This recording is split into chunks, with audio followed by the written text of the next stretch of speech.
night, yeah. Make all the demons quiet, yeah. We were built to thrive, yeah. I think that we've all had enough. What keeps you up at night, yeah. Make all the demons quiet, yeah. We were built to thrive, yeah. I think that we've all had enough. Oh, yeah, I think that we've all had enough.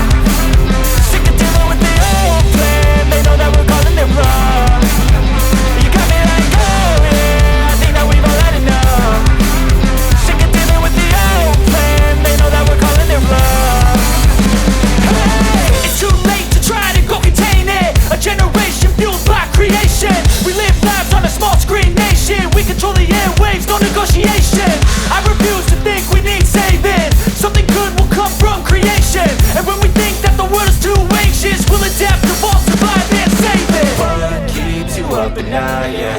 Make all the demons quiet, yeah. We were built to thrive, yeah. I think that we've all had enough. What keeps you up at night, yeah.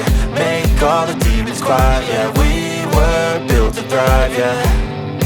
I think that we've all had enough. Oh, yeah, I think that we've all had enough. Sick of dealing with the old plan. They know that we're calling it wrong. You got me like, oh yeah, I think that we've all had enough. Sick of dealing with the old plan. They know that we're calling it wrong. Hey, oh yeah, I think that we've all had enough. Sick of dealing with the old plan. They know that. قبل اینکه اومدم ایران خب اولش مثلا چهارشنبه سوری بود، بعدش مثلا نمیدونم 13 به در بود، عید بود، خیلی ددردودو رو اینا بود و داشتم بچه‌ها رو میدیدم و کار خودم بود. چون کار منم الان یه طوریه که ایران مثلا صبح که خواب پا میشیم دارم با مثلا یه سری بچه‌ای که اینجا هستن اینا دارم کچاپ میکنم باشون، یه سری کارا رو دارم میکنم. بعد میتینگای من همه از ساعت 6 به بعد شروع میشه، یعنی یهو مثلا از 6 بعد از ظهرم یهو میرم تا 1 و نیم شب. واسم یه جورایی الان ایران خیلی برام فول تایمه، ولی خب خیلی هم زنده است. میدونی از صبح داری یه کار میکنی تا شب. ایوه اصلا بیرون ایران میری؟ آره دوستام اینجا هم دوستا رو خیلی میبینم، ولی بیرون رفتن مثلا به اینکه بگی داری تهران گردی میکنی و ایران گردی میکنی نه، به خاطر اینکه همش سر کارم، یعنی مثلا ساعت 5 6 بعد دیگه پشت لپتاپم واقعا باشم. قبلش هم دارم کار میکنم باز، واسه همین نه. ولی از یه طرف دیگه هم نه که خب مثلا 5 سال پیش من ایران بودم و 5 سالم مثلا 4 سالم مونده بودم اینجا دیگه داشتم کار میکردم. مثلا اون وقتی الان برگشتم خیلی برام چیز نبود که مثلا بیام بگم که اوه یادش بخیر اینا، همه چی خیلی آشنا بود و بعد کارم کردی توش دیگه. تو رفتی تو بطن، میدونی وقتی داری کار میکنی دیگه میری تو اداره مالیات و تو بطن و اینا دیگه با کشور آشنایی. ولی حسین الان خیلی داره بهم حال میده الان، چون داری کار میکنی ولی با مثلا با کارهای گاورمنتی و ادارجاتی و ایناشو نداری. میدونی من دارم با سطح شهر دارم حال میکنم و هم دیدی که میدونن که ایران خیلی حال میده، واسه من دارم با سطحش حال میکنم ولی کار اداریشو ندارم. این خیلی حال میده. آره بعد تو موقع عیدم اومدی، عید اصلا تهران 20 آره. چه خبر؟ خدا رو شکر سلامتی. آقا من خیلی دلم تنگ شده بود. تو هم اولین پادکستی که من دارم دوره تو ایران میذارم و خیلی هم اکسایدم با خیلی از بچه دیگه هم قراره صحبت بکنم، ولی خیلی هم بیخبر بودم ازت. توی فکر کنم یه 5 سال شد دیگه هم دیگه ندیدیم. البته باهات صحبت میکردم اونجا، ولی من یه بک‌گراند خیلی کوتاه بدم. من و حسین توی سایکل 1 آواتک بودیم. اون موقع ما ریحون رو شروع کرده بودیم، شما وی دکوریشن رو شروع کرده بودین که یه حالت AR VR توری بود که فکرم میکنم خیلی تجربه باحالی توش داشتیم. اصلا خیلی اون زمان خوش گذشت. خیلی خوش گذشت. فوق العاده بود، خیلی خوب بود. نمیدونم دیگه تکرار میشه یا نه تو ایران، ولی خب اون بچه‌ها خیلی هاشون دیگه خودت بهتر میدونی دیگه، خیلی هاشون الان کانادا هن و دیگه اون جمعه دیگه فکر نمی‌کنم بتونه جمع بشه، حداقل ایران، شاید یه جای دیگه. ولی ما تقریبا درصد زیادیمون تورنتو جمع شدیم. آره خوبه. من هستم، محسن هست، مویی هست، حمید هست، نمیدونم الان خیلی تیمای دیگه هم هستن، ولی کلا سایکل 1 آواتک هم خیلی باحال بود. یعنی سایکل 1 آواتک هم یه جورایی خیلی انرژیش بالا بود. بعد اولین بار بود که اون اتفاق، اصلا من اومدم آواتک رو دیدم موندم ایران دیگه. خیلی جالب بود. ولی ویدیو دکوریشنتون چی شد آخر؟ حالا نمیدونم با بچهای دیگه هم که با آریان که صحبت کردی یه مقدار اونجا هم نمیدونم مخاطبین دیدن یا نه، یه مقدار آریان خیلی خوب اونجا توضیح داد. و وی دکوریشن ما خیلی رو تک بودیم، و در واقع حالا بچه‌ای که یه مقدار با تجربه تر بودن، اونایی که منتورامون بودن، مثلا های بابک رسولی که اصلا آمریکا بود، بهمون گفت شما تک کمپانی هستین، اصلا ویدیو کریشن رو ول کنین، تکو بچسبین، چیکار میکنین؟ بعد من بهش گفتم که ویدیو کریشن یه قراره یه سکسس استوری باشه، یه کیسی باشه که بتونن روش مطالعه هم ما ببینیم این تکنولوژی خب اون جایی که ما فکر میکنیم به کار میاد، اون قابلیتی که ما فکر میکنیم داره و میتونیم ذائقه مردم رو عوض بکنیم یا نه. و دقیقا همین جاها ما ضعف داشتیم، یعنی تو تک خوب بودیم ولی توی میگه الان 5 ساله از من خبر نداری، من خب فوق العاده درونگرام و این رو خیلی کند دارم روش کار میکنم، هنوزم توش خوب نیستم. یعنی بچهای گیم منو نمیشناسن، بچهای استارتاپی فقط اونایی که نزدیک بودیم سایکل 1 دیگه فکر کنم مثلا سایکل 2 و 3 دیگه اصلا ماها رو نمیشناسن، ولی شما خیلی خوب کارایی کردین و ارتباطاتتون رو حفظ کردین. این فکر میکنم خیلی خیلی مهمه، در کنار این که شما تمرکز داشته باشی روی کارت و تک، رو نتورکت، رو بقیه چیزام یه مقدار هوریزونتال بری و کار بکنی که شناخته شده باشی. من سر ویدیو کریشن البته یادمه اون دمویی که اون روز به من تو نشون دادی، آیپد آوردی بالا، بعد قشنگ یهو مثلا یه اتاق خالیه، بعد میتونستی مثلا مبل بذاری، میتونستی رنگ مبل رو عوض بکنی. الان خب شاید خیلی دیدن براشون اینه که خب ایده که مثلا بعد 5 سال مثلا گذشته الان آیکیا اون کارو کرده، اپلیکیشن خیلی زیادی اصلا این کارو کرده. اتفاقا من چند وقت پیش خونه مامانم می‌خواست مثلا یه تابلو رو نصب کنه رو دیوار، من دنبال یه اپی بودم که میتونم عکس رو آپلود بکنم، یه فایل ایمیج به من بده، جی پیگ بده، بعد بذارمش رو دیوار و بتونم مثلا نشون بدم، یا مثلا این رنگ فرش رو بخوام انتخاب کنم. خیلی داشتم نگاه می‌کردم، اپ‌های زیادی هم بود. الان شاید مثلا یه مقداری الان این قضیه روال شده که همه میدونن که خب آیدیا چیه و مثلا روی آگمنتد ریالیتی و اینا میتونی مثلا یه سری واقعیت ارزش افزوده بهش میگن، چی بهش میگن؟ واقعیت افزوده، ارزش افزوده مالیات.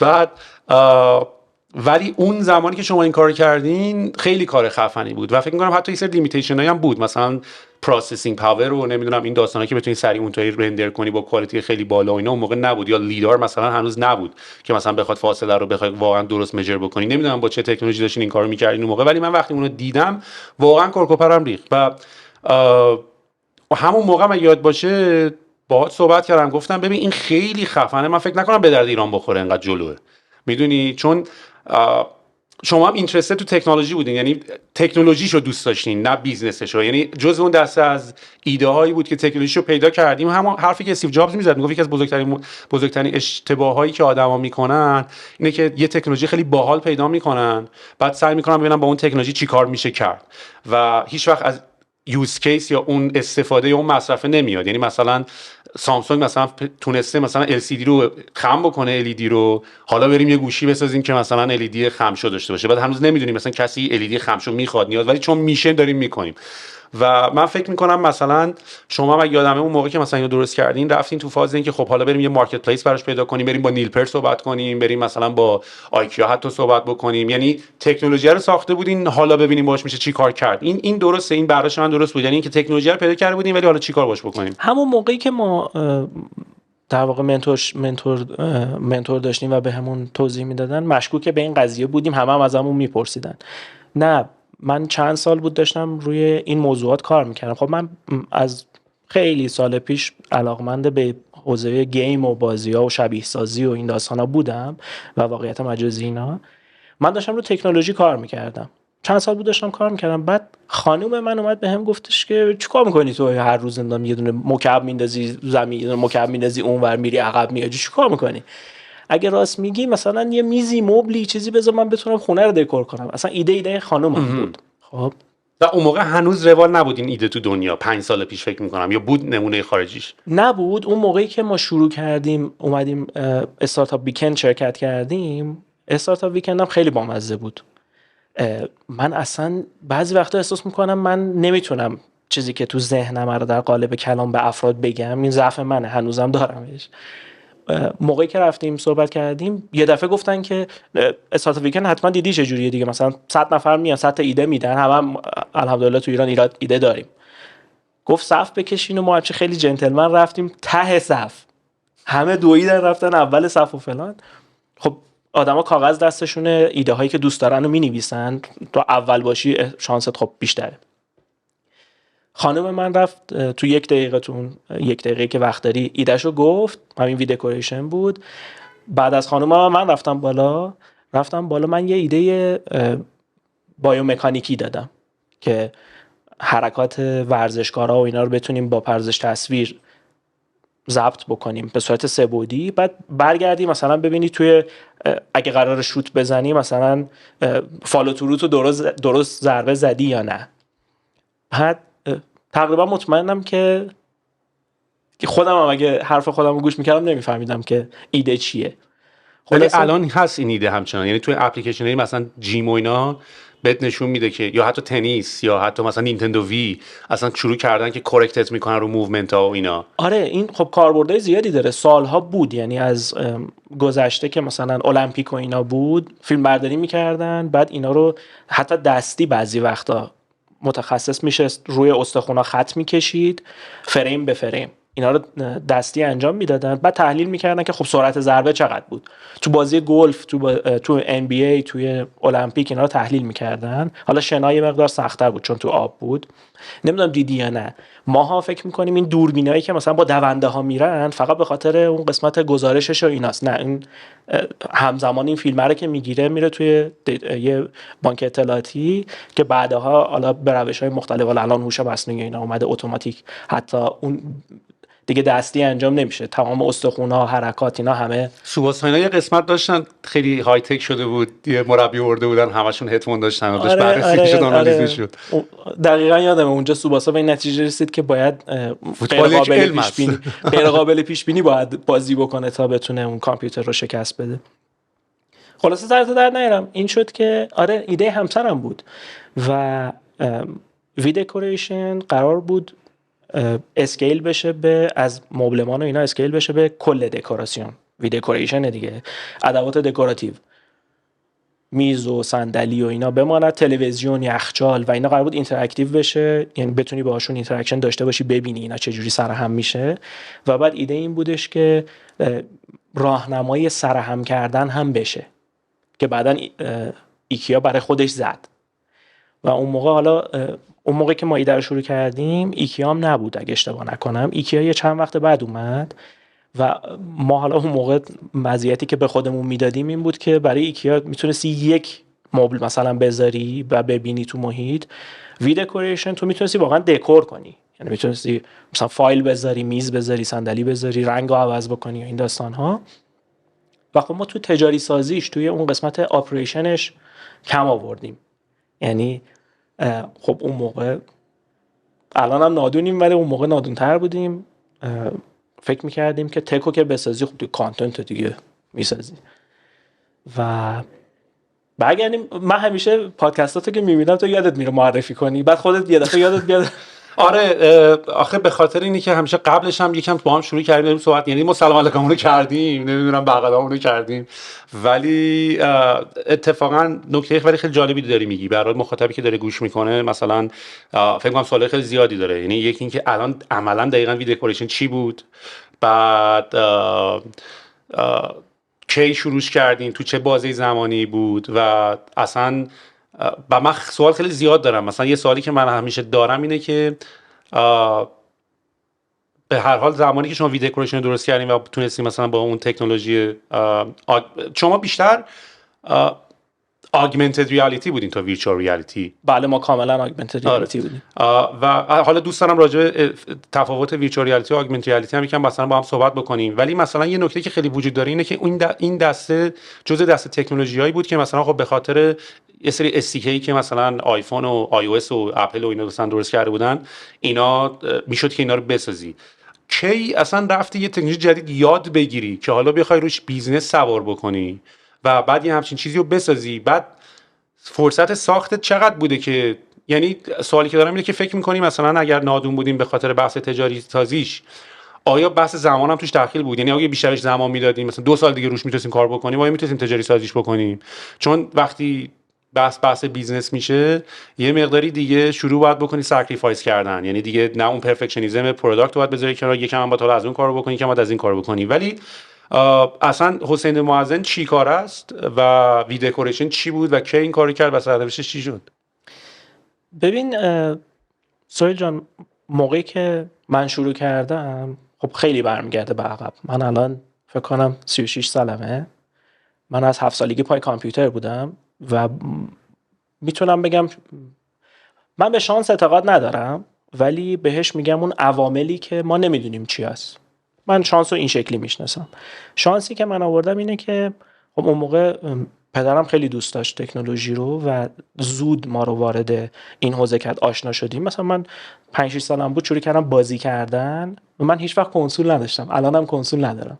یعنی من میکرو اینا، آتاری میکرو اینا هیچ وقت نداشتم. من از اول پی سی داشتم. و جالبه که با اینکه همه پی سی دوست داشتن، ولی من برام مونده که من بعضی از مثلا بازی‌های میکرو رو مثل ماریو رو نشستم ساعت‌ها بازی بکنم و اون نوستالژی که خیلی‌های دیگه دارن و شاید من نداشته باشم. همیشه برام سوال بود که این نرم افزارها از کجا میان، بازی‌ها از کجا میان اینا. خلاصه فکر کنم هولوش 10-12 سالم که بود، میشه 20 فکر کنم 4 سال پیش، پدرم یه مجله دانشمند به من داد. قطعش کوچیک بود. اونجا یه کد بیسیک بود. پدرم هم به من گفت این نرم افزارشه، اینم مجله دانشمند، برو ببینم چیکار می‌کنی. خلاصه من اون عیناً خب اون موقع من فارسی هم درست حسابی نمی‌تونستم بنویسم دیگه، حروفو به زور. من یادمه یه آر کوچولو بود تو کد اگه اشتباه نکنم و من اینو تو کیبورد پیدا نمی‌کردم چون حروف کیبورد بزرگه دیگه. این انقدر سنم کم بود. بعد رفتم به پدرم گفتم این چیه؟ بعد خندید گفت این مثلا همین، اینو بهش میگن آر مثلا. و اینو من عیناً کپی کردم. بعد خب چون خیلی وقت داشتم اون موقع، مثلا تابستونا این اصلا من کار دیگه نمی‌کردم دیگه، به جز اون زمانی که فوتبالیستا بود میرفتیم تو کوچه، اون موقعی که آفتاب بود و همه میگفتن آقا من سگ الان بزنی نمیره تو آفتاب، ما میرفتیم بازی می‌کردیم. من شروع کردم عوض کردن این مقادیر، هی ارور تا اینکه یواش یواش یاد گرفتم اینه. یه ذره انگلیسی مثلا راهنمایی شروع کردیم خوندن و اینا. یواش یواش فهمیدم اینه که می نوشتیم اینجا معنیش اینه، مثلا دایره پرینت کن فلان فلان. ببین ببخشید میونه کلمات اینو میگم، ولی این نکته که وجود داره اینه که این دقیقاً این همیشه برمیگره به اون این که بحث انگلیسیه. ما اتفاقا من فکر کنم دقیقاً این مثالی که داریم می‌زنیم، ما انگلیسی رو یه جورایی از زبان فارسی زودتر یاد گرفتیم به خاطر کامپیوتر و به خاطر همین پرینت و به خاطر نمیدونم اکو نمیدونم حالا یا سافر مثل انسی و اینا. یعنی یه سری افرادی که مثلا من یه سری افرادی که همش اینطورین که مثلا توی چقدر از اصطلاحات انگلیسی میپرونین، من اینطوریه که من فارسیشو اصلا نمیدونم. تو چرا اصلا فارسیشو میدونی؟ یعنی اصلا سوال همینه که از کجا فارسیشو فهمیدی؟ به خاطر اینکه اون زمان که اینا نبود، یا اصلا تو با زبان کامپیوتر داری راحت و زبان انگلیسی زبان راحتیه حتی نسبت به فارسی. اصلا تو فرض کن بخوای با فارسی برنامه بنویسی، میدونی اصلا اون قدرت، چون زبان انگلیسی به خاطر سادگیش، اصلا زبان انگلیسی زبان بیزینسه دیگه، یعنی زبانی نیست که توش جملات تعارفی و یه مقداری کنایه‌ای و اینا باشه، کاملا زبان بیزینسه. یه چیزی میخوای بگی، یه چیزی میخوای بشنوی.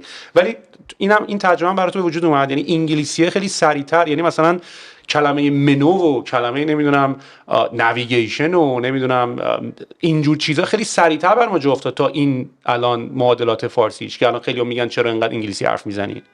ببین دقیقاً همین اتفاق افتاد. خب پی سی، ماوس، کیبورد، اصلا ما نمیدونستیم کیبورد یعنی چی، مانیتور کیبورد یعنی چی، کیبورد اصلا دقت نمی‌کردیم. به این میگن کیبورد. خب برای منم دقیقاً مثل توی یکی از قسمت‌های پادکستت گفتی، منم دقیقاً میگم زبان یه ابزار ارتباطیه.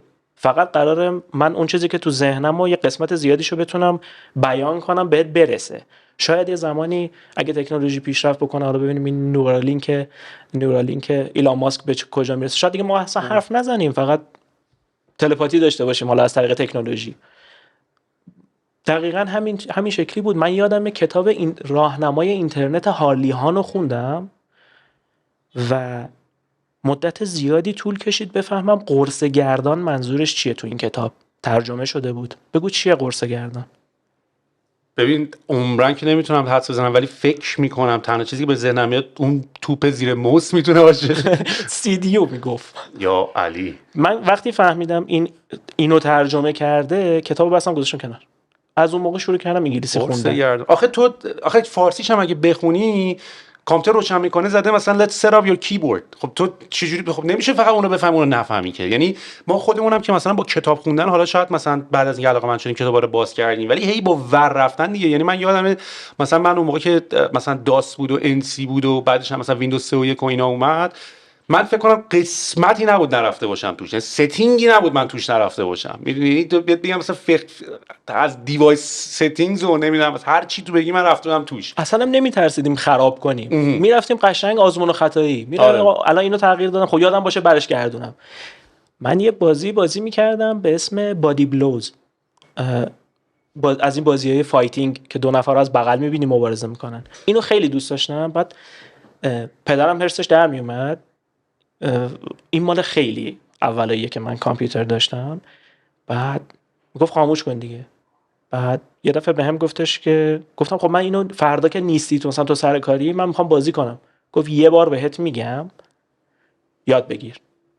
پدرم داشت به من میگفت ببین این حروف انگلیسی اینجوری نوشته شده فلان. من اصلا دقت نمیکردم، من فقط داشتم میشمردم این دو تا پایین زد یه اینتر زد، دو تا پایین سه تا پایین زد نمیدونم اینتر زد. بعد نمیفهمیدم فایل اگزه و بی ام پی و اینا چیه که فقط همین. آره نخوندیم، یعنی انقدر زدیم دیدیم. آره دقیقاً اینجوری شد میدونی، یعنی انقدر ور رفتیم. مثال میزنم بعضی از کلمات انگلیسی برای من تو ذهنم یه مفهومی داره که ازم بپرسی این فارسیش چیه باید کلی فکر کنم بگردم ببینم. یه من خدای من گفت تو انگلیسی چجوری یاد گرفتی؟ گفتم ببین از نظر من این شکلیه. عین بچه اول باید هی گوش کنی بعد مثل توتی تکرار کنی بعد راه میافتی. ما همش فکر میکنیم نه همه نه ها، حداقل اون زمانی که به ماها انگلیسی یاد میدادن به نسل ماها خیلی این شکلی بودش که خب ببین سلام یعنی هلو. خب سلامه یعنی چی؟ من توی یه موقعیتی که قرار میگیرم میگم سلام تو فرهنگ این منطقه. خب اون انگلیسی زبانه چی میگه؟ میگه هلو. همین اینا اصلا به هم وصل نیستن. اصلا این بعداً برای من یه اشکالی شده به خاطر اینکه این شکلی یاد گرفتنم باعث میشه که تو دیگه نمیتونی ارزی اینا رو به هم وصل بکنی. خلاصه من جواب سوالامو گرفتم، اومدم جلو برنامه نویسی. من با کیو بیسیک شروع کردم. اومدم جلو. بعد سوال باورت نمیشه یه روز یه نفر اومد بهم گفتش که خب تو چرا داری با حروف، من با حروف بازی درست میکردم مثلا اسلش میذاشتم اسلش خط بعد فنسی طور. دقیقاً آفرین. می اومدم مثلا شمشیر درست میکردم بعد فریم بعدی نمیدونم مثلا با پایپ شمشیرش نگار آورده بالا. آخه من حالا اینو داری میگی با اسکی بازی ما خودمون یکی از کارهایی بود که خیلی زیاد میکردیم به خاطر اینکه اون موقع اگه یادت باشه هنوز اینترفیس ها مثل ویندوز و اینا خیلی گرافیکال نبود. بعد دیگه به ویندوز ایکس پی که رسیدیم اولین نوع نتورک کانکشن تو با بی بی اس بود، با هایپر ترمینال وصل میشد به این شبکه‌های داخلی. شبکه مثلا من یادم شبکه آیندگان بود تو ایران، شبکه نوید بود. بعد اونها همش تکست بیس بود، یعنی تو کل اینترفیس رو با اسکی دیزاین می‌کردی. دقیقاً رنگ‌های مختلف میدادی بهش. یه نفر اومد به من گفتش که خب چرا از مودهای دیگه بیسیک استفاده نمی‌کنی؟ من گفتم مود چیه؟ بعد رفتم مودا رو زدم. چیز بود بیسیک فکر کنم F1 که میزدی میرفت توی هلپش. آره. بعد من نمیتونستم بخونم اون سن، مثلا 10 سالم بود اون موقع، 10-12 سالم بود. میرفتم نگاه میکردم میدم خب این یه کدی اینجا نوشته، این کد رو میرفتم کپی پیست میکردم میآوردم اینجا، کار نمیکرد. بالا ببرش پایین بیارش تو کد، اینا رو پاک کن اونا رو نمیدونم. اون موقع هم چیز نبود، بلد نبودم کامنت کنم، پاک میکردم. خلاصه این شکلی. بعد دیدم مثلا مود 11 که میزنی مثلا همه چیز کوچیک میشه دیگه، با پیکسلا میتونی کار بکنی. بعد درا رو یاد گرفتم و فلان اینا شروع کردم همون کاری که دوست داشتم، بازی ساختن. و هی شروع کردم یاد گرفتن. اومدم جلوتر دیدم خب یه چیزی هست به اسم پردازش تصویر. من شانسی و با صرف وقت خیلی زیاد کامپیوتر یاد گرفتم. یعنی میگم مثلا صبح تا شب به طرز احمقانه‌ای وقت گذاشتم. چرا؟ این سوالی که من فکر کنم جالبه، چون عموما تیپ بچه‌هایی که ما هستیم که بعدش هم ایونچوالی حالا به بیزنس علاقه‌مند شدیم، از یه حس کنجکاوی بیشتر تا علاقه به کامپیوتر. یعنی من اصلا فکر کنم یعنی اگه یه دیوایس دیگه هم بود که تو یه دکمه فشار میدادی یه چیزی بهت نشون میداد، اونم همینقدر علاقه من میشدیم بهش. ولی دیگه بقیه چیزا تو دنیا اونقدی فیدبک نداشت. یعنی مثلا تو مبل فشار بدید اتفاق نمیفته، مثلا میزو فشار بدید اتفاق، اسباب بازی تو فوقش یکم بازش بکنی، باتریشو بذاری روشن شه، حالا توش هم باز بکنی. ولی کامپیوتر فکر می‌کنم چون خیلی دیدی این سوال خیلی زیاده که شما تیپ بچه‌هایی که به کامپیوتر علاقه دارید، شما بچه‌های آیتی، و من نمیدونم این ارتباطی به آیتی داره یا نه، یا کلا یه کنجکاوی دیگه است. نظر شخصیمه واقعا. من فکر میکنم که این عشق و علاقه‌ای که ما داشتیم و اون به قول تو اون کنجکاویه که هی میرفتیم یه چیزی رو تغییر میدادیم، خب چی شد. من یه مدتی خیلی علاقه پیدا کرده بودم به خاطر اینکه بعضی از نرم افزار کرک نبود، علاقه پیدا کرده بودم به کرک کردن. کرک رو من چجوری یاد گرفتم؟ یواش یواش فهمیده بودم که خب مثلا فایل‌های سورس چی ان، فایل‌های نمیدونم مثلا تصویری چی ان، فایل‌های ویدیویی چی ان، صوتی چی ان، فایلایی که اجرا میشن چی ان، یواش یواش تو ویندوز DLL چیه و اینا. یادش شده بعد دیلر رو پاک می‌کردی.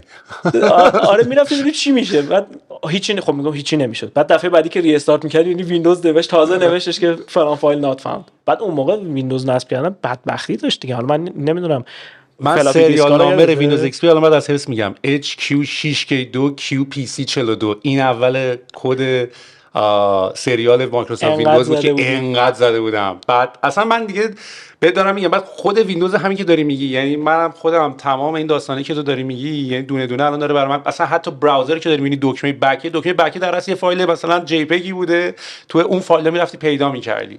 یا مثلا همه این دی ال ال پاک کردن و دی ال ال خیلی فایل کلیدی هم بود یعنی همه چیز سر این فایل دی ال ال بود و همین. یعنی این داستان اینی که تو یه چیزی دستته و هی داری باش ور میری، یعنی و واقعا راست میگی. یعنی مثلا من که دارم فکر میکنم اون کنجکاوی بچگیه بود که باعث شده کاری که داریم الان میکنیم و بکنیم. یعنی الان شاید خیلی اگر این کنجکاوی نباشه خیلی سخت داره.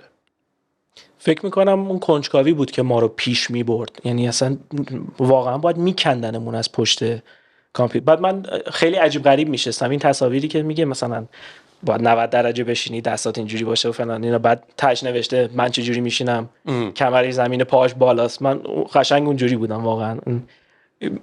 میگن اینا جوکه واسه ما خاطره است، واقعا اینجوری میشستیم و چقدر به بدنمون آسیب زدیم واقعا. خلاصه من اصلا هکس ادیتورم نمیدونستم که یه ادیتوری باز میکردم اینو عوض میکردم، گفتم خب اینجا A بود مثلا توی فایل کامپایل شده میگم میرفتم عوضش میکردم، خب دیگه کار نمیکنه، ارور میده، خب برم برش گردونم. بعد با تکست ادیتور برش میگردوندم، خب این A بود دیگه، مثلا من A رو پاک کردم دوباره گذاشتم چرا کار نمیکنه. بعدا یواش یواش فهمیدم که نه مثلا تو فایل ترکوندی. بعضی از این ادیتورها ورمیدارن مثلا اندینگ فایل رو عوض میکنن. بعد دیدیم یه چیزی هست به اسم هکس ادیتور، باید با اون کار بکنی منطقاً. خلاص رفتم انقدر این اسکی ها رو جابجا کردم، من حفظ شده بودم. یادم تو داس حتی میخواستم بزنم، مثلا بعضی از کاراکترها نمیتونستی بزنی دیگه به طور عادی، آلت 164 مثلا فلان بود. حتی یادم حروف فارسی رو یادم بود موقعی که یه فایل کامو اجرا میکردی. فایل کام اگه باشه 64 کی بود دقیقاً و اگز مجموعه از این فایل‌های کام بود که آدرس هم دیگه داشتن میپریدن. انقدر این فایل‌های اگز رو من دست کاری کردم. دات هم بود جزء فایل‌های. آره اون بچ فایل‌ها بودش که من همیشه میگفتم گیم‌ها با دات بات شروع میشد. میرفتم میپرسیدم میگفتم این بت با چی، این بت یعنی چی؟ خب بعد مثلا دیکشنری آشنا شده بودیم یواش یواش میادم خدای بت خفاش یعنی چی؟ نمیدونستیم با بچ فایله مثلا. آره یادش بخیر. این نکته که داری میگی خیلی جالبه که مثلا یا حتی .exe.execution و من یکی از حسرتایی که دارم میخورم اینه که ای کاش موقعی که ما مدرسه داشتیم ریاضی فیزیک میخونیم به ما انگلیسیش یاد داده بودن که ما F مثلا نیرو ما حفظ میکردیم در صورتی که تو میدونی F یعنی فورس، میدونی، یا مثلا G جاذبه گراویتی، یعنی و چقدر ما سخت یاد گرفتیم، واقعا آزار دیدیم.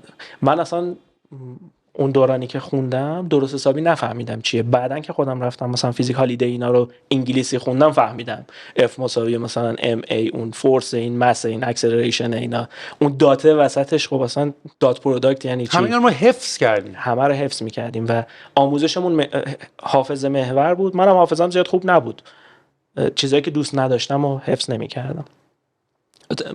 همیشه به پدرم میگفتم حافظه‌ام خوب نیست، پدرم میگفت نه تو حافظت گلچینیه، اون چیزی که دوست نداری رو هر کاری بکنیم بر نمی‌داری، اون چیزی که خودت دوست داری رو حفظ می‌کنی. راستم میگفت. یه ذره اینجاش شتاب بدیم چون فکر کنم من خودم خیلی دوست دارم در مورد متاورس اینا هم صحبت بکنیم. آره اتفاقا می‌خواستم برم تو قشنگ الان پیرمردی شدیم داریم از گذشته‌ها میگیم. آره داداشون روزا یادش بخیر. آره نده ولی خب خیلی جالبه که من و تو داریم از یه همچین دنیایی تا دنیای متاورس راجع به 25-30 سال بیشتر نیست داریم صحبت میکنیم. یعنی این اتفاقا عموی من دیروز یه حرف خیلی جالبی زد، میگفتش که مثلا از عصر رنسانس تا الان مثلا حالا یواش یواش تغییرها اینقدر یواش یواش بود که تونستی بفهمی، میدونی، و باهاش جا گرفتی. از الان داری شوت میشی تو دنیای آینده و اصلا نمیتونی بفهمی داره چه اتفاقی میفته. آره بعضیا معتقدن که شاید ما آخرین آدمایی باشیم که میمیریم. برای من خیلی عجیبه ولی با این سرعتی که هوش مصنوعی شاید ما هم نموردیم. میدونی شاید الان یه مثل اینکه جوانسازی پوست و اینا هم انجام شده 30 سال اصلا یه نفر نمیدونم یعنی چی، من فقط تایتلشو دیدم. و اگه اینجوری باشه خب احتمالاً آدما مرگ اختیاری خواهند داشت. آقا خسته شدم دیگه، مثلا من همه چی رو تجربه کردم ولم کنید. بیایم جلوتر. یواش یواش من با الگوریتم آشنا شدم. آها بابا این مثلا برنامه نویسی اینجوری نیستش که تو مثلا گو تو استفاده بکنی و فلان، نمیدونم ایف بزن الگوریتم داره، ریاضی پشتشه فلان. من هر وقت میشنوم مثلا بچه‌ها میگن آقا این همه ریاضی خوندیم به کارمون نیومد، به چه دردی میخورد؟ من یه خورده ناراحت میشم از این بابت که چقدر بد که به ما نگفتن چقدر ریاضیات و فیزیک میتونه کارمون رو راه بندازه. مثلا دنیای تو خب دنیای سنگین‌تری هم از تو ریاضیات، یعنی مثلا تمام این پلیگونایی که شما دارین دیزاین می‌کنین برای جنریت کردن گرافیک و اینا همش کلکولیشن داره. دقیقاً.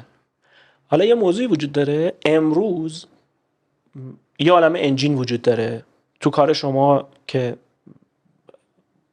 طراحی وبسایت و اینا کار می‌کنی، یه عالمه فریم ورک بک اند و فرانت اند و جاوا اسکریپتی و اینا وجود داره و اینا از نظر من به طبقه بندی که من انجام میدم من ترسیدم. یکی از این پادکستاتو دیدم یکی میگفتش که تو کامنت ها اومدن نوشتن چقدر منم میکنین. تو برای من تاکید میکنم این یعنی نظر شخصیه، این لزوما یه چیز علمی نیست که مثلا بگیم این فکته و این حرفا.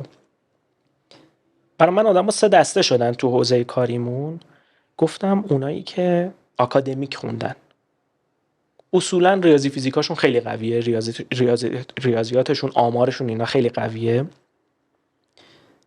و اینا آدمایی هستن که پیپر میخونن، پیپر مینویسن، کارهای آکادمیک دانشگاهی انجام میدن و این تیپ کارا. و حالا مدرک دانشگاهی هم که میگیرن، چه ارشد میگیرن چه دکترا میگیرن، یه چیزی به علم اضافه میکنن، یه نقطه، یه آجر، حالا به هر تعبیری که بگی، یه چیزی به علم اضافه میکنن.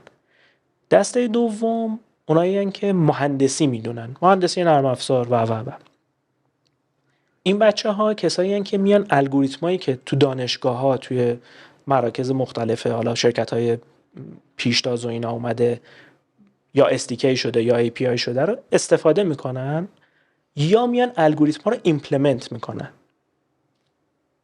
یعنی چی؟ یعنی میری مثلا یه مقاله رو میخونی میگی خب اوکی این طرفی که اینو نوشته مهندسی نمیدونسته، یعنی اینجا مموری منیجمنتش بد بوده. خب من مموری منیجمنتش رو درست میکنم، مهندسیشو درست میکنم، از نظر ریاضی هم که الگوریتم داره درست کار میکنه. این شد پس یه چیزی که از آکادمیک اومدیم تو حوزه مهندسی. بعد مهندسا خب تنبلم بینمون هست دیگه، اصلا کلا یکی از چیزایی که آدما پیشرو نشونه این تنبلی است. خب این چرا این همه من کد بنویسم، اینو فریم ورکش میکنم، انجینش میکنم و یواش یواش میان فریم ورک درست میکنن. بعد دسته سوم میشن اونایی که فریم ورک بلدن.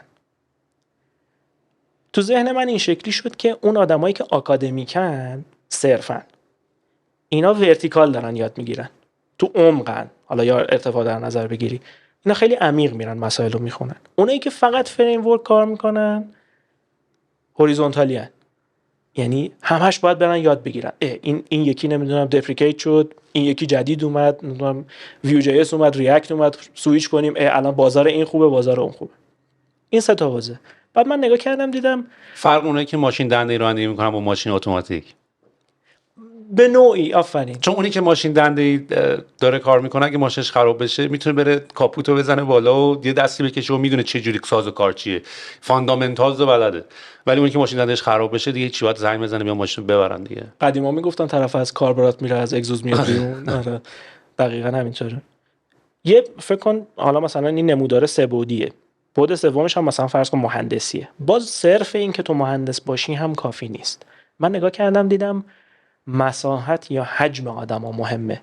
یعنی رو دو محور که قرار میگیری، یعنی یه خورده ورتیکال یاد میگیری، یه خورده هوریزونتال یاد میگیری، فریم ورک هم یاد میگیری، دانشت ارزشمند میشه. خب امروز به قول شما یه عالمه فریم ورک AR وجود داره. AR کور هست، AR کیت هست، بازم هست.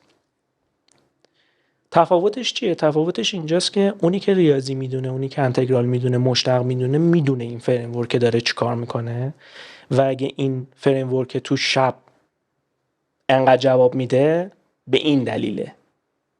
اگه مثلا تو نیاز داری حتما تو نور کم کار بکنی، چجوری باید ترکینگ رو انجام بدی، چجوری باید این فیچرهای تصویر رو پیدا بکنی و ترک بکنی. یه مشکلی که ما داشتیم زمانی که آواتک بودیم این بود که هنوز دوربین‌های گوشی‌ها و تبلت‌ها کالیبره کارخونه نبود. اگه یادت باشه اون زمانی که ما کار می‌کردیم نه چیز بود، نه AR کیت بود، نه AR کور بود.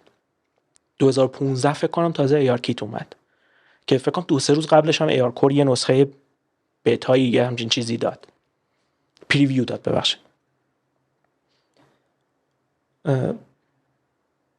اون موقع دوربینا کالیبره نبود. ما چیکار میکردیم؟ یه چکر داریم، چکر این تصاویر مثل صفحه شطرنجه.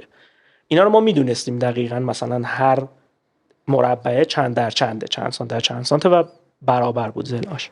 اینو میگرفتیم جلوی دوربینی که داشت پردازش میکرد و دوربین رو تازه کالیبره میکردیم، میفهمیدیم خب یعنی مثلا کروچرش چقدره، یه سری پارامتر داره، وایت بالانس و اینا رو همینطوری ست می‌کنن. حتی الان با همین دوربینا هم که فیلم برداری میکنن یا حتی تو دنیای الان هم همچنان از همین چین کارهایی دارن میکنن.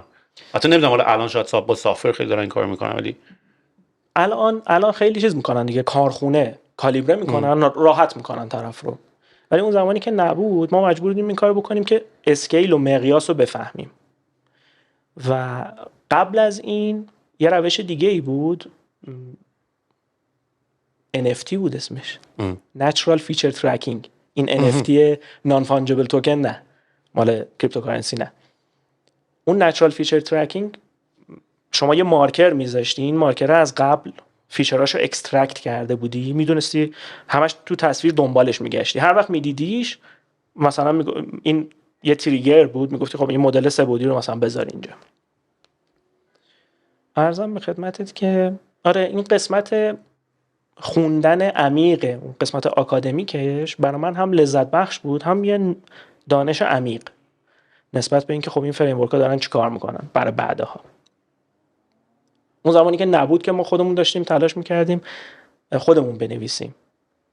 زمانی که ما داشتیم بازی درست میکردیم ما یه بازی پابلیش کردیم قبل از اینکه اپ استور بیاد، قبل از VR دکوریشن تو کار بازی بودی، بعد رفتی بریش به سمت این، چون گفتی قبلش هم تو همین خانم دوم مکبار رو جابجا می‌کنی، اون موقع هم تو گیم دیزاین بودی و بعد رفتی تو بیزنس و یه ایده مثل وی دکوریشن یا نه؟ یعنی چند وقته؟ چون من تو رو به عنوان وی دکوریشن میشناسم و بعدش دیدم رفتی تو گیم دیزاین، ولی الان عملا میبینم که تو قبلا هم تو گیم دیزاین بودی. آره من تو گیم دیزاین بودم، بعد خیلی علاقه داشتم به کارهای مختلف. یعنی من میگفتم چه کارهایی میشه انجام داد. به شدت من معتقدم آموزش یک بعدی حافظه محور بدی بود اون زمان. الان خبر ندارم راستش چجوریه، خیلی دورم، ولی به شدت همیشه معتقد بودم ماها باید بازی یاد میگرفتیم، یعنی محتوای باید اینتراکتیو می بود و خودم هم شروع کردم این کارو کردن. گفتم خب اگه من میخوام شنا یاد بگیرم چرا با جون کردن تو آب قلب آب بخورم حتما باید یاد بگیرم. بیرون آب اینو میشه سه‌بعدی دید، پازش کرد، ببینی مثلا حالت دستت باید چجوری باشه. اصلا چه نکته جالبی گفتی، همون ور رفتنای دات اگز و دات بت و اینا اینتراکتیو بود برای ما که داشتیم این کارا رو می‌کردیم. یعنی ما اینتراکتیو یاد گرفتیم نه رو کتاب. بلافاصله فیدبک می‌گرفتیم. دقیقاً همینطوره. ریاضی همینجور، فیزیک همینجور، آناتومی همینجور. من یه دمو دارم خیلی همزمان شد با اون دموی هالولنز که بعدم فهمیدیم خالی بندی بوده، با یه دوربین مخصوص فیلم برداری کرده بودن. مشابه همون لایه‌های مختلف بدن رو نشون میدادیم. من با دانشگاه تربیت مدرس و دانشگاه تهران یه مدت کار میکردم سر یه سری ربات هپتیک. پزشکا معتقدن که حس لامسه‌شون مثل چشم دوم عمل میکنه. یعنی وقتی دست میزنه مثلا میبینه خب اینجا گرفتگی داره یا مثلا این رگ این مشکل رو داره، این با دست زدنه با این حس لامسه متوجه میشه بیمار چه مشکلاتی ممکنه داشته باشه و این در رباتیک میشه هپتیک حس لامسه. یعنی اگه یه رباتی داری که مثلا فرض کن داری براده برداری رو آیفونت داری دیگه هپتیک فیدبک که میزنه به دستت میفهمی یا ویبره. آره اون یه نمونه خیلی ساده است. اینی که من میگم مثلا فرض کن 6 جهت آزادیه. یعنی چی؟ یعنی شما فرض کن یه دندون مجازی اینجاست میخوای بتراشیش، دندون لایه‌های مختلف داره، میناش خیلی محکمه، بعد داخلش که میری لایه‌های دیگه داره و پالپ، نهایتا پالپ خیلی نرمه. در واقع چی میشه؟ اگر کسی قبلا تمرین نکرده باشه ممکنه مینا رو سوراخ کنه، یه دفعه دستش در بره تا ته دندونت بره، مثلا بزنه به اصلا دردت گرفت. آره داشتم تصور میکردم واقعا. اینا پزشکا چند تا کار انجام میدن. رو قالب‌های گچی چیز میکنن، تمرین میکنن که گچ خب یه بافت داره دیگه، یه جور تراکم داره، یه جور دنسیتی داره. یا میومدن رو دندونایی که قبلا کشیده شده یا دندونای مثلا حیوونا کار میکنن که بازم اون شرایط واقعی رو نداره، گیر آوردنش، بعد اصلا یه جور عجیب غریبی دیگه. تفلک‌ها بنده‌های خدا لابد اعتماد چیز دارن دیگه، ادب شدن، یادم رفت، اشکال نداره. عادت کردن و عرضم به خدمتت که خاله من خوب همه زندگیم چیز بودم، ایران بودم. آخه ربطی نداره، داری راجع به یه سری مطالب داریم حرف میزنیم، مثلا نکتهش این نیست که فارسی بخواد حرف بزنی یا انگلیسی، دنسیتی و نمیدونم اینا رو ما همش توی مقالات میخوندیم، پیاده سازی میکردیم دیگه. فکر کن این بازوی این رباته زمانی که ولش میکردی خب جاذبه میکشیدش پایین میافتاد. این بازو وصل بود به یه سری موتور که بتونه مقاومت ایجاد بکنه تو نتونی اینو حرکت بدی رو هوا. فیسبوک یه چیزی توی دموهایی که نشون داد داره اون دستکش رو. آره سالهاست داریم کار میکنیم، سالهاست دارن کار میکنن تو دانشگاه‌های مختلف، یعنی تو ایران هم هست، تو دانشگاه تربیت مدرس دانشگاه تهران اینا هم بچه‌ها دارن کار میکنن، بچه‌هایی که مکانیک، مکاترونیک و نرم افزار میخونن، اینا معمولا چون میان رشته‌ای میشه به این شکل کار میشه. یادش بخیر من با بچه‌ها خیلی خوبی کار میکردم، اساتید خیلی خوبی کار میکردیم. خلاصه این فکر کن اینو ول میکردیم میافتاد پایین، نمیدونیم ما چه لذتی میبردیم. یه دندون مجازی درست میکردیم، چیزی وجود نداشت اینجا، ولی این دسته ها رو مجازی میذاشتیم روی این دندونه، ولش میکردیم، این میموند، سهل تکون نمیخورد. این 1000 هرتز بود. فکر کن مثلا تصویر داره 30 هرتز 60 هرتز نمایش داده میشه، این 1000 هرتز محاسبه میکرد. یه ماتریسی بود به اسم ماتریس ژاکوبیان، فارسیش تونستم بگم البته ژاکوبیان، حالا اون ژاکوبیانش دیگه نمیشه کاریش کرد. خب این لذت، این که چرا ما لذت میبردیم، این بازوی این رباته فکر کن مثلا مثل دست بود و این یه دامنه، یه محورهایی میتونست حرکت بکنه، 3 درجه آزادی، 6 درجه آزادی، ربات‌های مختلف میتونستن حرکت بکنن. اگه تو محاسباتت اشتباه میکردی چی میشد؟ لپتاپت هم بغلشه داشتیم ما، یه دفعه در میرفت تق میزد تو لپتاپ، زده بود مانیتور بچه‌ها رو شکسته بود و اینا. بعد تو فکر کن مثلا ما اوج تستمون و لذتمون این بود که اینو میذاشتیم اون بالا ولش میکردیم، بعد یواش یواش براده برداری رو بهش اضافه کردیم و تو حس میکردی که داره فشار میده واقعا. اگه از حالت متش خارجش میکردی نمیتونستی براده برداری کنی، ربات مقاومت میکرد. این فیزیک انجینه؟ یعنی چی فیزیک انجینه؟ به خاطر اینکه اینایی که تو داری میگی، من یه ویدیویی توی تد تور داشتم نگاه میکردم که راجع به درون بود. خب ویدیو مال 10 سال پیش، یعنی یه مرد است خیلی خفنه توی کار درون و ایناست و یه سری درون بود که اون موقع مثلا هنوزم درون مثل الان نبود که اینقدر دیگه الان مثلا پاپولار شده و دست همه هست، که مثلا یارو لیوان آبو میذاش روش و بعد نشون میداد، میگفت نگاه کن مثلا اگه این درون اینجاست، من الان لیوان آبو دارم میذارم روش، نسبت به وزن لیوان درونم یکم میرفت پایین‌تر. میدونی وقتی لیوان رو برمی‌داشت دوباره درون رو برمیگشت بالا و بعد داشت میگفتش که ما داریم وزن اینو حساب میکنیم، بعد داریم اینو به این نشون میدیم، یا حتی نشون میداد که درون رو که میگیری ولش کنی دوباره مثل کش دوباره برمیگرده. میدونی در صورتی که اصلا تو دنیای اون که کش نیومده ولی داره اینو شبیه سازی برای تو میکنه که انگار تو اینو کشیدی و اینم داره دوباره برمیگرده. این میشه مبحث کنترل. مبحث کنترل توی مکانیک و مکاترونیک.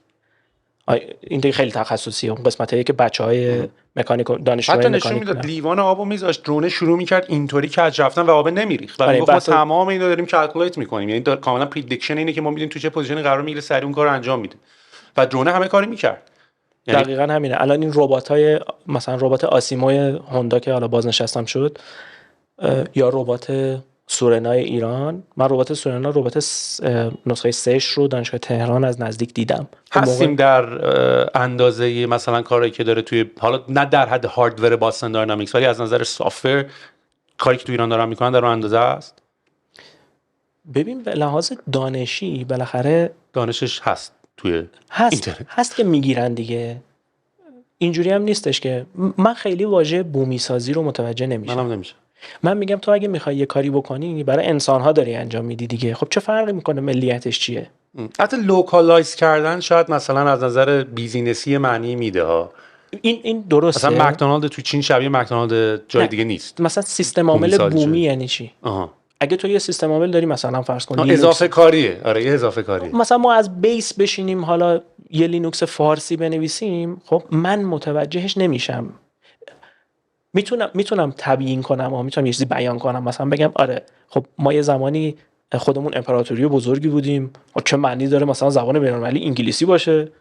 اینا شاید بتونم این شکلی بیان بکنم ولی اینکه در دنیای فعلی اوپن سورس، در دنیای اوپن سورس که تو چه اهمیتی داره مثلا محصولت رو نیروی متخصص داخلی درست کرده یا یه تیم بین‌المللی، چه فرقی احتمالاً for a wrong reason دیگه، احتمالاً به دلایل غلط. حالا احتمالاً دلایلش اصلا دلیل اونی که چرا اون کارو می‌کنه، احتمالاً دلیل مثلا فاز ملی گرایی، دلیل سیاسی، احتمالاً برای دلایل غلط داریم اون کارو رو می‌کنیم. میدونی واقعا ببین ما واقعا حرفمون سیاسی که نیست. خب واقعا نکتم اینجاست، اگه من به نرم افزار علاقه دارم و زبان من زبان کامپیوتر، حالا هر چی که هست، خب زبان مهندسیه، زبان ریاضیه، چه فرقی میکنه ملیت من کجاییه؟ خب و چه فرقی میکنه که این محصول یا این پلتفرم کجاییه، کسایی که روش کار کردن کجاییان، چه فرقی میکنه؟ خروجیش چیه؟ چی کار میکنه؟ ولی یه سوال بپرسم، من نمیخوام بریم توی این دایرکشن ها، ولی فقط برای اینکه این سوال برای من به وجود میاد که آره چه کاریه، ولی خب وقتی چند تا شرط رو میذاره کنارم، آیا مثلا رئیس جمهور مثلا ایران باید iOS ببره دستش که ممکنه حتی اسپویل بشه یا مثلا اکسپلویت بشه، بتونن یه کاری مثلا از ورش کنن؟ آیا مثلا نرم افزار زندان‌های ایران، چیزای خیلی حساس، مثلا سیستم سکیوریتی و پدافندی ایران مثلا باید رو ویندوز باشه که مال اوناست و اونا دشمنتن؟ میدونی یعنی همچین سوالا و بحثایی هم هست. اگه قرار باشه مثلا فقط بحث صرفاً بحث مثلا مهندسی نباشه، از نظر مهندسی یاره چه اضافه کاریه، بری یه کاری که این همه دیولپر و اینا روش نشستن کار کردن و باگاش در آوردن، آره، ولی یا شاید مثلا بیای تو قالب مثلا بیزینسی و کشوری و اینا نگاه بکنی، خب شاید این داستانا باشه. آره 100%. اونجاها معمولاً از اون سیستم عامل ملی هم استفاده نمی‌کنن. خب سیستمان چیپ میرن، SOC میرن. ممکنه مثلا نرم افزار کاستومایز، مثلا فرض کن مثلا یکی از نیروهای مسلح خاص، مثلا ارتش برای خودش حتما باید داشته باشه، یا مثلا فرض کن تلفن رئیس جمهور ممکنه یه چیز خاصی باشه.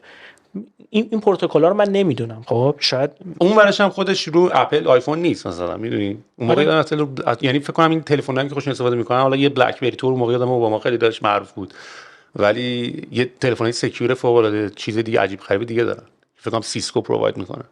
میدونی من نه این طرف میگم اون کسی که فارسی فقط بلده آره اونم گناه داره. من دارم در مورد عامه صحبت میکنم، نه این طرف که مثلا انقدر کاربردهای خاص امنیتی.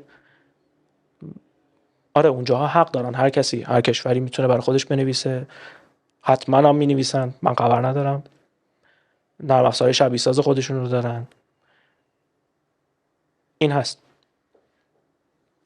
ببین حالا میخوام دوباره برات گردونم تو این گیم، به خاطر اینکه من خودم شخصا علاقه خیلی زیادی به گیم دارم و من اصلا علاقه‌م به کاری که الان دارم میکنم و اینا از انیمیشن شروع شد و بعدش رفتم انیمیشن اینو دیدم اوه حالا نمیدونم آناتومی بدن و ابرو و چه شد، چون ما همیشه اندریزوی و فایندینگ نیمو نگاه میکنی حال میکنی، یا میری توش میبینی 2 ساعت و نیم داری فقط مثلا چش ماهی دیزاین میکنی، شاید اون موقع یه مقداری اون اکسایتینگی که اند ریزالت هست نداشته باشه. ولی فکر میکنم گیم دیزاین قول صنعت همه دنیا سنی است، حتی از صنعت سینما هم گنده تره، هم از نظر مقدار کاری که توش انجام میشه. یعنی من فکر کنم تمام هنرها توی دنیا گیم دیزاین هست.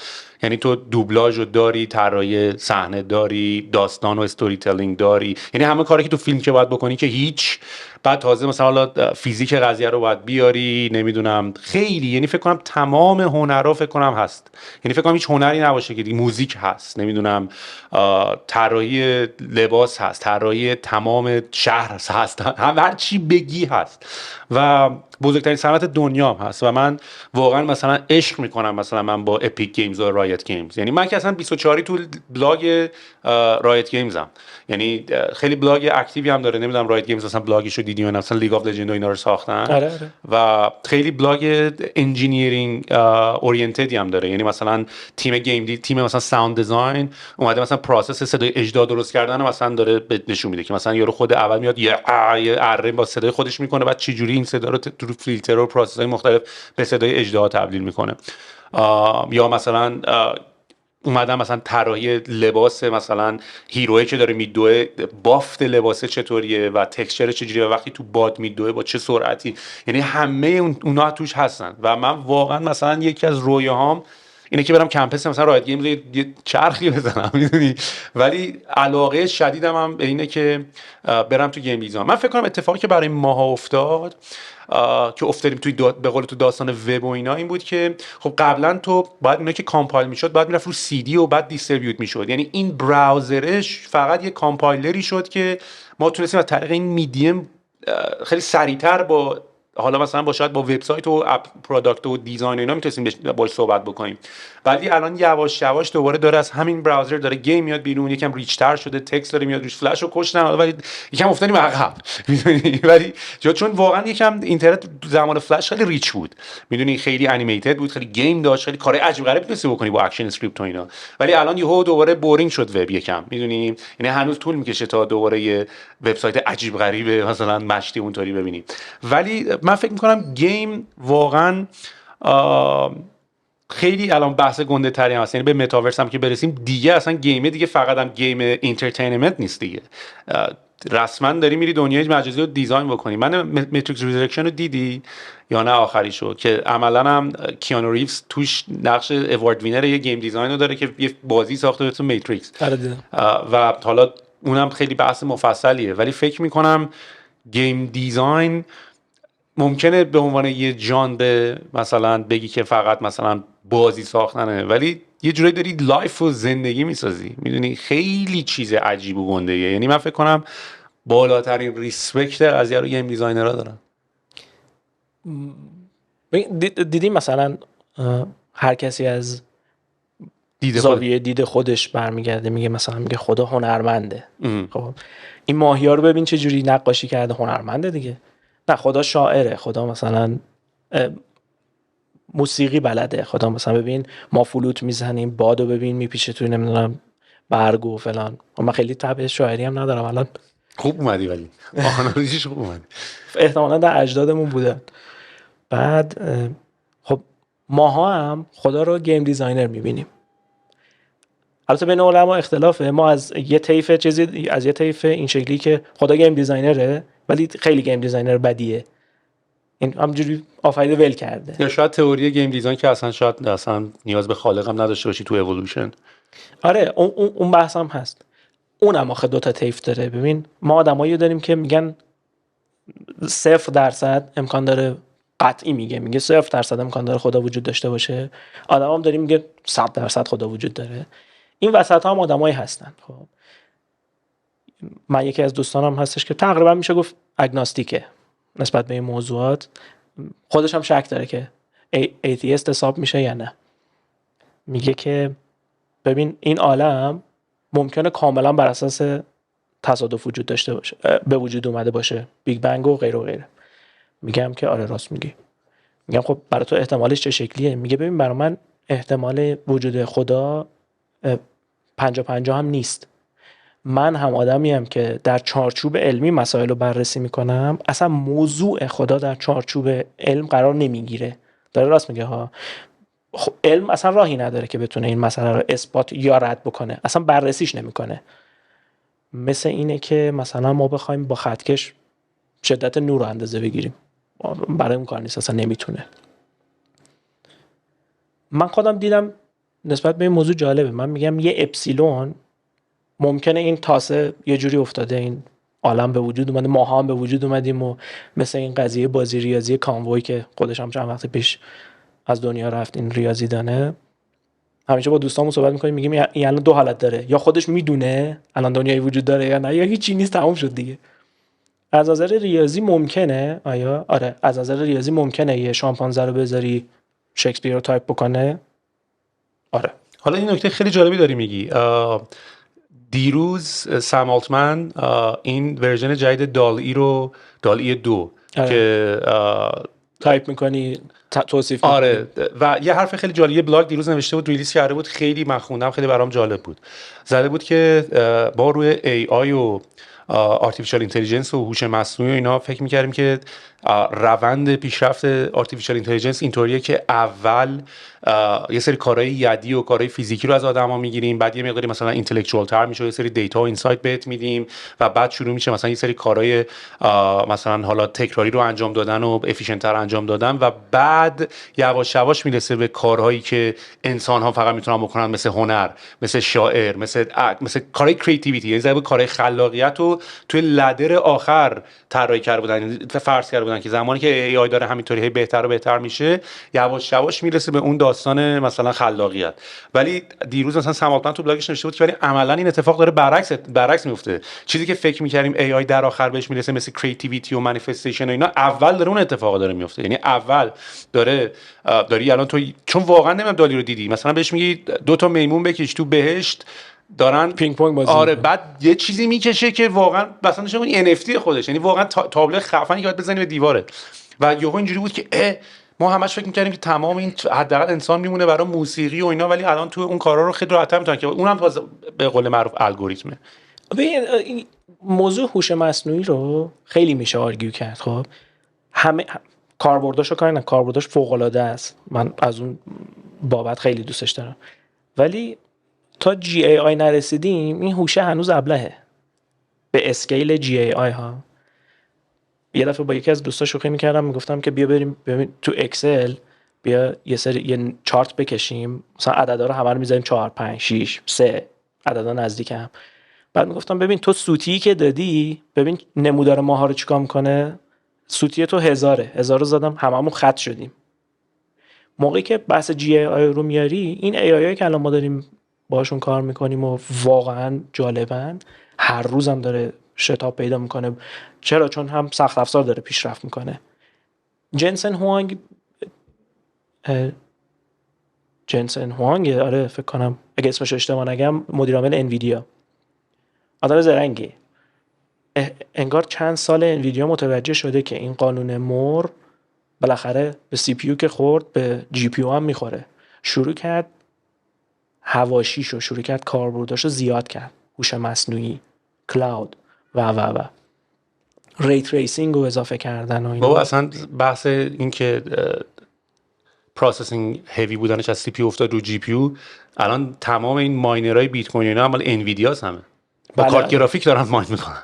به جز آره یه سری از این بلاک چین ها بیشتر روی کارت گرافیک جواب میدن. حالا مثلا بیت کوین اینا دیگه رو پردازنده های ASIC اینا خیلی جواب میده. الان صرفه اقتصادی نداره خیلی. تو مک یا ویندوز الان در حال حاضر؟ من الان جفتشم، ولی خودم فاز انوان رو گرفتی؟ انوان رو دیدی؟ آرکیتکچر انوان رو دیدی؟ آره انوان از همه نظر عالیه. ببین اون جمع نقیضین شده، یعنی هم پرفورمنس خوبی داره، هم باتری کمی مصرف میکنه، هم سرعت و کاراییش خیلی بالاست. حالا این چیزا خیلی جالب بود. M1 اولترا خیلی جالب بود که دوتا M1 مکس رو خیلی جالبه که فقط از نظر اندازه‌ای داره، چون مثلا M1 اولترا فکر کنم مثلا 4 تا M1 به هم چسبیده. دو تا چیز دیگه، دو تا M1 مکسه، دو تا M1 مکس یونیفاید ولی دو تا M1 مکس هم 4 تا دوره M1 معمولیه. اینجوریه. اینو یادم نیست. فکر می‌کنم آره، فکر می‌کنم تکنولوژی M1 حالا جدا از این که مموری و پروسسینگ و اینا رو همه اینتگریتد توی یه چیپه، تو وقتی چیپ‌ها رو قدیم میچسبوندی به هم، این کانکتوره خودش مموری باندویت آره جای دیفیشنسی همون کانکتوره بوده هم هیت جنریت میکرده، هم سرعت، مشکل سرعت داشته. اپل توی این داستان سی پی یو فکر کنم اصل قضیه جدا از این که چقدر معماری چیپ خفنه، کانکتور خودشون درست کردن. بله برای اون که اون دوتا امانای اولترا امانای 20 تا حالا بچسبونه. اگه بکنه خیلی جالبه. ببین یه موضوعی که وجود داره اینه که اپل خیلی سوسکی داره چیز میکنه، داره چیپاشو هی کوچیک و کوچیک‌تر میکنه، بعد یهو میبینی اینا که ایارشو داد. آخه یه نکته هم که وجود داره، تو وقتی به عقب نگاه میکنی داتا رو میتونی کانکت کنی. اول که استیو جابز از زمان پاور مک دنبال این بود که اینتل رو بپیچه، بعد رفتن روی اینتل، بعد اتفاقی که افتاد، یعنی این چیزی بود که من خودم بعد از اینکه داشتم راجع به عنوان تحقیق می‌کردم یاد گرفتم. بعد وقتی موبایل اومد و این تلفن‌ها اومدن، ما مثل یه سری چیزی داریم لو پاور چیپ، یعنی اینا حتما نباید تو برق باشن، میتونن با برق خیلی کم هم فانکشن بکنن. من فکر کنم استارتش از اونجا خورد که روی موبایل خیلی سرمایه‌گذاری کردن، روی فون خیلی سرمایه‌گذاری کردن، روی چیپ‌های لو پاور خیلی سرمایه‌گذاری کردن و بعد رسیدن به یه آرکیتکچری که میتونه بدون استفاده خیلی زیادی از برق بتونه همون کار رو بکنه. و من فکر می‌کنم آره، یعنی یه جورایی راهش هم نگاه می‌کنی، خیلی هم اینجوری نبود که بگی از 20 سال پیش فکر می‌کنم میدونستن داره به این سمت میره، ولی خیلی نچرال هم افتادن تو راهش. آره اون همون حرف استیو جابز که الان خودت هم گفتی، نقطه ها رو به پشت سر میتونی قشنگ وصل بکنی و اینکه اینا پیش میاد. مگه زمانی که برق رو یوتیلایز کردیم گفتیم خب حالا مثلا اولین کاربردش چی بود؟ لامپ بود. مگه اون موقع کسی میدونست برق میاد تلفن میشه، دوربین میشه، باتری میشه، نمیدونم باتری ان ساعت کار میکنه، لپتاپ میشه، عینک وی آر میشه، عینک ای آر میشه. امروز در مورد دیتا هم همینو میگیم دیگه، میگیم دیتا الان نمیدونیم در آینده چه کاربردهایی خواهد داشت. و موضوع هوش مصنوعی موضوع خیلی جالبیه. اگه نمیدونم اطلاع داری یا نه، این حالا من چون پردازش تصویر اینا رو خیلی دوست دارم، کامپرشن اینا رو دوست دارم، یه کمی تو عمق رفتم، واقعا فاصله دارم با اونایی که این کارا دارن میکنن، خیلی فاصله دارم. ولی ببین هر چند سال کودکا داره بهبود پیدا میکنه، مثلا 264 265 میبینی مثلا 5 سال 7 سال فاصله است بینشون. حالا الان دقیق تو ذهنم نیست، دارم حدودی میگم. دلیلش چیه؟ یه سری آدم نخبه این کاره نشستن، اینا رو دارن هی اپتیمایز میکنن، میگن خب ما الان چجوری بفهمیم که از دیتای فریم قبل، یه چیزی داریم، یه آی فریم داریم، این آی فریم وب نیست، اینترا فریمه، این فریم کامله. یه بی فریم داریم، یه پی فریم داریم. پی پردیکتد فریمه. خب یعنی چی؟ یعنی تو وقتی یه فریم میگیری، مثلا فرض کن، مثال میزنم، 1.4 مگابایت یه تصویر کامل تو ویدیو گرفتی، بعدی که داره استریم میشه میاد فریم کامل نیست، تغییراته. اینا تو کودک‌های مختلف روش‌های مختلف داره. حالا بعضیاشون لاسلس هم، بعضیاشون لاسی، یعنی تصویر از بین میره، مقدار مخدوش میشه یا نمیشه. فکر کن چند وقت دیگه با این که اینا کاراشونو میکنن، H265 ادامه میده و فرمت جدیدتری رو میده، این دانشمندا رو بردار هوش مصنوعی بذار. یعنی ممکنه تو اصلا ندونی هوش مصنوعی داره چیکار میکنه.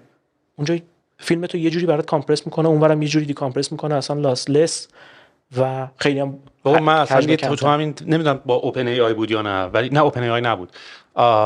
یه تکنولوژی من دیدم کورکوپرم ریخ. یعنی جدا از اینکه هاردور داره هی بهتر و بهتر میشه و فکر می‌کنی چون حالا هاردور داره بهتر میشه بذار کد همونقدر سنگین بمونه، ولی عملا هم داره کد افیشنت تر میشه هم هاردوره. و من این تکنولوژی که دیدم خیلی خفن بود. زوم کاله و من و تو با زوم با هم بحث میشیم و خب این زوم که من و تو داریم با هم صحبت میکنیم فریم به فریم اینا عکسای گنده است که داره ترانسفر میشه و این AI همون اول تو رو میبینه، یه اسکنی اتم میگیره، تمام بدن تو متوجه میشه و فقط وقتی زوم کال داری صحبت میکنیم فقط این پلیگانا اون جای اصلیت داره تکون میخوره و بعد روی کامپیوتر طرف رسما داره دوباره ریکرییت میشه. یعنی از بندویت برای فرستادن عکس استفاده نمیکنه، فقط یه سری دیتا پوینتر رو داره میفرسته که این پلیگانا الان کجان و بعد رو ماشین طرف داره دوباره جنریت میشه و عین فوتوریالیستیکه. یعنی من همینجوری که دارم با صحبت همینو میبینم، رسما همینو دارم میبینم، ولی دیگه عکس جی پگ مثلا 10 مگ به اینجوری هی فریم به فریم هی ترانسفر نمیشه، فقط داری یه سری دیتا. مثل حتی من یادم بچگی که بودم چیز بازی میکردم، وارکرافت بازی میکردم. بعد ما یه هکی درست کرده بودیم با این هایپر ترمینال و اینا، کامپیوترها رو به هم نتورک با دایل آپ وصل میکردیم. بعد یه وقتی وصل میشه تو میرفتی تو وارکرافت، لوکال نتورک ها رو همدیگه رو میدیم که به بازی همدیگه جوین بشین. بعد اون موقع داریم راجع دایل آپ صحبت میکنیم. بعد به شدت بازی بدون لگ بود، خیلی مشتی بود، خیلی تر و تمیز بود. یعنی من اینجوری بودم که مگه میشه ما داریم با هم بازی میکنیم تو این دوره دایل آپ و اینا. یعنی تنها بازی که ما اون موقع خیلی مالتی پلیئر میکردیم همین چیز بود، وارکرافت بود، فروزن ترون که بعدش دیگه تبدیل شد به دوتا و بعد لیگ آف لجند و اینا. و من برام سوال بود که چجوری ما لگ نداریم. بعد فهمیدم که وقتی تو داری کلیک میکنی از اینجا به اینجا، مثلا هیروی تو داره اینجا میره اونجا، خیلی دیتایی نیست بخواد ترانسفر بشه، فقط داره مختصات کلیک تو اینجا داره میشه. رو کامپیوتر طرف قرار نیست هیروی تو رو دقیقاً نشون بده که این داره میره اونجا، رو کامپیوتر طرف هم داره اون مختصات دیتاشو داده، اونم داره اون ور داره از ور خودش میره. و بعد این دقیقاً همین تداعی شد برای من که واقعاً ترانسفر کردن کل اینفورمیشن هم کاملا لازم نیست. یعنی اینجا داری زوم کال میکنی، تو طرف مقابل کاملا داره دوباره رو کامپیوتر طرف داره ریکرییت میشه و این بندویت رو کاملا داره سیو میکنه و حتی تصویرت هم خیلی فوتوریالیستیک تره. دقیقاً همینطوریه. ببین مثلا تا حالا توی TCP/IP تو هندشیک میکنی، میگی مثلا اینو برات فرستادم، میگی اینو برام فرستادی، خب و مطمئن میشی که دیتاهای درست رسیدی. تو UDP نه، تو پکتو میفرستی، گرفت نگرفت دیگه میسکنه، پاکت لاست داری. دقیقاً. حالا تو گیم چجوری میشه؟ تو گیم الگوریتم‌های ساده‌ای وجود داره، الگوریتم‌های پیشرفته‌تر هم وجود داره که کمپانی‌های بزرگتر ایمپلمنتش کردن. تو داری هی برای من پوزیشن و روتیشن و حالا مثلا ممکنه اسکیل تو برای من بفرستی، خب بگی الان من دارم راه میرم، با این زاویه دارم میرم، الان پوزیشنم اینجاست و اینو UDP میفرستی. من ممکنه اینا رو مثلا یکی در میون بگیرم. خب چیکار میکنم؟ میگم اوکی اینایی که من گرفتم چیا بوده، من اینو ادامهش میدم، اینترپولیت میکنم، اکستراپولیت میکنم، ادامهش میدم تا پکت بعدی برسه. پکت بعدی هم که رسید یه دفعه جابجاش نمیکنم که تو بفهمی نگاه کن لگ بودا، آروم میام اینو لرپش میکنم. این یه روش ساده است. روش‌های پردیکشن دیگه هم داریم که حالا تو اون قسمتی که گفتم بچه‌هایی که آکادمیک میخونن اینا رو بهتر میدونن و میتونن ایمپلمنت بکنن، به همین خاطره انجینایی مثل آنریل، مثل یونیتی و غیره، اینا رو آدمایی نوشتن که همینا رو میدونن و اینا رو میان از نظر یوزر اکسپریانس یه طوری میکنن که دیزاینرها بتونن باش کار بکنن. لازم نباشه تا حتما مهندس نرم افزاری یه نفر باشی که آکادمیک کامپیوتر خونده، کامپیوتر ساینس خونده یا کامپیوتر سافتور انجینیرینگ خونده. یه چیز دیگه هم داشتیم میگفتی، یادم از ذهنم پرید، در رابطه با این داستان سیو کردن بندویت و اینکه داری مختصات رو داری میفرستی. آره خب حالا فکر کن هوش مصنوعی بیاد مثلا جای این الگوریتما بشینه. ولی یه موضوع جالب این که برای چی میگم آرگومنت وجود داره و میتونیم بگیم این هوش مصنوعی خنگ و خله فعلا هنوز نمیفهمه، GAI نیست. البته واضحه که GAI نیست. توضیح میدی GAI اون هوش مصنوعی جنراله، اونی که مثل انسان دیگه به قول معروف اون اسکاینتیش میشه، خود مختار میشه دیگه، خودش تصمیم میگیره. و ایلان ماسک حرف جالب میزنه، بعضیا میگن حرف دارک ترسناکیه، میگه که این موضوعی که ربات جنرال AI کلا دیگه، جنرال AI یعنی از همه نظر هوش موسیقی اینجوری نیستش که تو مثلا فقط بهش بگی به تصویر بده. و ما الان یعنی ایلان ماسک میگه ما از جنرال ای آی خیلی دوریم، به خاطر اینکه الان همه چی خیلی اسپسیفیکه. از اینکه تو بتونی به یه نفر مثلا خیلی همین الان مثل سیری، مثلا سیری هنوز جنرال ای آی نیست، به خاطر اینکه فقط اسپسیفیک اینستراکشن، یعنی اینکه تو یه کانسپت خیلی ویگو بگی بعد خودش بتونه فرق اپل سی با اپل کمپانی تشخیص بده، هنوز الان خب به اینا رسیدیم البته، ولی اینا پارسا اینا این کارو کردن چند سال پیش این کارو کردن. خود ما بودیم اون موقع دقیقاً موقعی که من با پارسا بودم تو چین دقیقاً داشتیم روش همین کار می‌کردیم. ولی پارسا غفاری، آره پارسا غفاری. ولی این حرفی که دارم میزنم درسته، ما از جنرال ای آی اتفاقا دوریم. یه مسئله که وجود داره اینه که ما بچهای فنی از نظر پیش بینی زمانی داغونیم. یعنی ممکنه بگیم 10 سال فاصله داریم ظرف 5 سال بهش برسیم، ممکنه بگیم 10 سال فاصله داریم 50 سال بعد برسیم. همین اتفاقی که خودم مثالش زدم که اصلا پیش بینی این که حتی از کدوم درش میریم هم اشتباه در اومد. یه موضوعی که وجود داره اینه که اصلا یه دیبیت هم اینه که اصلا آیا به جی آی میرسیم واقعا. حالا دوالیستا یه چیزی میگن دیگه، میگن که این مغز سی پی یوه، یه روحی وجود داره که اون داره کار میکنه. اینم بحث جالبیه. اونایی که فقط نگاه علمی دارن میگن نه همین مغز دیگه، از مغز به بعد جایی نیست. آخه شده ریکرییت کردیم روی کامپیوتر و می کامپیوتر نیاز به روح داشت که بخواد مثلا حالا خودش اپریت بکنه. نکته همینه دیگه. الان هوش مصنوعی. آره من جمله ایلان ماسک که توی دیروز رفتن دوباره لایو و این داشتن گیگا فکتوری جدید رو معرفی میکردن، جمله‌شو خیلی دوست داشتم. The machines that build the machine. ماشینی که ماشین میسازه. آره خیلی ماتریکسی هم هست این جمله شده. اون حرف ایلان ماسک ببین اون جی ای ممکنه بهش بگیم که باش فاصله داریم بهش میرسیم. یه بحث اینه که اصلا آیا بهش میرسیم. اگه یه چیزی به اسم روح وجود داشته باشه اون موقع تو هیچ راهی برای اینکه اینو بشناسی، آنالیزش بکنی، مهندسی معکوسش بکنی، بسازی دیگه نداری. خب حالا این دیگه از حوزه علم خارج میشه، میره فلسفه. کاری همش ندارم الان. حرفی که ایلان ماسک میزنه چیه؟ این بحثی که همیشه بود، گفتن هوش مصنوعی انسان از بین میبره یا نه. ایلان ماسک حرف جالب میزنه، میگه ما انسان ها وقتی میخوایم جاده بسازیم آیا میخوایم بریم کلونی مورچه‌ها رو خراب کنیم، خونه‌شون رو خراب کنیم؟ نه. ولی ممکنه سر راهمون باشن ما هم خراب کنیم، مثلا نفهمیم خراب کردیم. ممکنه هوش مصنوعی ما رو این شکلی ببینه یا اصلا نبینتمون. این حرف جالبیه ولی درسناک هم هست دیگه. ممکنه هوش مصنوعی یه دفعه به اختیار برسه بخواد یه کاری بکنه، انسان‌ها سر راهش باشن اصلا تو سیلیکون ولی نمیدونم دیدی سریال سیلیکون ولی یا نه، یه قسمتیش هست اون گیلفوی برنامه‌نویس نرده یه اکسس میده به ای آی که ساخته که بره باگا رو فیکس بکنه و کل سافت رو پاک کرده بود. بعد همه اینطوری بودن که داداش تو واسه چی رفتی اکسس دادی به کد بیس به یه ای آی که اصلا نمیدونیم چیکار میکنه، بعد رفته کدو پاک کرده، دیدی که رفته سوتی داده کدو پاک کرده، کار نکرده ای آیش. بعد بحث این بود که نمیدونیم کد کار کرده یا نه، شاید ای آی به این نتیجه رسیده که بهترین راه حل کردن و حذف کردن تمام باگا اینه که کل اپلیکیشن رو پاک کنه، which technically and statistically is correct. میدونی؟ و واقعا برای من سوال بود که راست میگی مثلا ای آی شاید به این نتیجه رسیده که برای اینکه همه باگا رو فیکس بکنه کل اپلیکیشن رو پاک کنه اصلا.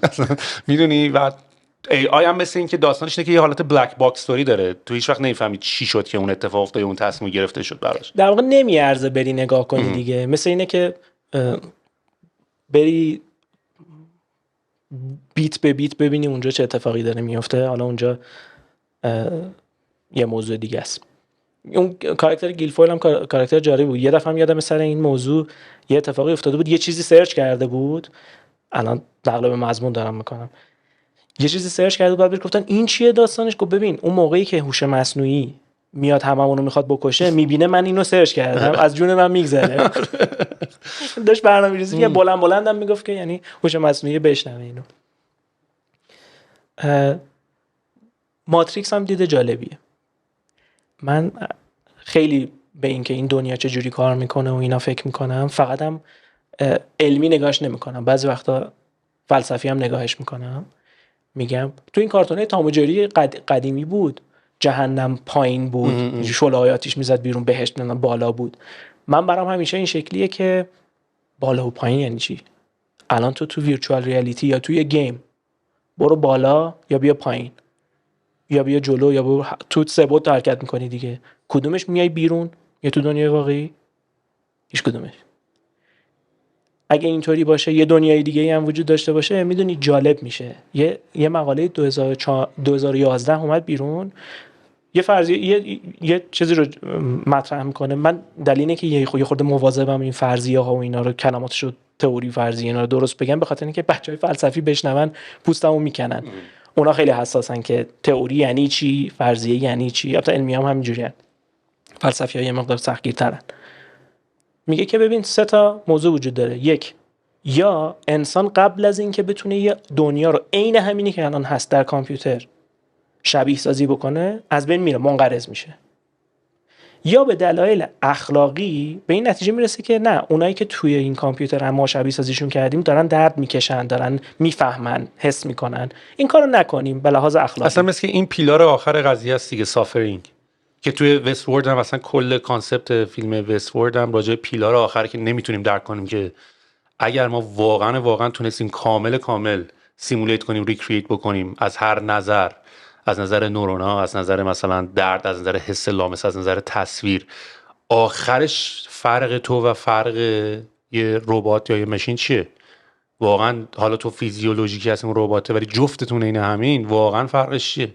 و حالا آخرین پیلاری که دارمش دست می‌زنه اینه که انسان میتونه سافر کنه و ماشین نمیتونه سافر کنه و شاید لیر سافرینگ هم حتی بهشون اضافه کنیم که واسه همین بک استوری میساختن تو ذهن ربات‌ها و اینا که مثلا بچه‌ش از دست داده یه استوری هم داشته بود. بعدن یه اسپویلر الرت بذار اینجا. منم ندیدم پسورد هنوز، تو لیستم که ببینم. اسپویل نکردی. هیچ اسپویل نکردم. ببین خب اینجا باز دوباره این موضوع مطرح میشه که از کجا معلوم همین الان ما اون مغزه نیستیم که توی مایه شناوریم و تو فکر میکنی دستتو گذاشتی اینجا، دستت اینجا چیزی نیست. ولی از نظر علمی مگه همینطور نیست؟ مگه از نظر علمی تمام اینا غیر واقعی نیست؟ یعنی نه که غیر واقعی نیست، تعریف داره که مثلا اینا جنس اینا، تمام اینا سیگنالایی که ما داریم میگیریم، تمام این تصویرات داره این تو کامپایل میشه. یعنی این چیزی که من دارم میبینم دقیقاً چیزی نیست که واقعا تو دنیای بیرون وجود داره، چیزی که چشم من داره اینو ترجمه میکنه، کامپایلش میکنه. تو اگه مثلا با یه دستگاه دیگه ببینی، مثلا با هیت ببینی مثلا یه چیز دیگه میبینی، با یه لنز دیگه ببینی یه چیز دیگه میتونی ببینی. اینا داره این سیگنالات داره توی ذهن من اینطوری داره ترجمه میشه. آره موضوع همینه دیگه. موضوع اینجاست که ببین این سیگنال‌ها از محیط میاد توی انبیه چشم ما، یه سری عصب رو تحریک میکنه، اینا پیام ها میره به مغز، اونجا تفسیر میشه. خب موضوع اینجاست، آیا مطمئنیم مغز مرحله آخره، مغزه که میبینه؟ نمیخوام دوباره بگم ممکنه یه روحی هم وجود داشته باشه، کاری ندارم. آره به خاطر اینه که ما سنسورامون به یه طیفی از نور حساسه دیگه.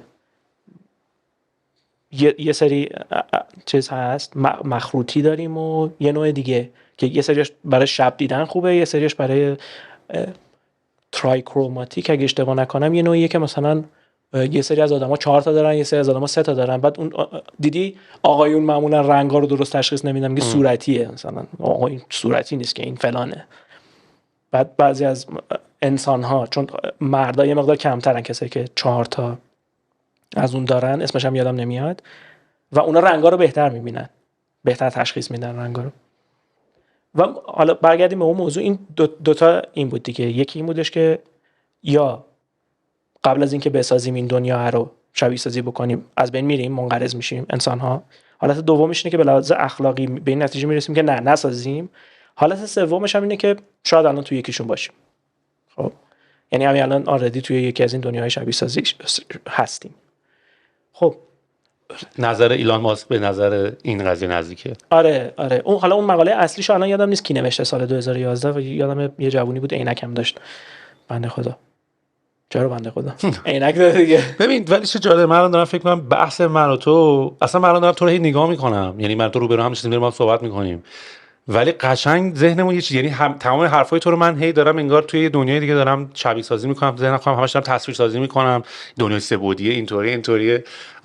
امیدوارم اونایی هم که دارن گوش میکنن تونسته باشن یه همچین شبیه سازی رو بکنن، میدونی، به خاطر اینکه اگه یک هم مثلا ندونه من تو راجع چی داریم صحبت میکنیم، اینجوری که اینا دارن فقط یاوه‌گویی میکنن. آره خب باید ماتریکس رو ببینن، مثلا باید ردی پلیر وان رو ببینن، باید یه چند تا فیلم این شکلی ببینن.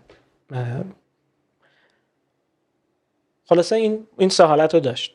بعد دیدی که بعضی از دانشمندا، این بنده خدا اسمش چی بود؟ جوابش مهمه در نظر تو حسین؟ اصلا یه سوال گندتر بپرسم، اینی که حالا ما توی سیمولیشن هستیم یا نیستیم؟ جوابش باحاله. جوابش باحاله. میدونی نکتهش چیه؟ ببین برای ما عملاً اگه الان بمیریم هیچ چیزی نباشه فرقی نمیکنه، تمام شد دیگه. این عالم تصادفی، مثلا من میگم احتمالش اپسیلونه ها. دوستانی دارم که میگن نه بابا 100% دنیای دیگه وجود داره، و گفتم دوستانی دارم که میگن نه صفره، اصلا تموم میشیم و چیزی بعدش نیست.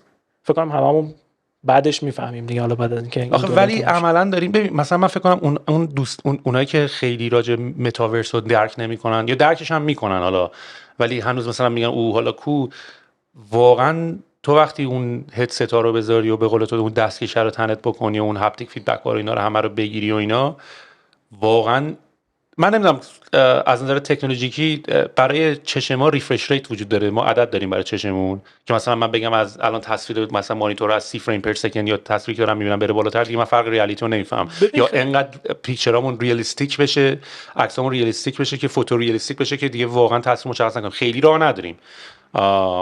و من فکر میکنم که دیگه خیلی طولی نمیکشه که، یعنی من تو حرف راجع به 100 سال آینده نمیزنیم، من فکر کنم تا چند سال دیگه واقعا من و تو میریم توی یه دنیای دیگه که اصلا دیگه فکر نمی‌کنیم که حالا این سیمولیشن، چون خودمون کردیم تو سیمولیشن و بعدش هم سیمولیشن ودن سیمولیشن، مثلا همین مدال ریزرکشن که توی میتریکس بود و دیگه انقدر تو اینسپشن هی میری تو اینا دیگه اصلا من فکر کنم این سواله یه جورایی دیگه کدوم دنیا واقعی و اینا اصلا هر چه شدن دیگه واقعا بعد از یه حدی هم دیگه به اون دنیای فیزیکه و این انرژی به این شکل تو این دنیا احتیاج نداشته باشه که اصلا اون زنده بمونه، اصلا دیگه رفتیم اصلا نفهمیم چی شد و دیگه بازی هم ادامه داره. آره این موضوع کانشسنس و اینکه اینو آیا میتونی انتقالش بدی مثلا به یکی از این ریالیتی ها، حالا هر چی که هست، چه پردازنده است، چه مثلا ویرچوال ریالیتیه، چه متاورسه، یا حداقلش آواتارته، تو آواتارتو الان هم همین الان دارن این کار، مثلا تو آواتارتو میفرستی جنگ، از اینجا نشستی داری کنترلش میکنی ولی یه فیزیک دیگه داری. آره اینا بحثه فلسفیه که میدونی الان یه موضوعی هست. اگه الان بوده آزیک سیموف اینا همه راجع اینو صحبت میکنن، یعنی چیز جدیدی نیست، دقیقا. سال 2022 نیست، این بحثایی که 1970 60 هم داشتن راجعش بحث میکردن. آزیک آسیموف میدونستی چیزی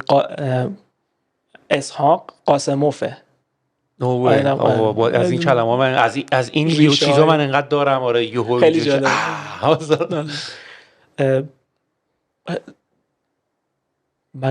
من فکر کنم مشکوکم به دایلکسیا. نه اون که داداش ما خودمون الان اصلا انقدر بحث به 156 من تو راجع ویدیو کورش حرف نزدیم. آره وای هنوز وارد، آره هنوز نزدیک متاورس هم نشد اصلا. آره اون خب تا اینجا گفتیم که ما بازی هم میسازیم. من 2 تا کلیپ برات فرستادم، این وسطا یه جا بگنجونش دیگه. آره از این کلاکتا نداری؟ میخوای یه دست بزن؟ چرا؟ نایس. و خب میخوای خودمون ببینیمش یا چی؟ من خودم ندیدمش. آره دوست داری ببینیم؟ موبایلم بردارم.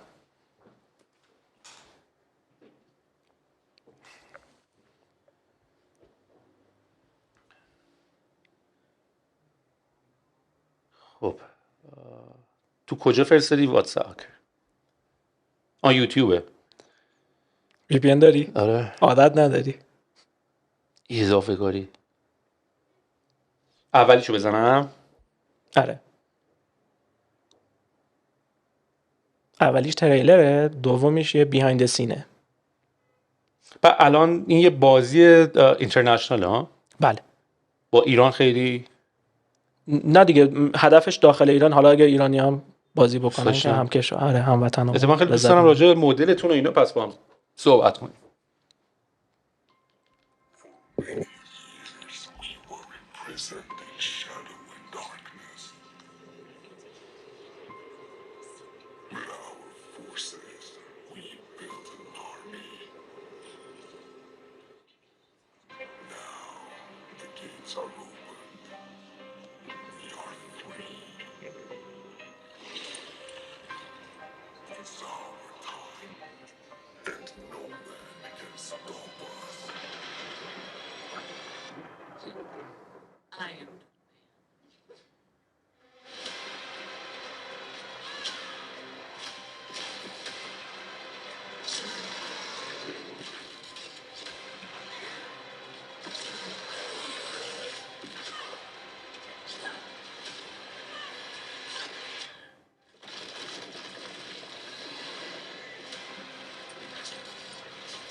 یه آرت دایرکتوری فقط اینو داره فیلم برداری میکنه عملا تو دنیا. بله دقیقاً.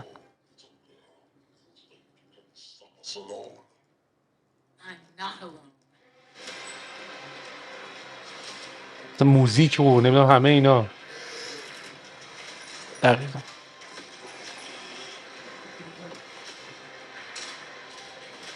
حالا همه اینایی که الان داری میبینی قسمت‌های غیر ای آر بازیه.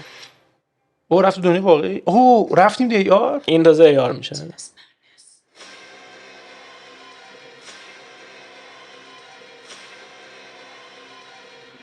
چه خفن. ببین حالا دو تا الان دیدم، دو تا نکته اومد تو ذهنم. یکی این که فیلم ها رو مثلا لاین کینگ رو من داشتم نگاه می‌کردم، لاین کینگ آخریه که اومد فیلمش. آره فیلمش اومد.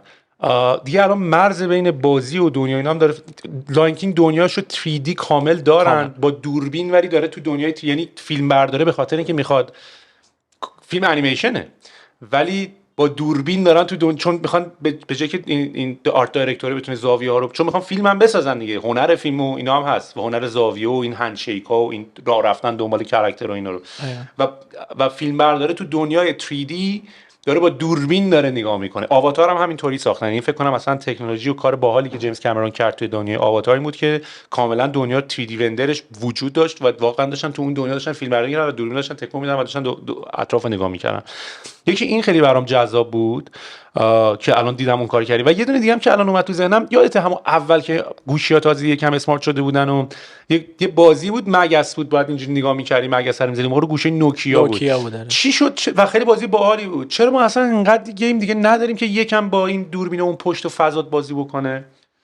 ببین اون موضوع ساده ای بود. خب اون پردازش تصویر نداشت، فقط بک‌گراندش میشد ویدیو. آره 3 درجه آزادی هم فکر کنم 3 درجه آزادی بود، یادم نیست. ببین وقتی میچرخوندی خب این مگس باد میومد. خب نه این پس فقط داشته اوورلی دوربین. آره. فقط مگس یعنی رو مینداخت. آره یعنی فقط در حقیقت داری صاف میری چپ و راست. آره. بعد اومدیم جلوتر این 3 درجه آزادی شد. یعنی چی؟ یعنی میتونستی گوشیتو بچرخونی ایکس و وای و زد. خب رو 3 محور میتونستی بچرخونی. بعد 6 degrees of freedom اومد، یعنی میتونه دیگه پوزیشنال ترکینگ هم میتونستیم انجام بدیم.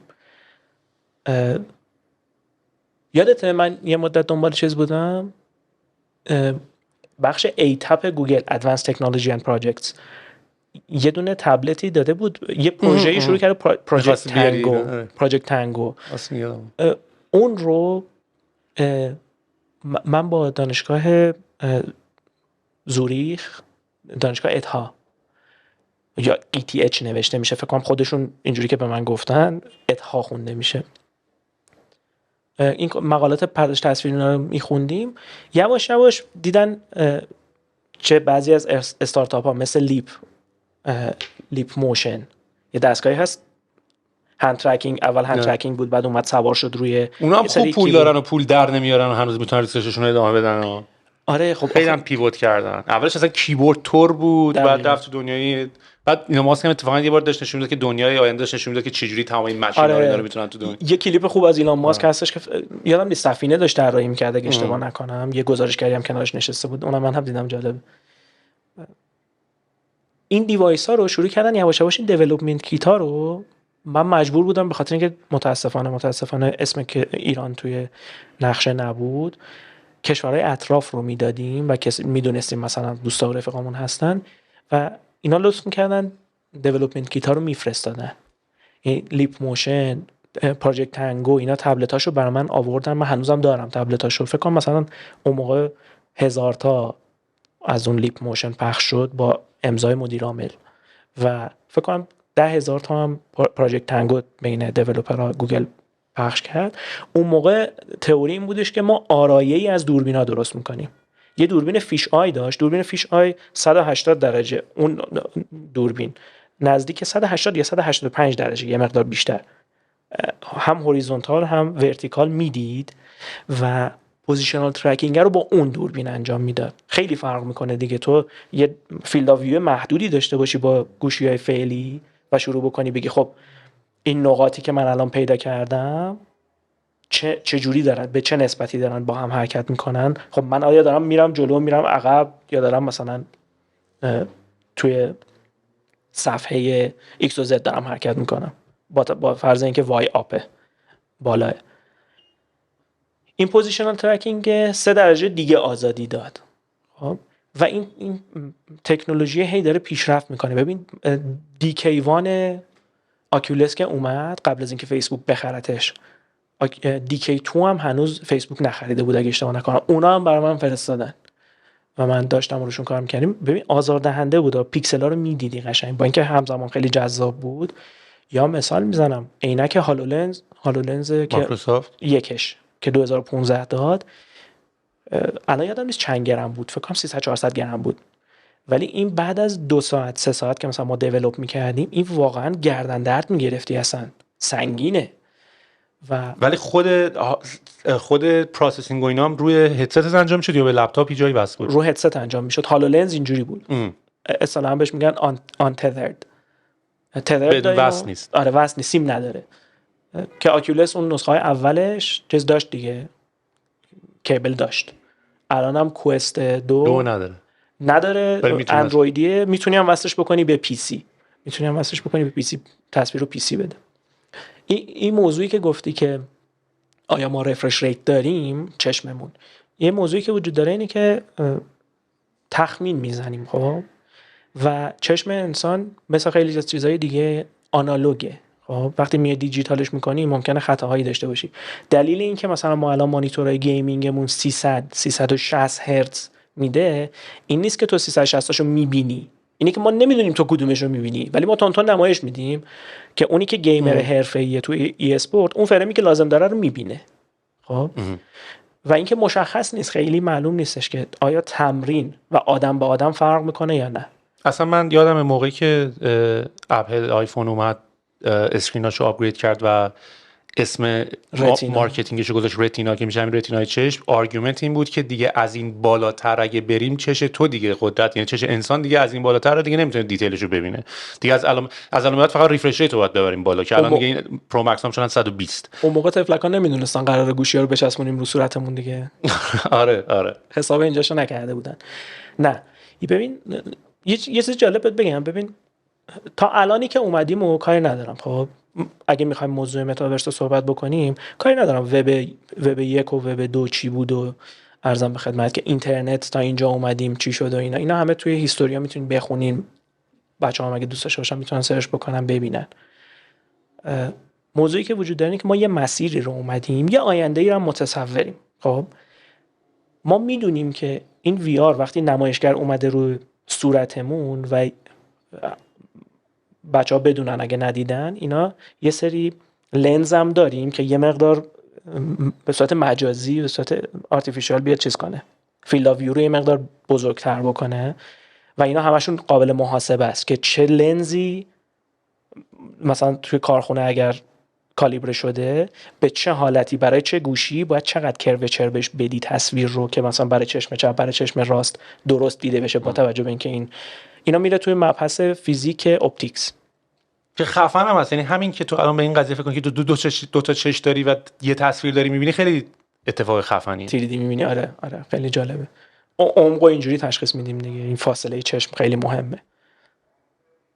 یه نمودار هست دوستان زیست شناس بیولوژی اینا رو کشیدن که این موجوداتی که چشماشون بغله چی میبینن، چقدر 3D میبینن، آیا این چشماشون همپوشانی داره، عمقو میفهمن یا نه.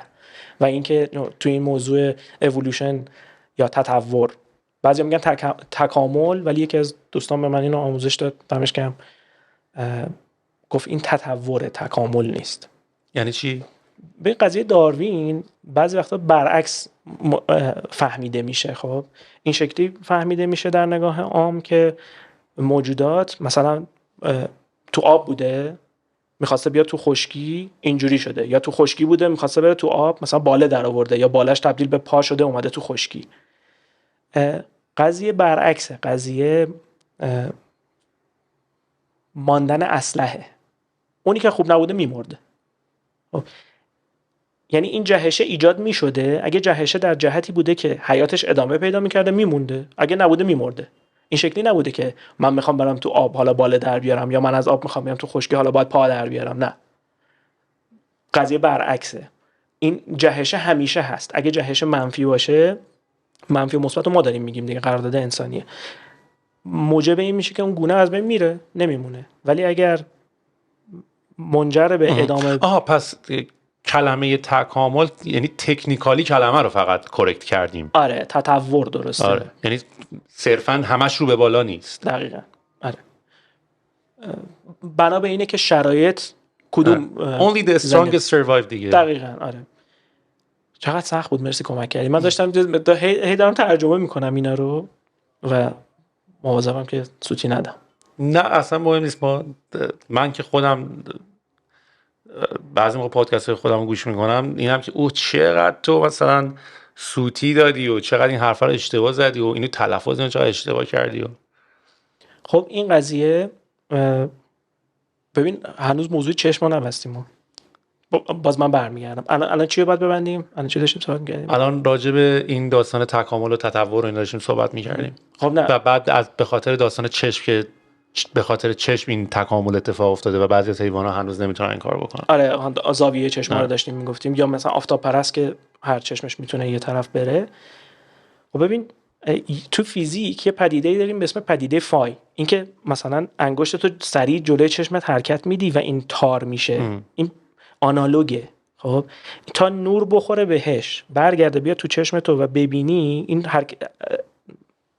یه لگی داره، دستت حرکت کرده و این فوتون ها دیر رجیستر میشن توی شبکیه و این پیام های عصبی مخابره میشه. خب توی بازی ما اینو میایم مجازی درست میکنیم، بهش میگیم موشن بلر. یعنی میایم قدیما چیز میکردیم، فریم ها رو با هم بلند میکردیم، یه حالت قشنگ تو فریم ها رو میدیدی، ردش رو میدیدی. الان نه، الان میایم یه موشن وکتور حساب میکنیم، تصویر رو بلر میکنیم. واقعا تو فکر میکنی این همونیه که من در واقعیت دیدم. برای همینه که تو وقتی نور شدید میتابونی، تعداد فوتونا زیاده، تو این موقعی که داری دستتو تکون میدی شفافتر میبینی دست رو. و یا تعداد فریمی که دوربین میگیره اگه خیلی بالا باشه، مثلا 900 فریم پر سکند باشه، 900 فریم پر سکند، فریم فارسی نیست، ولی 900 فریم پر سکند مگه داریم؟ آره بابا، هم تو گوشی ها هستن. آره گوشی. ولی تصویری که آخر رو مانیتور میبینی مثلا دیگه مکسش 30. آره تو مهم نیست تو با چه فریمی اینو نشون میدی. تو یوتیوب مثلا اون موقعی که ضبط کردی 900 فریم ضبط کردی، حالا با 30 داری نشون میدی، اینجوری آروم میشه. در صورتی که واقعی ببینی، من داشتم دستمو تون حرکت میدادم و این باز پدیده فای خیلی کم میشه یا تقریبا نمیشه دیگه. اگه تو 900 فریم بگیری قشنگ تصویر رو کامل میبینی. خب میشه اسلو موشن عملا. دقیقاً میشه اسلو موشن دیگه. تو 900 فریم بر ثانیه ضبط میکنی، 30 فریم یا 60 فریم یا 120 فریم بر ثانیه اگه نشون بدی، خب این اسلو میشه طبیعتاً به یه مقداری. و اینکه بعضیا میگن انسان حدود 16 فریم بر ثانیه میبینه، بعضیا بالاتر میگن. یا در مورد رزولوشن چشم انسان حرفای مختلف، بعضیا میگن حدود 500 مگاپیکسله، بعضیا میگن نه شما باید ریجن بندی بکنی. ما یه دید اصلی داریم، یه دید فرعی داریم، یه نقطه کورم داریم. نقطه کور چشم تو پیدا کردی تا حالا؟ نه دقت نکردم بهش، ولی چیزایی که داری میگی یه مقداری، مثلا چیزی که من خوندم مثلا اینطوریه که من اگه الان دارم به تو نگاه میکنم و یه سری تصویرم اینور اونورمه، عملا من این تصویرا رو نمیبینم.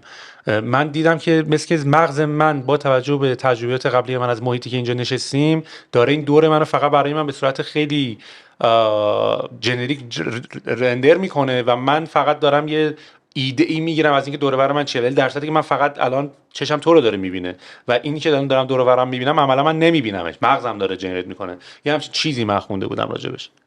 ببین به لحاظ زیست شناسی من اطلاع ندارم، نمیدونم، ولی الان یکی از تکنیک های رندر تو وی آر دقیقا همینه. خب ما میایم چشم تو ترک میکنیم، متوجه میشیم پروگرسیو رندرینگ. تو یعنی کل تصویر رندر نمیکنه، همونجوری که میری جلو هی نسبت به دیدت داره فقط همون دیدت رو رندر میکنه. دقیقاً. حالا بعضی وقتا اینجوریه که ما میایم تصمیم میگیریم کجا رو با دیتیل بالاتری رندر بکنیم. وقتی من آی گیز دارم انجام میدم، یعنی دارم نگاه میکنم ببینم مردمک چشمت کجا حرکت کرده و کجای تصویر رو داری میبینی، میام الان یه تکنولوژی دیگه سخت افزاری هم شده، VRS، خب Variable Rate Shading. اون قسمت اصلی رو با یه کیفیت بالایی شیدینگش رو انجام میده، رندرش میکنه. اون قسمت‌های فرعی تو اصلا فرض کن نقطه نقطه هم انجام بده، چشم تو اینو کامل میبینه چون مغزته که داره تکمیلش میکنه. این نقطه کور چشم انسان هم خیلی جالبه. کره چشم این پشتش موقعی که نور وارد میشه، کره چشم پشتش به ماست. خورشید پشتش به ماست. این جایی که عصبا وصل شدن، شبکیه چشم اون پشته، یه قسمتی داره که این پیام‌ها بالاخره باید این سنسورها هستن و مخابره بشه. اونجا دقیقاً نقطه کورته. خب میتونی هم پیداش بکنی. خب بلایند اسپات اگر مثلا تو یوتیوب اینا هم سرچ بکنی، برای من خیلی راحته، من 3 سوت پیداش میکنم. اگه یه نقطه رو نگاه بکنی، دقیقاً یه نقطه رو نگاه بکنی، بعد با شستت آروم حرکت بدی، یه جایی شستت محو میشه. یه جایی شستت محو میشه، سیاه نیست. خب چرا؟ چون مغزت داره این اطراف رو میگیره، اونجا رو هم ترمیم میکنه. حالا همین نکته‌ای که داریم داریم ما برعکس میبینیم دیگه. ما طوری که نور میاد، ببخشید من پیدام وسایفت، طوری که نور میاد تو چشم ما میرور میبینیم، باز میره تو مغز میرور میشه که ما درست میبینیم. ببخشید از همه میخوام این که مغز داره کارکت میکنه یا روی چیزی که ما میبینیم داره یه پست پروسسی انجام میده، خیلی جالبه. من همین داستانی که الان تو داری تعریف میکنی و من فکر میکنم تو این داستان تسلا ویژن برای ماشین تسلا ایش دقیقاً به همین مشکل خورده بودن. یعنی همین بحث بلایند اسپات برای ماشینا بود و همین ماشین تسلا بود و خب اینا که مثل چشم ما مشکل ندارن، میتونن هر جایی که بلایند اسپات دوربین بذارن، میدونی، ولی و خیلی هم ریلای کردن رو کلی رادار و سونار و لایدار و سونار و نمیدونم دوربین، که مثلا ایلان ماسک میگفت این دوربینی که اصلا میذاری even more than enough، میدونی، از حتی از چش انسان و اینا. ولی یادم دیدم توی اون داستانی که دوباره اومدن داشتن راجع به تسلا ای داشتن معرفی میکردن و تسلا ویژن داشتن صحبتشو میکردن، دوباره دارن بیسیک سازی میکنن. یعنی اینجوریه که تا جایی که میخوان میگن اصلا یکم به ضرر ماست، چون ما در آخرش این ماشینا رو ما خیلی خفن بسازیم، کلی دوربین دور و برش بذاریم، این ماشینا طراحی شدن برای انسان، یعنی سیستم شهرسازی ما برای انسان طراحی شده. اگر میخوای اون کار رو بکنی تو مثلا اون وقت باید یه سیستم ترانسپورتیشن و یه زیر ساخت دیگه‌ای برای درست بکنی. و اومدن این سری دوربینا رو برداشتن که این انسان بتونی بلایند اسپات داشته باشی، که بتونی بامپرا رو بفهمی، که بتونی جایی که ممکنه آب ریخته رو، چون مثلا یه مثال خیلی خفن بود تو همین داستان آخر تسلا، بارون اومده کل خیابون رو آب گرفته، تو میخوای بری، تو از کجا میدونی عمقش چقدره؟ بله. که از روش رد چی بری، فکر کنی حالا یکم آب ریخته یا ممکنه بری و مثلا قشنگ بری زیر. و اومده بودن دقیقاً تمام تکنولوژیایی که باعث شده بود که خیلی برتر از انسان باشه رو تقریبا داشتن دوباره ریموو میکردن و فقط به اندازه سیگنالی که انسان میتونه ریسیو بکنه دارن محدود میکنن به همون مقدار که بتونن شبیه سازی بکنن چی کاری که انسان داره توی این مسیرهایی که برای انسان ساخته شده انجام بده. ببین فکر میکنم این به هر حال در راستای پیشرفت علم دیگه. اون ساده سازیه اتفاقا جالب، اینشتین بود میگفت ساده ترین چیزا همون پیچیده، این چیزا هم پیچیده، این چیزا هم همون ساده ترین چیزا هم. نمیدونم که حرفتو تایید بکنم بعد نباشه. خوبه، آره منم نمیدونم، آره شاید همینجوری کلی بگیم راحت تر باشه. اصلا موضوع ما همینه، یعنی ما اومدیم، خب اوایل که کامپیوتر پانچ میکردن 0 و 1 بود دیگه، بعد اسمبلی اومد، بعد نمیدونم زبان‌های دیگه اومد، مید لول، لو لول، مید لول و الان های لول و دیگه فریم ورک ها اومدن.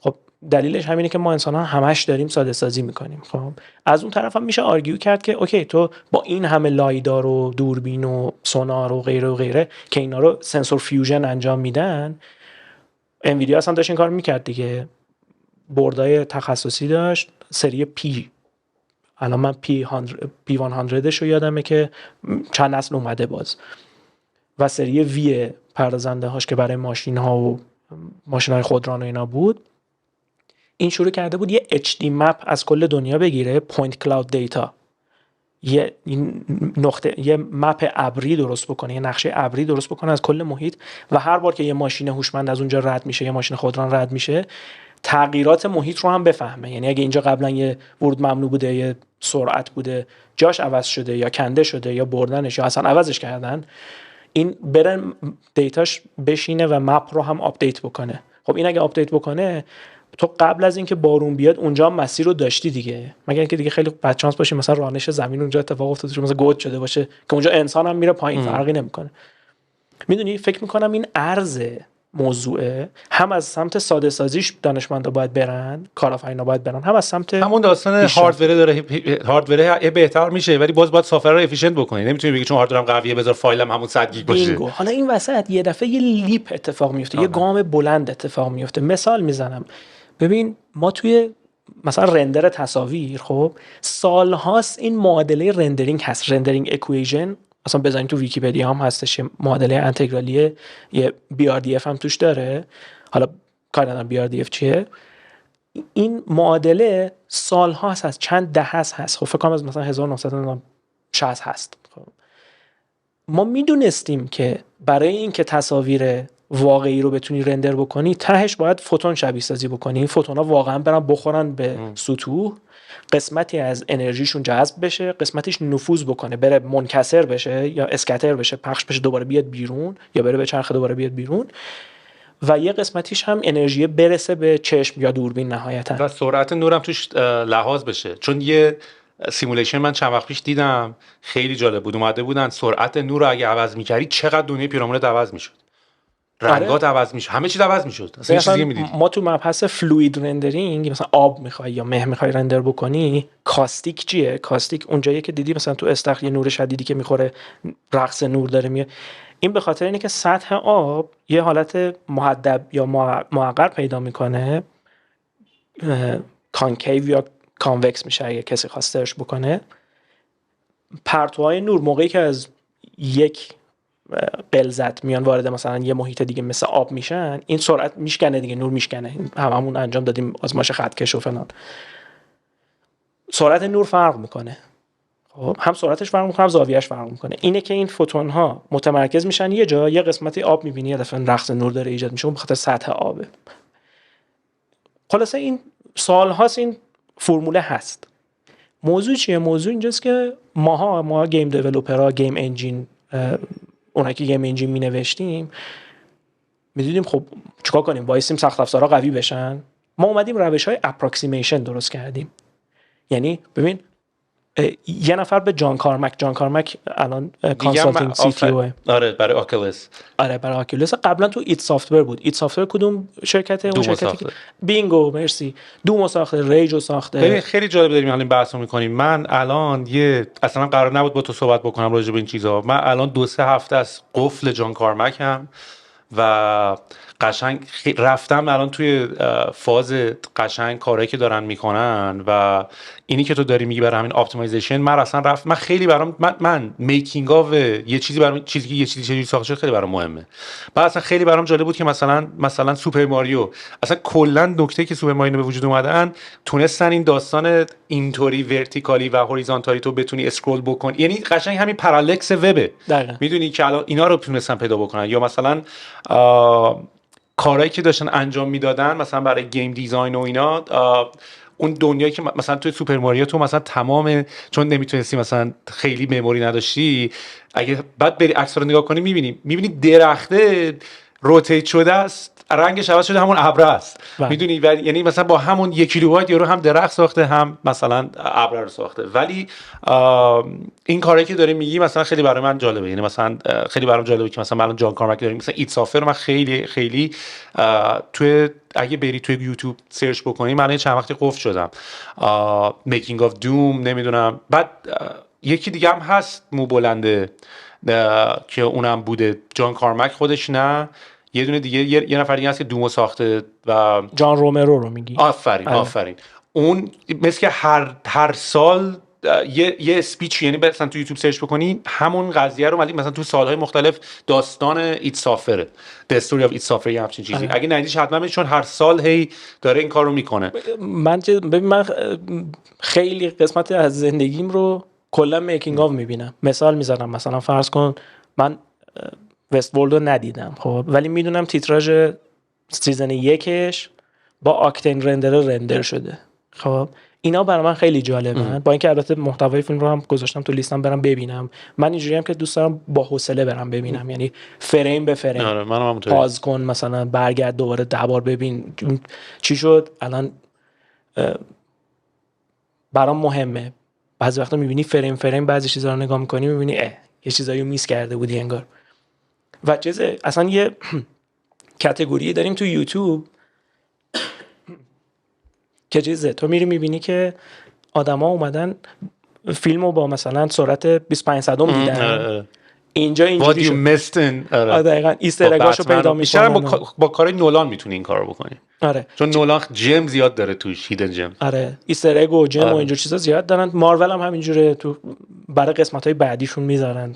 خیلی کار جالبیه. مثلا پیکسار یه چیزی که من دیدم خیلی جالب بود، حالا نمیدونم واقعا صحت داره یا نه، هینت فیلم بعدی پیکسار توی انیمیشن قبلیه هست.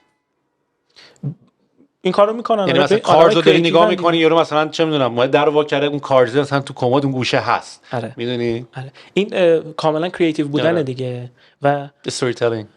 دقیقاً این آدما انقدر تو لبه تکنولوژی ان. هر کدوم از کارهای دیزنی که با پیکسار انجام میده یه تکنولوژی رندر رو داره پیشرفت میده. مثلا تو فروزن برف رو، تو نمیدونم تنگلد مثلا دریم ورکس سافر داشتن میساختن، بعد شدن کمپانی انیمیشن، یعنی داشتن سافر بله انیمیشن ساختن، داشتن درست میکردن. و من رفتم توی استوری هم داشتن، من خیلی نگاه میکنم این چیزای میکینگ اف مثلا توی استوری اینو با چه اسفناک مثلا داشتن درست میکردن. یعنی دونه دونه به اندازه مثلا اون یارو عروسکه اینا ناب داشتن که دونه دونه این ناوار مثل اتوماسیون الان نبود با فتوشاپ می دسته رو بدین تکون بدین، دونه دونه داشتن این ناوار تکون میدادن. دقیقاً. و این حالا نرم افزار پیکسار رندرمن که الان بیرون هم هست به صورت تجاری، البته یه قسمتی از کداشو بیرون نمیدن، صرفا برای کار خودشونه. چقدر جالب که نسل به نسل، انیمیشن به انیمیشن، اینکردیبلز 1 و 2 رو بذار کنار هم. الان گرافیکای بازیای ساده از اینکردیبلز الان فکر کنم دیگه همه چی با یونیتی دارن درست میکنن. یعنی یونیتی شده دفکتو استاندارد، باش فیلم دارن میسازن. آره یعنی الان فیلم‌ها، ویژوال افکت فیلم‌ها دیگه با یونیتیه دارن این کارو میکنن و یه سری رو دارن ریل تایم رندر میکنن. حالا بعضیاشون برای پریویزه، بعضیاشون برای واقعا پروداکشنه. و فقط هم یونیتی نیست، الان به شدت رقابت بین آنریل و یونیتی زیاده. یعنی میبینی آنریل میاد متا هیومن رو میکنه، همون واو، بعد یه دفعه میبینی متا انیمالز هم رو کرد جدیدن. آره سگ و گربه. یهو میبینی از اون ور یونیتی تکنولوژیز میاد مثلا وتا دیجیتال رو میخره 1.67 میلیارد دلار. وتا دیجیتال خرید جدی؟ وتا دیجیتال رو خرید که بزرگترین کمپانی ویژوال افکت که مال چیز بود، پیتر جکسون بود. خرید. بعد یه دفعه می‌بینی مثلا از اون طرف میره زیوا داینامیکس هم میخره. زیوا داینامیکس چی بود؟ زیوا داینامیکس اومده بود برای انیمیشن ماهیچه، چربی و پوست رو شبیه سازی کرده بود. یونیتی اینو خرید. یعنی چی؟ یعنی تکنولوژی وتا به اضافه زیوا با هم ترکیب بشه بیاد ریل تایم تو یونیتی. طبیعتاً الان کارت گرافیکای خیلی سطح بالا میخواد برای اینکه تو ریل تایم بتونی شبیه سازی رو انجام بدی و رندر بکنی. بعدها می‌بینی مثلا چند سال دیگه رو گوشی‌هامون هم میاد، روی عینکامون هم میاد. این رونده رو داشتم میگفتم، این خیلی جالبه. ببین الان مانیتور اومده کاملا، میگن مارک زاکربرگ و پالمر لاکی بود که آکیولس اول داشت دیگه، کیک استارترش موفق شد خیلی. میگن اینا لج کردن با مادرشون هی میگفتن که از مانیتور دور بشین، بچه از تلویزیون دور بشین، چشات خراب میشه. اینا گذاشتن صاف گذاشتن رو چششون. این یه مسیر طبیعی داره رشد اینا. یعنی تو میبینی این هی پیکسلا هی دی پی آیشون میره بالاتر. خب پی پی آی ببخشید دات پر اینچ مال پرینتر، پی پی آی پیکسل پر اینچشون هی میره بالا. و خب این اون به خاطر اون لنز است که داره بزرگ میکنه، به خاطر اینکه میدان دیدت رو ببره بالا، هی میره بالا. خب سبکتر میشه، نسل به نسل سبکتر. این یه مسیر طبیعیه. بعد چه اتفاقی میفته؟ چه عینکای AR چه عینکای VR تبدیل میشن به لنز. چیپ دارن. خب این قسمت‌های بغلش میتونه چیپ و نمیدونم باتری و اینجور چیزاش باشه. و اگه مثلا بخواد AR باشه، این باید یه لایت ویو گاید داشته باشه. یعنی اشعه نور رو باید یه جوری منعکسش بکنه، چون این از بغل که میاد بشکنه بیاد تو چشمت دیگه. راههای مختلفی داره، اینم باز میشه فیزیک و اپتیکس و اینکه متریال چی استفاده بکنی که نور رو درست بشکنه، که رنگ رو تو درست ببینی، پرتوهای نور که میاد. مثلا توی هالولنز، تو هالولنز یک فکر کنم 4 تا لایه داشتی، دوتاش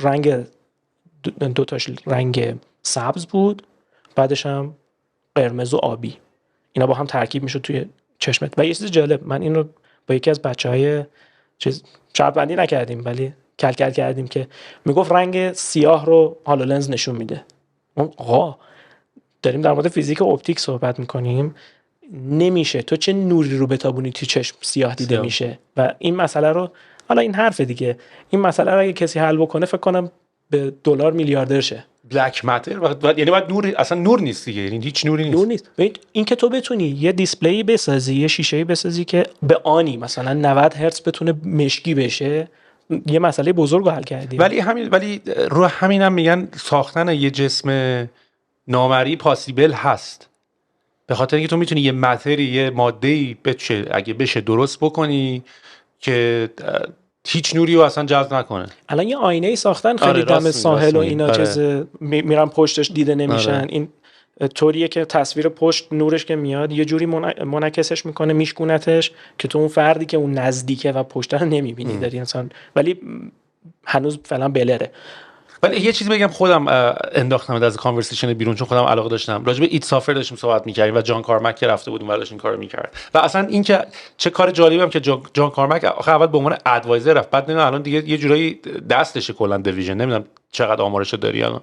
ببین اتفاقا همین چند روز پیش داشتم نگاه می‌کردم که کانسالتینگ سی تی او، آره کانسالتینگ سی تی او، یعنی انگار مثلا شبه بازنشست شده، نمیدونم. نه فکر کنم داره حالت آرندی تور داره. جان کارمک خیلی کارهای آرندی انجام میده. بعد از اینکه اون کارهای گیم انجین و اینا رو انجام داد و توی یکی از کلیپاش گفت که من این دنیای 3D و اینا رو فتح کردم، بعد رفت یه شرکتی زد استارتاپی به اسم آرمادیلو، یه جورایی میخواست مثلا چیز بشه، اسپیس ایکس بشه، خب که نتونست، موفق نشد. یه سری کانترکت هم بست و بعد اومد بیرون و از ایت سافتور کلا اومد بیرون، اومد آکیولس قبل از اینکه فیسبوک بخره. بعد فیسبوک 2 میلیارد دلار خرید، سال 2012 بود اگه اشتباه نکنم.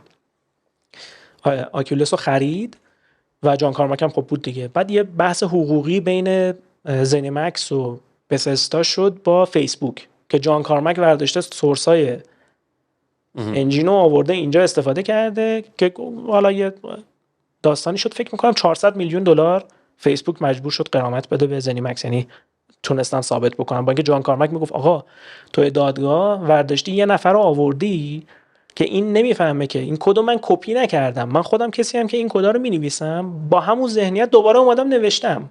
یعنی بحث جالبی بود. به هر حال جان کارمک و فیسبوک اونجا چیز شدن، شکست خوردن. و این آخه این آرگومنت قبلا بوده، تو از تایم اون شرکت استفاده کردی برای اینکه کد بنویسی، یعنی you were getting paid موقع که داشتی فکر می‌کردی برای اون زمانت، با اینکه کد اورجینال مهم نیست. یعنی نه تنها کد مهم نیست بلکه اون فکری هم که تو انجام دادی مال منه. تو زمان موقعی که ایمپلوی من بودی با ریسورس‌های من داشتی به اون فکر می‌کردی. جالبه، اینو نمیدونستم. خیلی خطرناکه داستان. اصلا این داستان اینتלקچوال پراپرتی خیلی چیز سنگینیه، خیلی حقوقی، اینجور چیزا هم آدمای خودشون میخواد دیگه. خلاصه آره الان جان کارمک داره یه آرگومنتی داشت. جان کارمک میگفتش که آقا ما از اون ور دنیا داریم پکت میفرستیم این ور در حد میلی ثانیه، بعد تو داری از کابل پشت کیس به مانیتور میفرستی چند ده میلی ثانیه، چیکار میکنین مثلا؟ بعد میگفتش که ما رفتیم نگاه کردیم دیدیم که اینا مهندسایی که اینو داشتن مینوشتن گفتن خب ببین ما اینو هر چند وقت مثلا رفرشش بکنیم، رفرش ریت رو دارم میگم، یه موضوعی وجود داره، اونم اینه که تو مانیتورت چند فریم بر ثانیه نشون میده، یه موضوع اینه که چقدر رفرش ریت داره. خب که متغیر هم هست، یعنی آره. ثابت نیست بگی همش داره رو 120 رو 40 مثلا داره ریفرش میشه. اینو شاید مثلا برای بچه‌ها جالب باشه. گیم دیزاین اینطوری هم هست دیگه، هر فریم یه جور اصلا اتفاقا تستای گرافیکو که میگیرن ریفرش ریت تو فریم ریت اون زیر میزنن، مثلا یه جا خیلی بالا میشه یه جا کم میشه. آره صحنه مثلا سنگین فریم ریت میاد پایین. حالا اینکه تو حد اکثر چند فریم میتونی نمایش بدی، مثلا فرض کن توی مانیتور معمولی 30 مانیتورهای بالاتر مثلا 60 تا حالا 360 و بالاتر هم داریم الان. 360 تجاری هست، یعنی تو نوتبوک هم میتونی بگیری، انواع اقسام برندا. اینکه تو چند فریم میتونی نمایش بدی با اینکه اگه تکنولوژیت مثلا LCD یا LED یا OLED، این پیکسله چقدر طول میکشه رفرش بشه، مثلا الان سفیده میخواد سیاه شه، این چقدر طول میکشه، این رفرش ریته. یادته یه تلویزیونایی داشتیم مثلا یه چیزی که سریع حرکت میکرد، مثلا اگه فوتبالو داشت خیلی از نزدیک نشون میداد، بازیکن داشت میدوید این رد پاهاش میموند انگار یه ماتی پشتش میموند. این به خاطر این بود که درسته 30 فریم یا 60 فریم بر ثانیه نشون میداد ولی رفرش ریتش بالا بود و تصویر میموند، حالت محویش میموند. اینا رو خلاصه اصلاح کردن و جان کارمک میگه ما رفتیم دیدیم این ولیو رو فقط اگه طرف اصلاح بکنه به ما یه فیلم ور بده درست میشه. و ما گفتیم خب دیگه کسی بیشتر از 60 بار که نمیخواد اینو رفرش بکنه، بس ولش کن بذاره 60 مثلا 1/60 ثانیه. و جان کارمک رو اینا انقدر عمیق شد. یا مثال میزنم، مثلا تو موقعی که داری اسکن لاین میکنی تصویر از یه گوشه مثلا از حالا معمولا از گوشه سمت چپ بالا شروع میکنه پیکسل پیکسل پیکسل پیکسل همینجوری میاد پایین. مانیتورهای قدیم CRT ها اینجوری بود. عرضم به خدمت که اگه تو این وسط یه دفعه یه فریم دیگه رندر میکردی یه چیزی اتفاق میافتاد به اسم ترینگ، یعنی اگه تو دوربینو سریع میچرخوندی نصف بالا پیکسلات کشیده شده بود، نصف پایینی که داشتی میکشیدی جابجا میشد. ترینگ بود، قشنگ پاره شده تصویر. جان کارمک اینا رو اومد رو گوشی‌های اون زمان بهبود داد و دلیل اینکه توی این آکیولس مهم بود این بود که تو اگه می‌خواستی بازی اکشن بازی بکنی یه دفعه میچرخیدی، درسته که تصویر رو میدیدی ولی سرت میچرخید تصویر با یه تأخیری میومد. حالا من برای اینکه صدام نره مجبورم سرتو میچرخوندی تصویر با تأخیر میومد جلوی چشمت و این موشن سیکنس میداد، حالا آدما رو بد میکرد. به همین خاطر اینا اومدن هم پردیکت کردن، گفتن آقا تو اگه من یه ولیو ازت گرفتم پیچیدی یعنی بعدیت مشخصه کجا میری دیگه تقریبا. و اینا ادامه میدادن یواش یواش. احتمالاً اینا رو میدونی بازی کردن رو کنسول با بازی کردن تو پی سی خیلی فرق میکنه، مخصوصا برای بازیایی که FPS ان. بازی کمکت میکنه رو کنسول، نامردیه دیگه. تو توی کامپیوتر ماوس داری، بعد ماوست هم مثلا ماوس گیمینگ نمیدونم مثلا در ثانیه 1000 بار داره اسکن میکنه اون زیرش رو ببینه تو چقدر حرکت کردی، 500 بار داره اسکن میکنه. تو روی دسته با این دوال شاک ها چجوری چیز میکنی؟ به اون نمیرسی دیگه. بازی کمکت میکنه خلاص. تو وی آر هم همین جوریه. تو وی آر هم علاوه بر اینکه اومدن این محدودیت‌های سخت افزاری رو با کمک کمپانی‌ها یه مقدار رفع کردن، از نظر نرم افزاری هم اومدن اینا رو تکمیل کردن. جان کارمک حالا حداقل تا زمانی که توی خیلی اکتیو تر بود برای من خیلی اسطوره بود.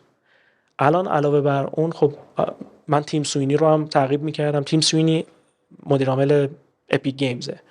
اپیک گیمز خب از نظر بیزنسی این روزا خیلی رو اومده به خاطر فورتنایت. توی متریک ریزرکشن یه صحنه میاد در حد مثلا توی آفیس هم داره اون بغل وایساده. نه نمیدونستم حدودای کجای فیلم. یه جایی هست که تو آفیس دارن پیچ میکنن مثلا راجع به ایده میتریکس و ایناست، یه جا هست میاد دست میده میره، همین در این حد.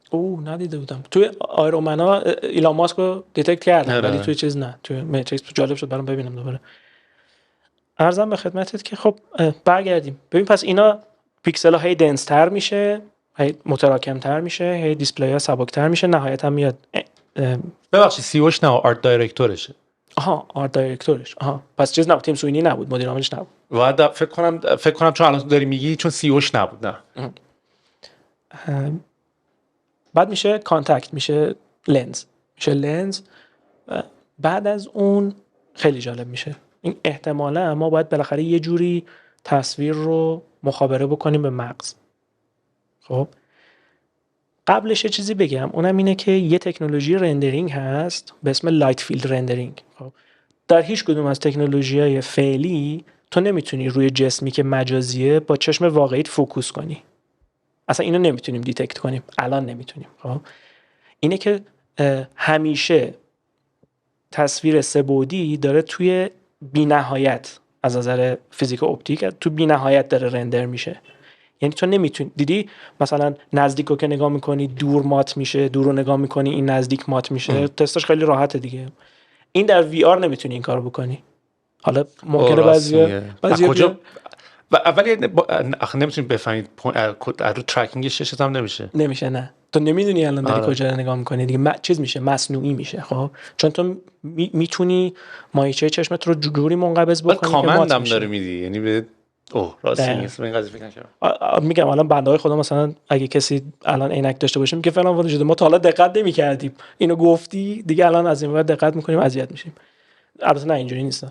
یه تکنولوژی رندرینگی هست به اسم لایت فیلد رندرینگ. این میاد به صورت طبیعی آرایه‌ای از مایکرو لنز ها درست میکنه، واقعا ریزن، به جای اینکه یه دونه درشت باشه یه آرایه درست میکنه و پیکسل ها رو طوری پخش میکنه باید خیلی دنس شه ها. مثلا ما الان داریم در مورد 4K 8K صحبت میکنیم در دنیای واقعی، اونجا برو بالای مثلا 64K که تو به طور طبیعی موقعی که فوکس میکنی روی تصویر اون پیکسلی رو میبینی که میخوای.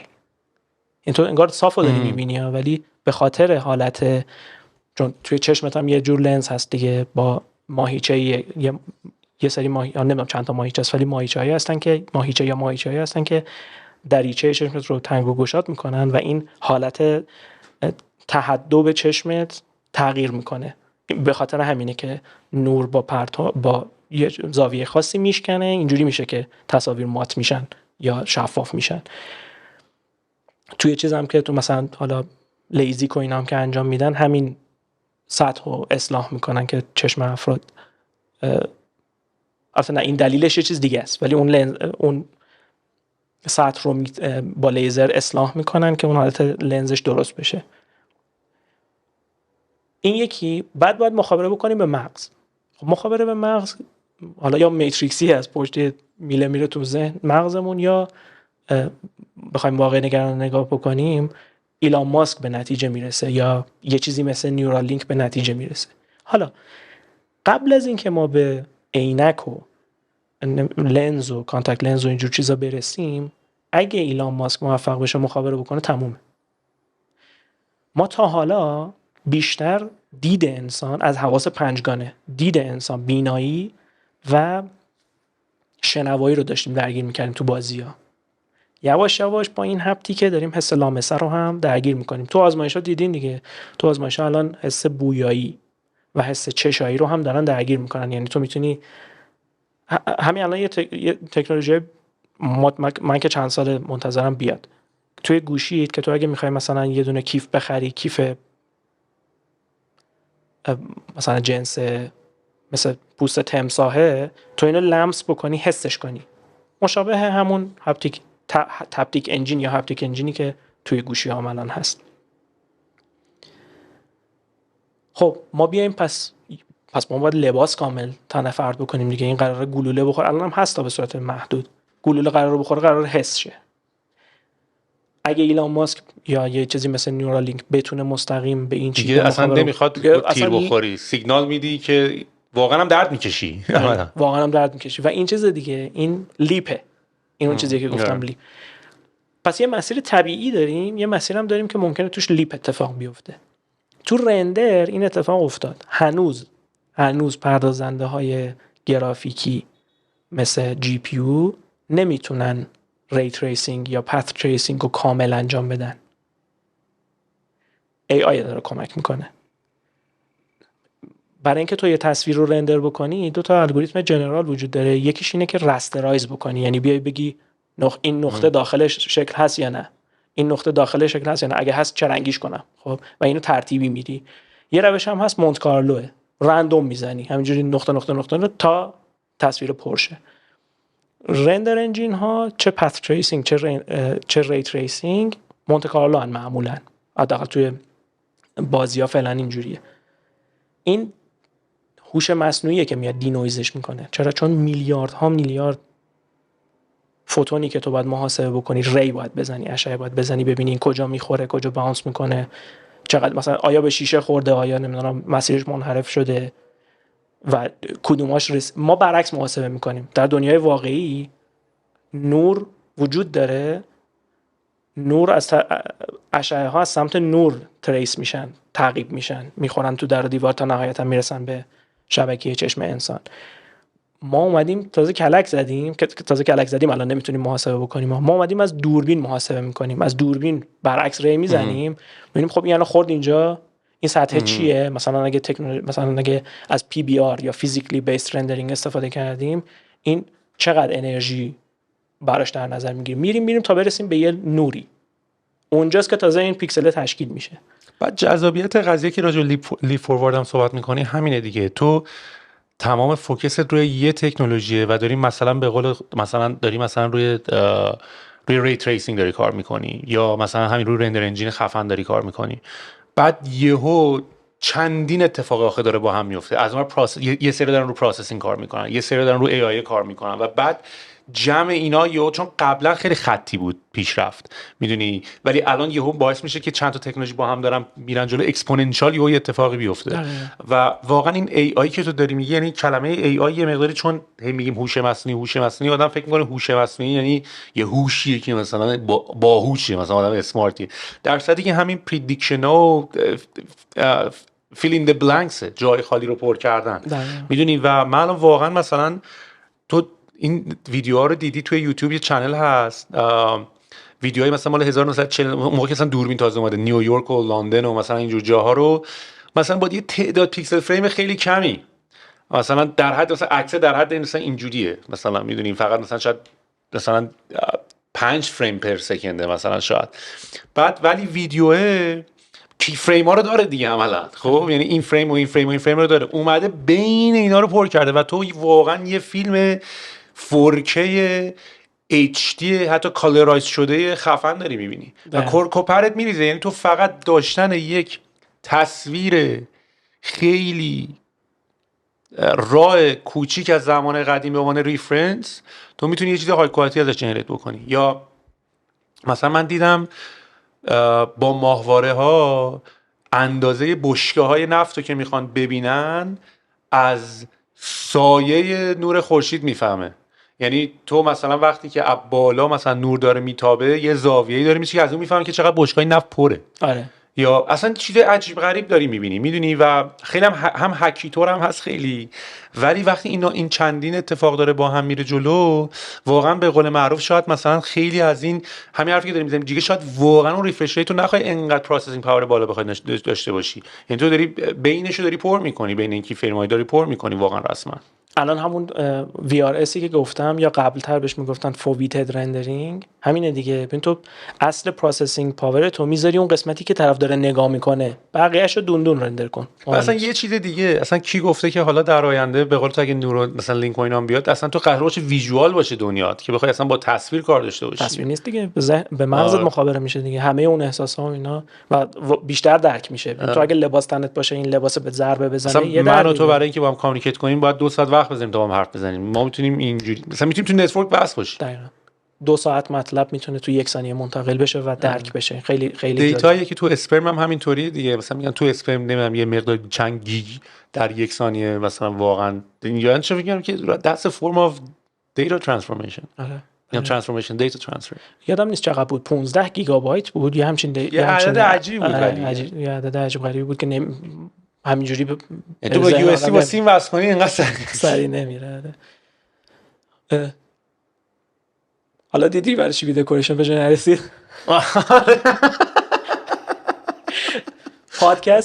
پادکست کسب و کاره، تکنیکی شد. نه اتفاقا پادکستی که خیلی من براش موضوع اونطوری ندارم اتفاقا. خب خدا رو شکر فوشمون نمیدن. نه بعدم آخه نکته کسب و کار به نظر من غلطه. یعنی کسب و کار آوتکام آخرشه. تو از اینجا شروع میکنی، از علاقه به این شروع میکنی، بعد یاد میگیری برای اینکه چجوری ایده‌ت رو ببری جلو، چون تو علاقه داری ایده رو ببری جلو. برای اینکه ایده رو ببری جلو چیکار باید بکنی؟ باید بتونی ازش پول دراری که بتونی کار کنی، که باید بتونی آدم هایر کنی، که باید بتونی اون میشه کسب و کار. ببین مشکل من، نکته قضیه من با اینه که ملت فکر می‌کنن کسب و کار یعنی پول در آوردن و رفتن سر کار و روزی رساندن و اینا. یه ویکلیه کمپانی زدن برای اینکه این ایده رو ببری جلو. الان کاری که ایلان مثلا کاری که چیز داره میکنه، مثلا من واقعا هر چقدر این بچه تو دل نروه، این مارک زاکربرگ، ولی کاری که داره میکنه خیلی کار تصمیم بولدیه و خیلی کار خفنی داره میکنه. و اتفاقا من خودم این جمله رو از مارک زاکربرگ یاد گرفتم. اون موقعی که کمپانیش آی پی او شده بود و پابلیک شده بود، ازش پرسیدن که از نظر فرهنگ و کالچر و اینا مثلا چه فرقی میکنه که مثلا الان شما کمپانیتون پابلیک نسبت به زمانی که کمپانیتون خصوصی بود و اینا، و گفتش که یکی از خفن ترین چیزا تو دنیا کمپانیه. میدونی کمپانی یه استراکچریه برای اینکه یه سری آدمی که پشنت راجع به یه موضوعیان بتونن دور هم جمع بشن، صبح بزنن بیرون، بیان کارم بکنن و بتونن زندگی هم بکنن. میدونی و من شخصا فکر نکنم من سهیل علوی خودم فقط به مثلا آخه به استارتاپ که تو نمیتونی علاقه داشته باشی، میدونی، یا به کسب و کار که تو نمیتونی علاقه داشته باشی، ولی چجوری این پشنه رو ادامه بدم میشه کسب و کار. من اینو فهمیدم. واسه همینه که یه سری موسیقی خوندن ولی مجبور شده یارو بره دکتر بشه، چون نتونست بفهمه چجوری موسیقی رو اون پشن رو تبدیل کنه به کسب و کار که بتونه ادامهش بده. میدونی واسه همینه نصف آدمای دنیا کاری که دوست ندارن رو دارن میکنن، چون نتونستی یاد بگیری که چجوری اون کاری که دوست داری رو باید بکنی تبدیل کنی به مجبوری بکنی. اصلا روششه. تو باید از کاری که داری میکنی بتونی پول دراری که بعد بتونی آدم هایر بکنی که بعد بتونی با پول پرینتر و مبل و چراغ و برق و همه رو باید بدی دیگه، بشه باش کامپیوتر انیمیشن درست کنی دیگه. و اینه که برای من علاقه به استارتاپ و کسب و کار شد. یعنی دلیل من علاقه من به استارتاپ اینه که من یه میدیمی پیدا کردم، یه فرمی پیدا کردم که پشنت رو تبدیل بکنی به کاری که میتونی ادامهش بدی. واقعا تنها چیزی که میتونم بگم که خوش به حالتون این انقدر زود پیدا کردین. خب دو تا موضوع دیگه، بعضی وقتا ما چی پیدا کردیم، ما یه بار داریم سفارش آنلاین غذا میزنیم، یه بار داریم چومینه درست میکنیم، یه بار داریم کباب میزنیم، ما هنوز میگردیم، ولی عاشق پروسه تبدیل پشن به از جرنیش لذت. آره فعلا در حال حاضر تا خسته شیم. خب میدونی من اینو همیشه مشکل داشتم دیگه با خودم. خب اگه میومدی به من میگفتی فلسفی میشه آخه، میومدی به من میگفتی که حسین با هم مثلا یه پلتفرم بزنیم، اشتراک عکس با متن میشه، اینستاگرام فلان فلان، اسمش هم میذاریم اینستاگرام، من میگفتم که سوید نه که چی که چی یعنی شاید نشه، یا دلیلش از نظر من این شکلیه که ببین که چی آدما عکس به اشتراک بذارن که چی ببین الان نتیجه نهاییش برای من چیه؟ آدمای اسکرول میکنن و این سوشال ریسپانسیبیلیتی اینستاگرامه که میاد یه جایی میبندتت. تست کردی؟ من اینو تست کردم. یه جایی که میری کانتون اسکرول بکنی، آخه دارن ریسرچ رو میکنن الان. یوتیوب هم همینه. خب یوتیوب هم این به خاطر اینکه این اینفینیت اسکرولینگ رو جلوشو بگیره به عنوان تعهد اجتماعی اومده جلوشو گرفته. تنها راهش اینه که تو اپو ببندی دوباره باز بکنی. یه حرف خیلی جالبی این ملتی که آخه دیدی که همه میگن اینو خیلی ویلن و نمیدونم میخوان تا جایی که میشه از ما، و من واقعا راستش بخوای نمیدونم خیلی تو کت من تمام این فیلم‌ها که راجع به سوشال میدیا کاملا مشکل رو اورم که واقعا داره ذهن همه رو خراب میکنه و به هر حال یه مکانیزم پول درآوردن و ولی اون حالت شیطانی که همه میگن پشت اینا الگوریتم‌ها اینجوریه، اونجوری من قضیه رو نمیبینم. آره آف کورس که اپتیمایز شده فور کلیکس، آف کورس که اپتیمایز شده فور تایم آن سایت مثلا، آف کورس که اینا اپتیمایز شده، ولی اریک اشمیت یه حرف خیلی خفنی زد. اریک اشمیت کسی بود که یه مدتی سی او گوگل هم بود، کدام آدم خیلی خفنیه تو تک، و داشت راجع به یوتیوب حرف میزد، میگفت every problem at Google is a scaling problem.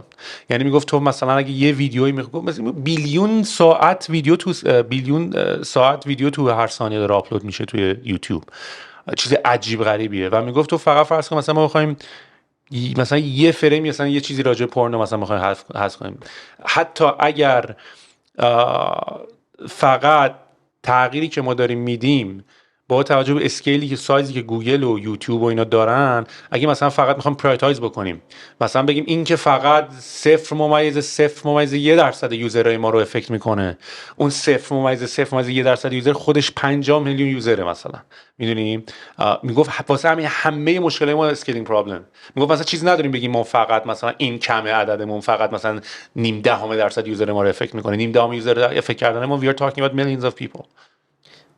ببین اصلا همین موضوع اسکیلینگ دقیقاً یه جای مشکل میشه دیگه. آره همیشه ما میخوایم اسکیل بکنیم و اینجاست که بعضی وقتا موضوع یا اخلاق میشه یا فلسفه میشه. میگه آقا مثلا شما مهندسا، شما کارآفرینا همش دوست دارین یه چیزی تولید کنین، یه مشکلی رو حل بکنین و اینو میلیون ها بار تکرارش کنین. اسکیل میکنیم دیگه. مثال میزنم، مثلا دارم سعی میکنم اون موضوعی رو صحبت بکنم که گفتی اینا آیا شیطانی هستن یا نه، آیا نیت بدی دارن یا نه. میدونی مثل چی میمونه؟ مثل میمونه که مثلا ما بگیم کسی که ماشین رو درست کرد میخواست هوا رو آلوده کنه. نه، ما بای فکر پروداکت و ساید افکتش. دقیقاً ما اصلا فکر نمی‌کردیم، یعنی به این موضوع اصلا فکر نمی‌کردیم که تو یه ماشین ساختی، حالا اینو میلیون ها بار تکرارش کردی، نتیجهش این میشه که هوا آلوده شه، نمیدونم آب هم سرب بره توش، فلان بشه، فلان بشه، نیترات بره، چی و این چرخه طبیعی زیست محیطی رو مثلا اینجوری بزنیم بریزیم به هم. نه، منم واقعا فکر میکنم این اصلا موضوع اویل بودن نیست. شاید اون کسی که داشته مثلا اینستاگرام رو درست میکرده فکر نمیکرده یه نفر 4-5 ساعت اسکرول کنه.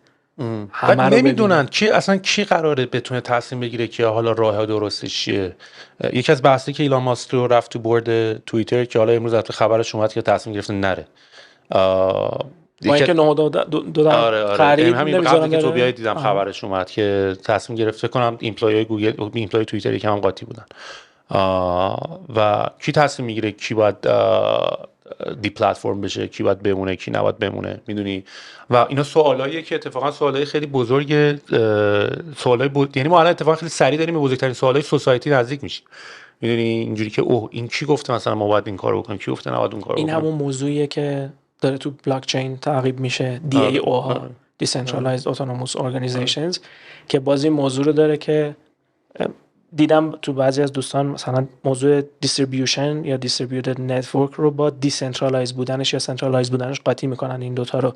فیسبوک دیستریبیوتد هست ولی سنترالایزه، قدرت حاکمیت مرکزی داره. اصلا توییتر هم همینه. یه نکته که وجود داره اینه که همه راجع به بلاک چین، راجع به دیسنترالایزیشن صحبت میکنن، ولی اتفاقی که میفته خیلی ببین به هر حال یه سری پروداکت میان، یه مثلا بلاک چین فکر کنید چیز راهه، میدونی. همه که نمیتونن از اون چیز راه استفاده کنن. یه سری آدم میان این چیزای راه رو تبدیل میکنن به یه چیزی، میشن شرکت، میشن کمپانی. به هر حال تو الان بیشتر رو کریپتو دات کام قفلی، روی کوین بیس قفلی، روی الان که بیشتر سنترالایز تره که میدونی تا از بانک حتی. و هر چقدر تو بخوای دیسنترالایز بکنی، باز به هر حال یه سری جاها هستن که با اضافه کردن یه سری خدمات و ارزش افزوده میشن هاب اونجا، میدونی. و باز تو هیچ وقت راه که نمیری خودت روی بلاک چین مثلا ترید بکنی، باید حتما از یه سرویسی که کریدیت کارتتو قبول بکنه، بعد اون سرویس میشه هاب. اون وقت یعنی با یه تویست خیلی کوچیک اون میشه هاب اون وقت. شاید واقعا اینجوری بشه. میدونی انگار ما داریم تلاش میکنیم این سنترالایز بودن رو رقیقش کنیم. 0 و 1 نمیبینمش دیگه. و شاید ته تهش آدما به این انتخاب برسن که آقا من اصلا الان متاورسی که مارک زاکربرگ داره درست میکنه کاملا خب 180 میلیارد دلار میخواد بذاره تو 10 سال. امسال فکر میکنم 10 میلیارد دلار گذاشتن که توسعه بدن. متاورس فیسبوک سنترالایزه. این مارک زاکربرگ همه چیز رو برای فیسبوک، برای متا، برای خودش میخواد. ببین من اینا رو خصلت میبینم، اینا رو اصلا خوب و بد بررسی نمیکنم. من تاش میگم که مثل خودت، تاش میگم ببین تو با این نتیجه حال میکنی یا نه، چرا یارو رو میگی بده یا خوبه، تو باهاش حال میکنی یا نه. یه فرضیه هم وجود داره، مثلا همین داوا Decentralized Autonomous Organization فعلا در حال حاضر فرضیه است که این بهتره. بله، میدونی، مثل همون جوری که دموکراسی تو کمپانی بهتره در خیلی کیسا نبوده. مثلا من خودم خیلی فن دموکراسی تو شرکت نیستم. اصلا کلا وقتی اتفاقا بحث دیروز راجبه یه جایی بود، توی یه پادکست داشتم گوش میکردم راجع به این بود که چی شد که صنعت موزیک اینقدر الان بده و چرا موزیکا و فیلم‌های قدیم خیلی بهتر و پرمصمم‌تر بودن ولی الان مثلا دنیا داره به ما جاستین بیبر و این آرتیست‌ها این پیو به ما تحویل میده. حالا با تمام ریسپکتی هم که دارم برای جاستین بیبر اینطورا، ولی میگفت زمان قدیم یه آدم که یه آرتیستی بوده مثلا یه سیگار هم داشته میکشیده میگفته من با این آهنگ خیلی حال کردم، خیلی خفنه، بره مثلا برین گنده ترشین. الان it's a committee میدونی، و وقتی یه کامیتی 20 نفره توی میز نشستن و فقط هم سیگنال مثلا آرت سیگنال اون آهنگی که میفروشه، اون آهنگی که کلیک میخوره، نتیجهش میشه این. تو کمپانی هم واسه من الان همینه. یعنی مثلا من قدرت مانوری که شاید شخصا رو پادکست شخصی خودم داشته باشم و مثلا شاید نتونی تو روی کمپانی که چندین نفر شیر هولدر و استیک هولدر دیگه هم داره بخوای داشته باشی.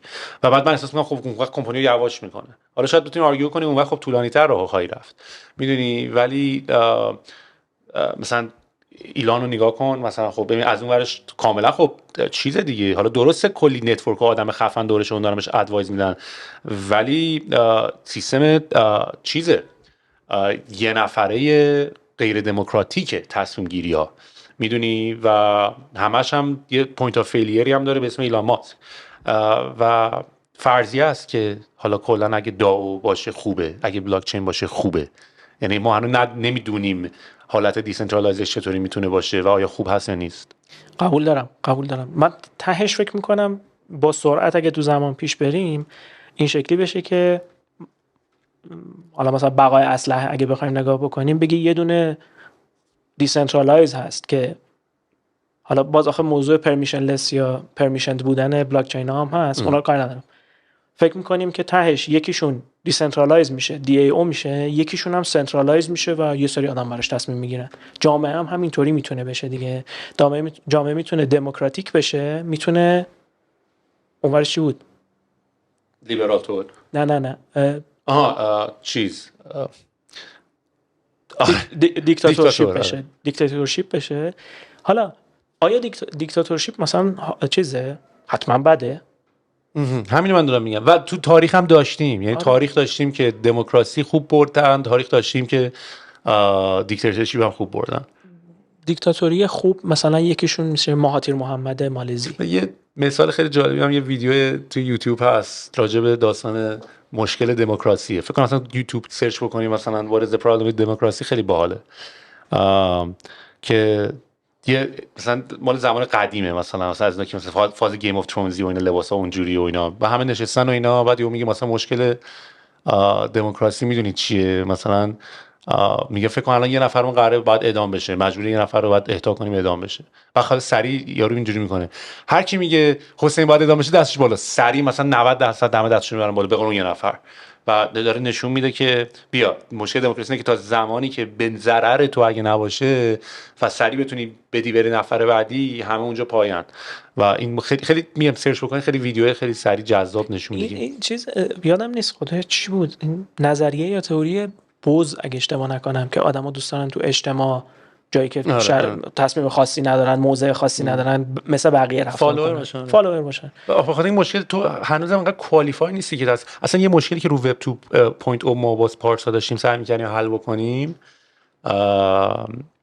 سر ایلین، این بود که تو اینترنت همه چون کردیت اسکور اونطوری نریم همه فلاتن، نظر سهیل علوی با نظر حسین معزن یکیه، در صورتی که شاید بعد مثلا نظر حسین معزن در رابطه با گیمینگ وقتی میاد یه حرفی میزنه باید یه وزن دیگه ای داشته باشه، میدونی؟ نه که من بیام همون حرفو بزنم تا هم همون حرفو بزنی، شاید چون من فالوورم بیشتره تازه حرف من بیشتر مثلا گنده تر به نظر برسه و بیشتر منطقی تر باشه. و تو این سیستم هنوز کردیت و ما هنوز نتونستیم به آدما براشون بیاریم، میدونی که وزن حرفا فرق داره و دموکراسی مشکلش اینه که همه فلاتن.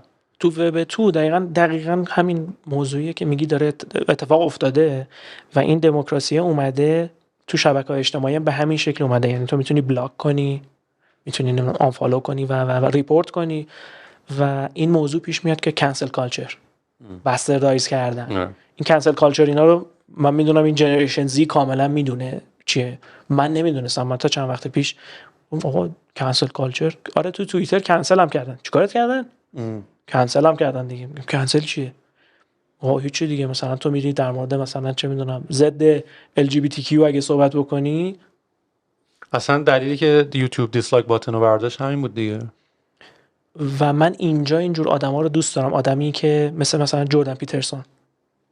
آقا منطقی صحبت کن. ببین ما هممون میخوایم، هممون انسانیم. خب حالا تو فیمینیست مثلا دو آتیشه‌ای که دیگه میخوای مردا رو از روشون رد چی، چرا؟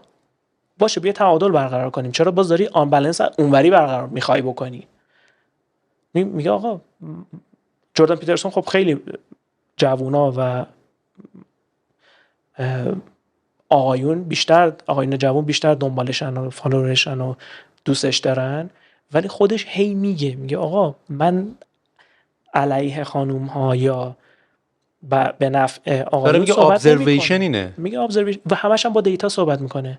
میگه آقا مثلا تو حوزه اسکاندیناوی که شما الان میگین برابری هست، خب ببین آدما دورتر شدن که شما که میگفتین که اگه همه چیز برابر باشه آدما نزدیک میشن و فلان و فلان، نشد که. حالا نمیخوام این موضوع رو باز کنم. منظور چیه؟ منظور اینه که آره تو وقتی دموکراتیک عمل میکنین، تصمیم رو میدی دست عموم مردم، معلوم نیست نتیجه جمعیش به نفع جامعه میشه یا نه. میگن توی بازی‌های برد ما اشتباه میگیم برد. خب میگه 4 تا برد رو باید در نظر بگیری. برد این میشه که مثلا توی کرونا شمال رفتن غیر قانونیه، ممنوعه. خب و اگه بری جریمه میشی، برات میگردونن جریمه که هیچی. چیکار میکنی؟ بازی وین وین، بازی برد این شکلیه که میری به پلیس یه شیرینی میدی، میگه مثلا ما زیر سیبیلی رد کن. این میشه برد. 2 تا برد دیگه هم وجود داره، میگه اجتماع و نسل بعد. اینا رو که در نظر بگیری، حالا با 4 تا برد بازی بکنی درسته. برد که هنر نکردی، برد به نفع تو و به نفع به قول معروف میگه مثلا اون پلیس رشوه رو گرفته، این راضی اون راضی، گروه بابا ناراضی. این که نمیشه. در مورد دموکراسی هم همین جوریه. تصمیم یه سری آدمی که خیلی قشنگ گفتی وزن باید داشته باشه نظر آدما تو هر حوزه‌ای. مثلا چه میدونم حسین معظم نباید بیاد مثلا در مورد آپریشن یه شرکت چت صحبت بکنه. میتونه بکنه، وزنش کمه، باید میل کنه به سمت صفر. آره جدیداً من خیلی دارم میخورم. من دیشب اتفاقا توی یه جمعی بودیم، کلمه نباید و باید خیلی همه به کار میبرن. این آدم نباید اون کارو کنه، این آدم باید این کارو کنه. کی گفته؟ کاملا درسته، کاملا قبول دارم. آره باید بره به سمت پایین، یا اون آدمی که اسلحه بره میل کنه نظرش به حالا اعداد بالاتر، که میشه تهش میشه دیکتاتوری صلح‌ها دیگه. یعنی آره تو مالزی هم خیلی مخالف مهاتیر محمد بودن، بهش میگفتن دیکتاتور، ولی مالزی رو حالا میگن نه دیکتاتوری. کلمه دیکتاتور شاید بار خیلی منفی داره، ولی بعضی قانون‌گذاری که اون آدمای صالح، اون آدمایی که اصلا صالح، ولی بعضی مثلا تو کار کریتیو مثلا انگار مثل موزیک رو با سلیقه چند نفر بسازی، خب میشه همون چند آشه دیگه، میشه همون آشه واقعا. بعضی موقع یه زمانی تو نیاز داری که من مثلا بعضی موقع توی تیم خودم، حالا مثلا تو تیم پروداکت دیزاین و اینا، بعضی موقع مثلا بین دیزاینرها یه حالا مثلا من خیلی دارم سعی می‌کنم که به همه حالا اجازه بدی که همه، یعنی اونا کارو دارن انجام میدن دیگه، ولی بعضی موقع مثلا من روی نظری که مثلا خیلی اینتویشن دارم که این کار درسته و بعضیا با دیتا میان میگن آقا نه و نه و اینا، ولی مثلا من اینجوری که آقا بذار غلط من باشه، یعنی من ترجیح میدم غلط من باشه تا درسته، میدونی. و بعضی موقع تو ترجیح میدی نظر یه نفر کارو میدیاکور میکنه، میدونی. یعنی تو وقتی چند نظر چندین نفر رو میاری، مثل همون کمپینای ریحونی که ما خیلی بانمک و بامزه بودیم، نه اون کمپین همیشه کار ما نبود، تو توییتر شد به اسم مالکی، ولی مثلا ما این سری کارهای خیلی باحال‌تر داشتیم میکردیم. مثلا سر مثلا انتخابات بود، کدای تخفیف داده بودیم با اسم مثلا کاندیدا، بعد هر کی با اون اوردر میداد تو جدول ریل تایم داشت مثلا میدید که 4 تا میرفت بالا کی بیشترین رأی داره و اینا. بعد خب کار خیلی بامزه بود، کار خیلی باحال بود. بعد اونجا که یهو 2 نفر نه آقا این کارو بکنی بهتون گیر میدن، نه آقا این کارو بکنی اونو ناراحت میشه کار میدیاکور، و بعد بری کمپین خیلی معمولی بزنی. یعنی یکی از مشکلای دموکراسی به نظر من اینه که اکستریم هیچی نمیشه اون وقت که من خودم اکستریمیست هستم. آره اینم نکته جالبی بود، حتما باید روش فکر بکنم، بیشتر تحلیلش بکنم. خیلی جالب بوده. راست میگی، اینم یکی از ضعف‌های دموکراسیه. آره کار چیزی تبدیل میشه. کجا بودیم؟ آها برو ما رو ببر الان. من اصلا الان من یه چیزی که میخوام ازت بپرسم، یعنی اصلا کچاپ خودم باهات بعد از این 5 سال، یه کمپانی گیم که برخلاف یه استارتاپ که شاید مثلا خیلی سریع ببین، مثلا ما نکته استارتاپ برای اینه که قدیما تو می‌خواستی یه کاری بکنی باید مثلا 2 سال میذاشتی پشتش، باید فاند میگرفتی، بعد یهو ریویل میکردی و اینا. یکی از داستانایی که هنوز من فکر کنم اون دسته از آدمایی که هنوز هر از گاهی میان میگن که اونایی که استارتاپ دارن موفق شدن بچه پولدار بودن و مثالشون هم اینه که خب اگر تو نیاز به نمیدونم غذا و سقف بالا سرت نباشه میری روی استارتاپت کار میکنی. هنوز که نفهمیدن اینه که زمان قدیم بود که تو باید 2 سال 3 سال وقت میذاشتی با یه سرمایه یه جایی میساخت. الان تو میتونی از ساعت 12 شروع کنی تا 6 یه MVP بسازی بدی بالا واقعا. آره. میدونی اینو نفهمیدن که اونایی که هنوز اون حرفو میزنن. امیدوارم حالا با شنیدن این قضیه بفهمن. و مثلا دوره آواتک حالا مثلا برای ما دوره 6 ماهه بود که حتی تو اون 6 ماه هم دیگه عملا تو بیزنس بودی، یعنی در نمیدونم همیشه با یه فرضیه که تو ساختی اینجایی، میدونی، یعنی دیگه واسه ساختن تو اینجا نیستی. و من دوباره مثلا خیلی الان دارم مثلا بعد از این داستان پادکست مسیج میگیرم که آقای علوی مثلا ما سوال داریم میخوایم این کارو بکنیم اون کارو بکنیم. همه مشکل با اینوستر، آقا مشکل اینوستر تو نیست اصلا. تو هیچ وقت مشکل اینوستر بیکار که نیست رو پول تو آرندی بکنه که تو اونم تو ایران پول داری در میاری بدت پول بدن برو بیشتر درار. اینه همیشه بس. حالا توی داستان شاید مثلا الان دنیای ما یه مقداری این تایم تو مارکت رو میتونی خیلی کوتاه کنی، واقعا همین در حد مثلا 1-2 هفته روی ایدت کار بکنی، یه MVP درست بکنی، توی پروداکت هانتی لانچ بکنی، دیستریبیوشن سریع داشته باشی و بعد مثلا بگی اوکی ایده به اصطلاح there are some legs یکم پا داره بره مثلا ادامهش بدم. و میتونی مثلا یک مقدار خونه شبا کار بکنی و فاندینگر حالا مثلا به اصطلاح بگیری و کارا رو شروع بکنیم. گیمینگ یکم سنگین‌تره، کار یه نفر هم نیست، میدونی، زمانم میخواد. و من اینی که دارم ازت میپرسم علاقه شدید دارم ببینم واقعا استارت یک کمپانی گیم زدن اولا چقدر کامپلکسیتی داره، شرایطش تو ایران چیه، چون میدونم تو ایران خیلی هم محدودیت زیاد داره. یعنی یادم توی توییتر یه بنده خدایی بوده گیمشو دهن گیمر رو سرویس کردن، انقدر سانسور ده گیمو سانسور میکرد که نم این چه میدونم دختر بی حجاب داره. یعنی دی شور رو ببین تو رو خدا، مغزو ببین. و خیلی دوست دارم بدونم که شرط کمپانی گیمینگ تو ایران زدن چه جوریه، زمان MVP و اون داستان تایم تو مارکت چقدره و تیپ آدما رو چجوری هم دیگه رو پیدا میکنین و کلا اصلا این یکم فرق داره. و من دلیلی که دارم میپرسم اینه که خودم هم یه گوشه نگاهی دارم به اینکه وارد این قضیه بشم. من حتی ترایبم هم اپلیکیشن ساختن و کامیتی ساختن هم به شکل گیمی، حالا بیشتر از سمت گیمیفیکیشن نه از سمت تکنیکالی، ولی از اینکه تو برای اینکه یه سوسایتی بسازی مثل گیم، مثل بازی فارم ویل مثلا، تو برای اینکه کامیتی بسازی اول مثلا باید مودریتورات رو درست بکنی، بعد کانتنتات رو باید بذاری، بعد بری اونجا درخت بکاری، بعد بری اونجا مثلا این همچین کانسپتی نگاه میکنمش. الان وضعیت گیم دیزاین تو ایران چجوریه و اینکه چجوری میتونی شروع بکنی همچین کمپانی رو؟ آیا فاندینگ زیادی میخواد؟ ریسکش هم بالاست. و من یادم تو اون موقع با من صحبت کردی، گفتی سوال ما میخوایم گیممون رو برای DMZ بفرستیم بالا و من با DMZ صحبت کردم، اونا اینجوریه که آقا ما اصلا رو گیمینگ خیلی نزدیک نمیشیم، تو یه تایم خیلی زیادی میخوای و بعد حالت فیلمه یا هیت بشه یا نشه، ریسکش بالاست، پیوت هم به اون شکل شاید خیلی راحت نتونی بکنی. آره من با آریان هم که صحبت میکردم تقریبا همه جامعه استارتاپی ریسک بازیسازی رو بیشتر از استارتاپ میدونن، با اینکه ریسک خود استارتاپ کلی بالا هست. حالا از این نظر بازی پیچیدگی‌های دیگه هم داره دیگه، یعنی آره ساختن بازی در واقع اینجوری میشه که رو اونایی سرمایه گذاری میکنن که مطمئنن از قبل بازی فروخته شده دانلود شده زیاد مثلا میلیونی یا چند صد، حالا تو ایران چند صد هزار تا 1-2 میلیون دارن، رو اونا دوباره سرمایه گذاری میکنن که معمولا همون شرکت های خودشونن، سرمایه خیلی بیرونی هم نمیگیرن. موضوعی که وجود داره اینه که تو ایران نگاه اکستریمیستی اگه داشته باشیم تقریبا گیم دیزاین نداریم. معنیش این نیست که گیم دیزاینر نداریم، ما اینداستریشو نداریم، این هنوز نرسیدیم. خب ما الان تو اون استیتی هستیم که چین بود، کلون بعد حالا خودت کریتیو میشی، انقدر کلون کن که کریتیو شی. ما تو ایران بیشتر شرکت هایی که توی ایران چه بازی‌های کافه بازار چه بازی‌هایی که در دنیا هم منتشر میشن یا در دنیا فقط منتشر میشن خارج از کافه بازار، اینا بیشتر دارن کلون میسازن. یعنی یه دیزاینی هست، اگه بتونن خوب مهندسی معکوسش بکنن، حالا لوکالایزش هم بکنن، میگیره. اسم برام ببر اینجا که چیز نیست. آره دیگه تلویزیون که نیست. مثلا بازی گلمراد مال شرکت مدریکه، هم مدیرانش هم کسایی که بچه‌ای که بازی رو حالا یا پروداکت منیجرش بودن یا دیولپرش بودن از دوستان هستن.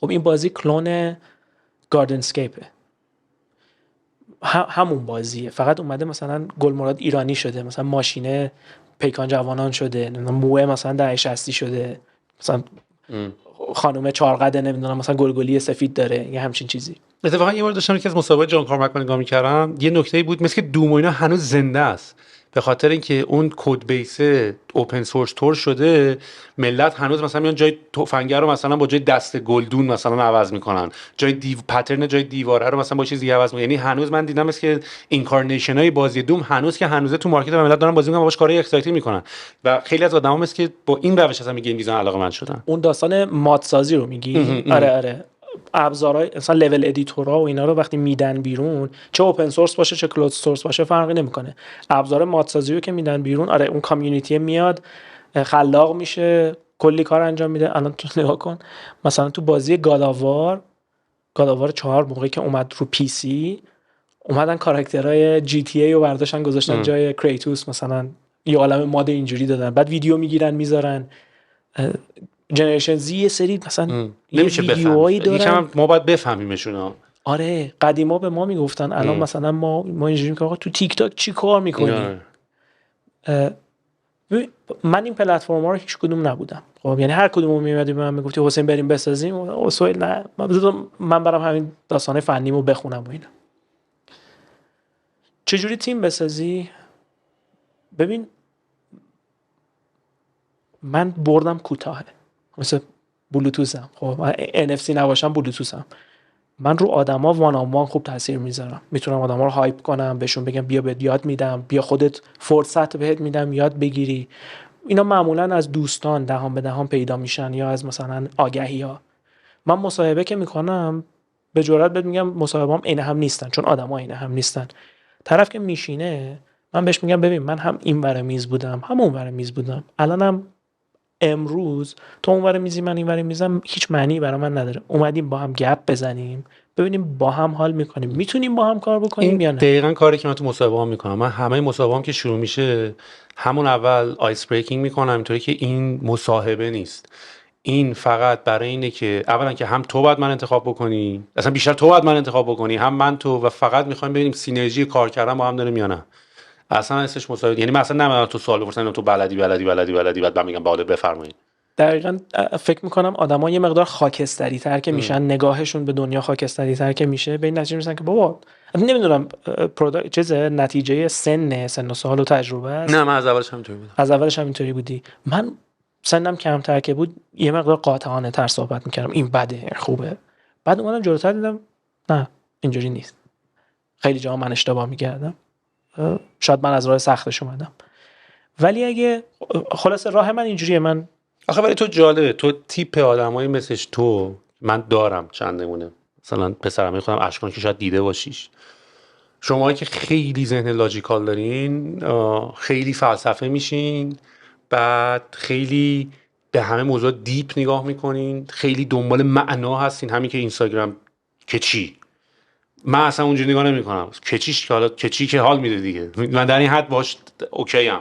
اینی که بخوام دیگه بشکافمش که ببینم آیا برای چی، آیا کار درسته یا نه، من اون به اون سمت خیلی نمیرم، میدونی. و فکرم میکنم آگاهانه دارم نمیرم، به خاطر اینکه اونایی که خیلی دیدم اینجوری دیپن و دیدم، حالا مثلا اینجوری دیدم تویی که حالا انقدر به همه چی رو ریز نگاه میکنی، چیکار کردی که فقط حالم نمیکنی، میدونی. یعنی اون شب هم که قرار حال کنی قرار حال نکنی، بعدش هم قرار هیچ کاری دیگه هم نکنی، فقط توی فقط یکم حرفه سنگین به نظر رسید، میدونی. واسه میگم فکر من به خاطر این یواش یواش آدم هی داره ریلکسر میشه، چون دیگه حالا اگه اون کارم نکردم کار دیگه هم حالا نکردم میدونی اونجا من کلمه‌شو پیدا نکردم. اونجا که برگشتم گفتم خوش به حالتون که اینو فهمید. گفتی نه ما هم هنوز پیدا نکردیم، هنوز داریم میگردیم، پیداش نکردم چی بود، الان متوجه شدم چیه. خوش به حالتون که سخت نمیگیرین. من الان بیا مثلا چه میدونم تفنگ بذار رو سرم بگو باید بازی مچ تیری بسازی، بعد مثلا پولش که در اومد برو وی دکوریشن بزن، مثال میزنم، برو بابا. متاسفانه هنوزم اینجوریم. خب برای همینه که میگم اینستاگرام نه، تیک تاک نه، فلان. ولی میدونی من همش اینجوری بودم که حسین نکنه، به خودم میگفتم حسین نکنه تو دوچار عدم تمرکز شدی، یه روز رباتیک کار میکنی، یه روز هاپتیک کار میکنی، یه روز گیم کار میکنی، یه روز سیمولیشن کار میکنی، یه روز رندرینگ داری کار میکنی، یه روز نمیدونم فیزیک انجین میری خلوچل میشی. خب فیزیک انجین این همه هست دیگه، مثلا تو برای چی باید بری فیزیک سالور بنویسی؟ اینا همه اثر کنجکاویه. بعد نور به قبرت بباره استیو، امروز که وایسادیم من هر چی تا دیروز میگفتم آقا بابا اینی که میگن ویرچوال ریالیتی، اینی که الان میبینی نیست. این هی من میگفتم مثلا یه آلترنیت ریالیتی میشه، انگار تو مثلا این عینکه که میزنی میری توی یه دنیای دیگه. الان که نگاه میکنم میبینم 2 نفر رو زندگی من اثر تجاری دارن میذارن، یکی استیو جابز، یکی مارک زاکربرگ. متاورس رو جا انداخت، راحت شدیم. من بهش نمیگفتم متاورس، با کلمه‌اش آشنا بودم ولی بهش نمیگفتم. میگفتم یه ای آر دیگه هم هست، بهش میگن اون آگمنتد ریالیتی بود، این آلترنت ریالیتیه، یه دنیای دیگه است، یه گیم خیلی بزرگ، شبکه سوشال نتورک میشه و این داستانا. امروز که نگاه میکنم الان متاورس کامل میفهمم. کامل نه، حرف گنده کامل میفهمم. انگار متاورس رپ کرد اون چیزایی که من میگفتم، راحت شدم. الان ببین هنوز آدما در مورد متاورس صحبت میکنن. دقیقاً من راحت دیگه میتونم صحبت بکنم دیگه، به پیش زمینه خیلی زیادی نیاز نیست. با خیلیا که صحبت میکنم هر کسی یه تصوری از متاورس داره ها. خب من میگم فکر کنم اوپن اندد هم هست تا حدی. آره هست، آره به هیچ کدوم نه گندمون مارک زاکربرگ میدونه متاورس چی میشه، نه کوچیکه من میدونم متاورس چی میشه. خب یه چیزی هم بگم، اونم اینه که نمیدونم شاید باید یه نشانه بذاریم. خب من خودم این کارو میکنم، میگم یه متاورس با ام کوچیک داریم، به متاورس متا میگیم، به متاورس نمیدونم مثلا دیسنترالند میگیم، به ساند باکس میگیم، به فورتنایت میگیم. خب که اینا به رول بلاکس میگیم. اینا بازیایی یا شبکه‌هایی که دارن متاورس میشن یا شدن. یه دونه متاورس با ام بزرگ داریم که همه ایناست، مثل اینترنت. میدونستی چیز اون روزای اول اینترنت بیل گیتس خیلی دوست داشت و تلاش کرد به اینترنت بگه اینفورمیشن هایوی؟ نه، ویدیوهاش هست. بسیار تلاش میکرد بگه اینفورمیشن هایوی و خب خوشحالم امروز نشد، چون اینترنت خیلی کلمه باحال‌تریه و اون آلترنت ریالیتی هم نباید میشد متاورس شد. راحت شد. یه سوال ولی ازت بپرسم، تو یه جا گفتی که مثلا الان متاورس، الان مارک زاکربرگ خیلی داره سعی میکنه که همه اینا رو اون بکنه و بگه مال فیسبوک و تاثیرگذاریشونه، ولی من اتفاقا دیدم که اون موقع که داشت اینو اناونس میکرد خیلی اتفاقا فوکسش سر این داستان فیسبوک هم که قبلا داشتیم که حالت مونوپولی داشت، خیلی فوکسش این بود که نه ما فقط داریم یه استراکچر، یه پلتفرمی داریم درست میکنیم که همه بتونن برن رو اون بیلد بکنن و خیلی اتفاقا مال فیسبوک مال متاورس نیست. میدونی اتفاقا فکر کنم یکی از فوکساش این بود که بگه آقا من اتفاقا اون بگم من اونر این قضیه ام و گاده بازی منم و اینا، اتفاقا فکر کنم یکم فوکسشون این بود که اینجوری جلوه حداقل بکنن که ما فقط داریم این استیکر رو میدیم، این دیولپمنت کی تولا رو داریم میدیم که یا تکنولوژی رو یا ریسرچ رو یا آرندیش رو داریم انجام میدیم که بعد بقیه کمپانی‌ها برن روش بسازن و دنیا هم فقط دنیای متاورس نیست، هر کی اومده دنیای خودش رو درست کرده برای خودش. این حرف درسته یا نه همچنان یه حالت مونوپولی اونرشیپ داره روش؟ ببین نمیتونم بگم میدونم، خب درنچه باید بگم نمیدونم، ولی منم برات یه چیزی رو تعریف میکنم، این آرگومنت جالبی میشه. پلتفرمی مثل یا بگم سوشال نتورکی مثل یوتیوب به کانتنت کریئتوراش چجوری ریوارد میده؟ دارشون پول میده دیگه، درسته؟ این تو ویدیو میسازی، ویدیوت اگه ویو بالایی بخوره یه پولی بهت میده. حالا اگه میلیونی و دیگه بیلیونی اگه ویو داشته باشه که هیچ دیگه اصلا. دیروز سیوش یه ویدیو هم داده بود بیرون که احتمالاً یه مدل جدیدی هم برای کریئتورها درست کنن، ویدیوهاشون رو بتونن NFT کنن. میخوان این کارو بکنن. من اصلا بعد هی NFT داره من هی بیشتر جا میفته. بعد اینجوریام که ای بابا دمشون گرم. آره NFT خیلی چیز خوبه. دوست دارم یه بار بشین راجعش صحبت بکنیم، ولی حالا میونه کلمات نمیخواستم ببرم. خواهش می‌کنم. یوتیوب گفتی که چجوری داره مانتایز میکنه یا اینسنتیوایز میکنه. خود یوتیوب چجوری در پول در می آورد؟ ادز واضحه، هممون میدونیم. خب فیسبوک چی؟ ادز. کانتنت کریئتوراش چی؟ هیچ. فقط فیسبوک. تو داری لذت میبری دیگه، برای چی بهت پول بدم؟ تو داری کانتنت درست میکنی، منم دارم کانتنت رو دیستریبیوت میکنم. خب دیگه من به تو بدهکار نیستم که تو هم داری مثلا فالوور جذب میکنی. یکی از نکته‌های متاورس این کانسپت اینه که الان خود کانتنت کریئتورها دایرکتلی پی میشن دیگه. خب نکته همینه. ببین مارک زاکربرگ اون به نظر میاد اون موقع درس نگرفت با اینکه یوتیوب و اینا بودن. خیلی جالبه، یعنی آدم تو این اسکیل هم میتونه خیلی کارش درسته. عجیب ترین کمپانی به نظر من. خیلی تو سرچ انجین هم دومه دیگه، اول گوگل خودش دومه. جفتشون هم آلفابتن.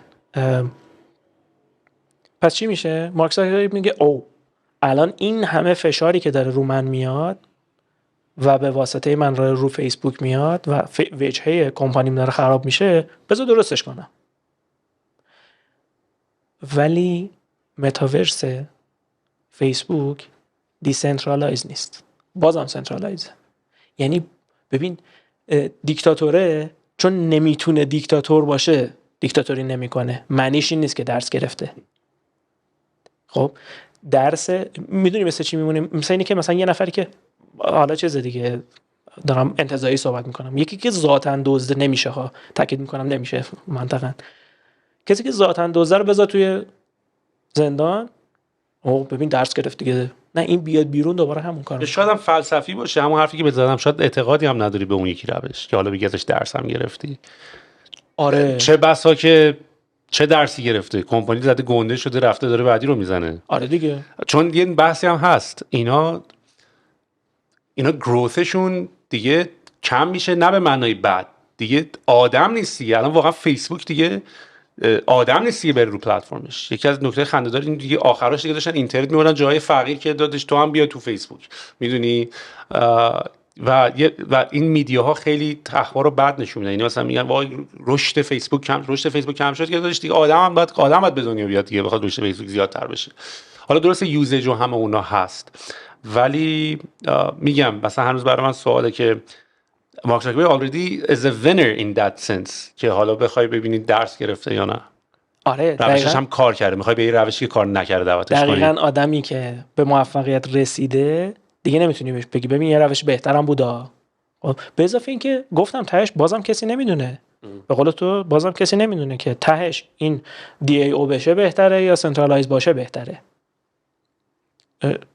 با فرض اینکه حالا DAO موقعی که چیزا بلاک چین هایی که رشد میکنن واقعا DAO بشن و واقعا ووت بذارن برای اونایی که میتونن ووت بکنن. یه سری هر کدوم از اینا یه شرایطی رو تعیین میکنن دیگه. یعنی واقعا باید اون نفرات اوپن سورس عمل کنن. میدونی ببین تهش الان در دنیای ما کلوز سورس هم وجود داره، کامرشیال، اوپن سورس هم وجود داره، کامرشیال، بعد چیز هم وجود داره، فاس هم وجود داره، فری اند اوپن سورس سافتور.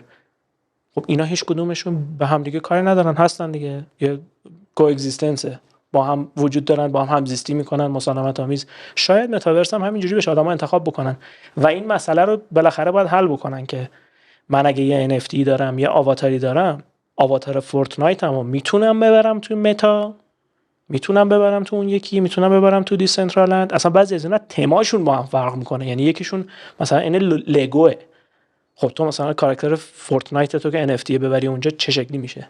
اینا باید یه پروتکلای با هم ببندن که اون متاورس با ام بزرگ تشکیل بشه و تو بتونی اینا رو ببری توی متاورس. چندین اتفاق هم دوباره همزمان داره با هم میفته، هم دوباره هم از نظر گرافیک و اون فوتوریالیستیک، هم از نظر اکونومیک این کریپتو و بلاک چین، هم از نظر اونرشیپ و کاپی رایت و حالا NFT. یعنی چندین و چند اتفاق دستن در دست هم دارن که یه چیزی میشه. چون قبلا فکر می‌کردی که خیلی زیاد قراره طول بکشه، 20 30 سال دیگه قراره اینا طول بکشه، چون اینا رو من و تو دونه دونه ای می‌دیدیم. خب اول گرافیک درست شه، بعد مثلا سیستم اکانومیکش درست شه، بعد مثلا اینش، ولی الان یهو می‌بینی همه اینو با هم یهو خیلی هم قشنگ، یعنی یه جورایی من بعضی فکر می‌کنم که it's by design rather than by تکامل مثلا.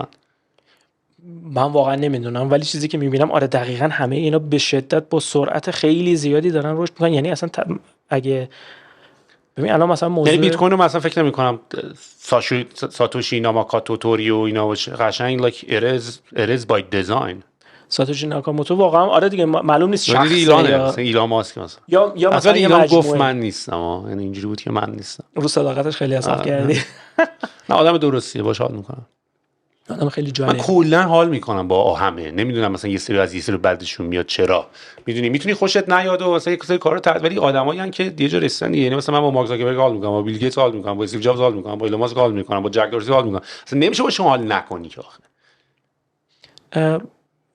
من به آدم‌ها خیلی کاری ندارم. آره آدم‌ها رو قبول دارم که این شکلی آره خب تو زدی شخصیشو که من نمیگم. آره من اعمالشون رو بیشتر دوست دارم. یعنی آره ممکنه خیلی آدم گوهی باشه تو زندگی، مثلا چه میدونم. آره دقیقاً.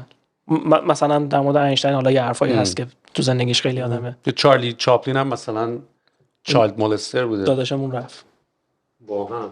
اوه no space on memory card. ترکوندیم. آره آخه من اشتباه کردم 4K دارم روشون میگیرم، نباید 4K روشون میگرفتم، ولی میتونیم آدیوشو ادامه بدیم، میتونیم آدیوشو یه کم دیگه ادامه بدیم، به 3 ساعت هم داریم میرسیم. نه بابا آره.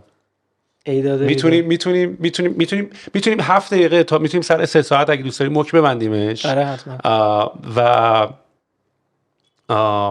اینم برای من تجربه شد که دیگه 4K نگیرم که بتونم مموری جاش روشم. فکر کنم یه مموری گنده 512 دو تا الان 512 گیگ پر کردیم.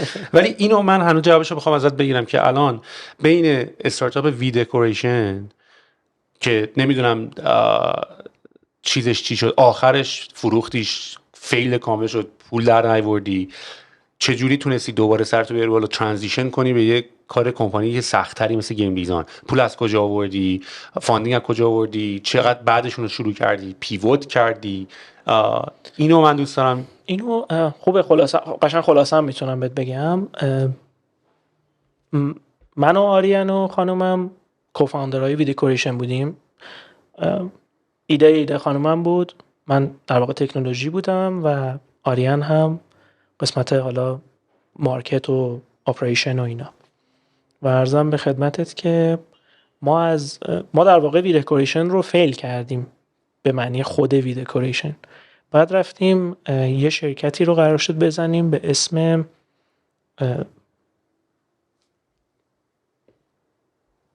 اسمش رو حالا یادم نیست، یه آگرینی تش داشت، با یه شبه هولدینگ آشنا شدیم به اسم هولدینگ آگرین. اون آگرینی که قابلمه میسازه نه، یه شرکتی بود تجهیزگستر آگرین، تو خدمات چیز بود، تجهیزات پزشکی بود، سرم و غیره و غیره. بعد یه شرکتی داشتن به اسم توسعه سامانه های آگرین. ما قرار بود بریم یه شرکت دیگه بزنیم، یه اتفاقی افتاد، این شرکت نرم افزاری بود و یه محصول هم داشت که حسابداری بود. رفتیم مرج شدیم با این شرکت و شروع کردیم یه سری کارهای AR VR انجام دادن و کامرا منیجمنت. وی دکوریشن یعنی مرج شد اون تیم در واقع، اون تیم و اون هایر شدین یه جورایی. در واقع میگم مرج شدیم. اکوایر به این معنی که مثلا پول بگیریم اینا نه، فقط رفتیم تو دلشون. رفتیم تو دلشون، مثلا سهام گرفتیم از شرکته. و عرضم به خدمتت که اونجا مثلا سامانه های نظارت دوربین، خب از این نرم افزارا طراحی کردیم که 3 بعدی بود. دوربینای مختلفو میدیدی، مثلا ترک میکردی آدم کجا رفت، کی اومد و لیبل میزدی مثلا این آدم کیه.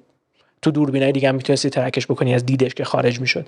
نقاط کور اون سیستم امنیتی هم پیدا میکردی دیگه. یعنی کاملا یه فراستوم داری، فراستوم اون هرمیه که بالاشو زدی، بالاشو بزنی میشه فراستوم.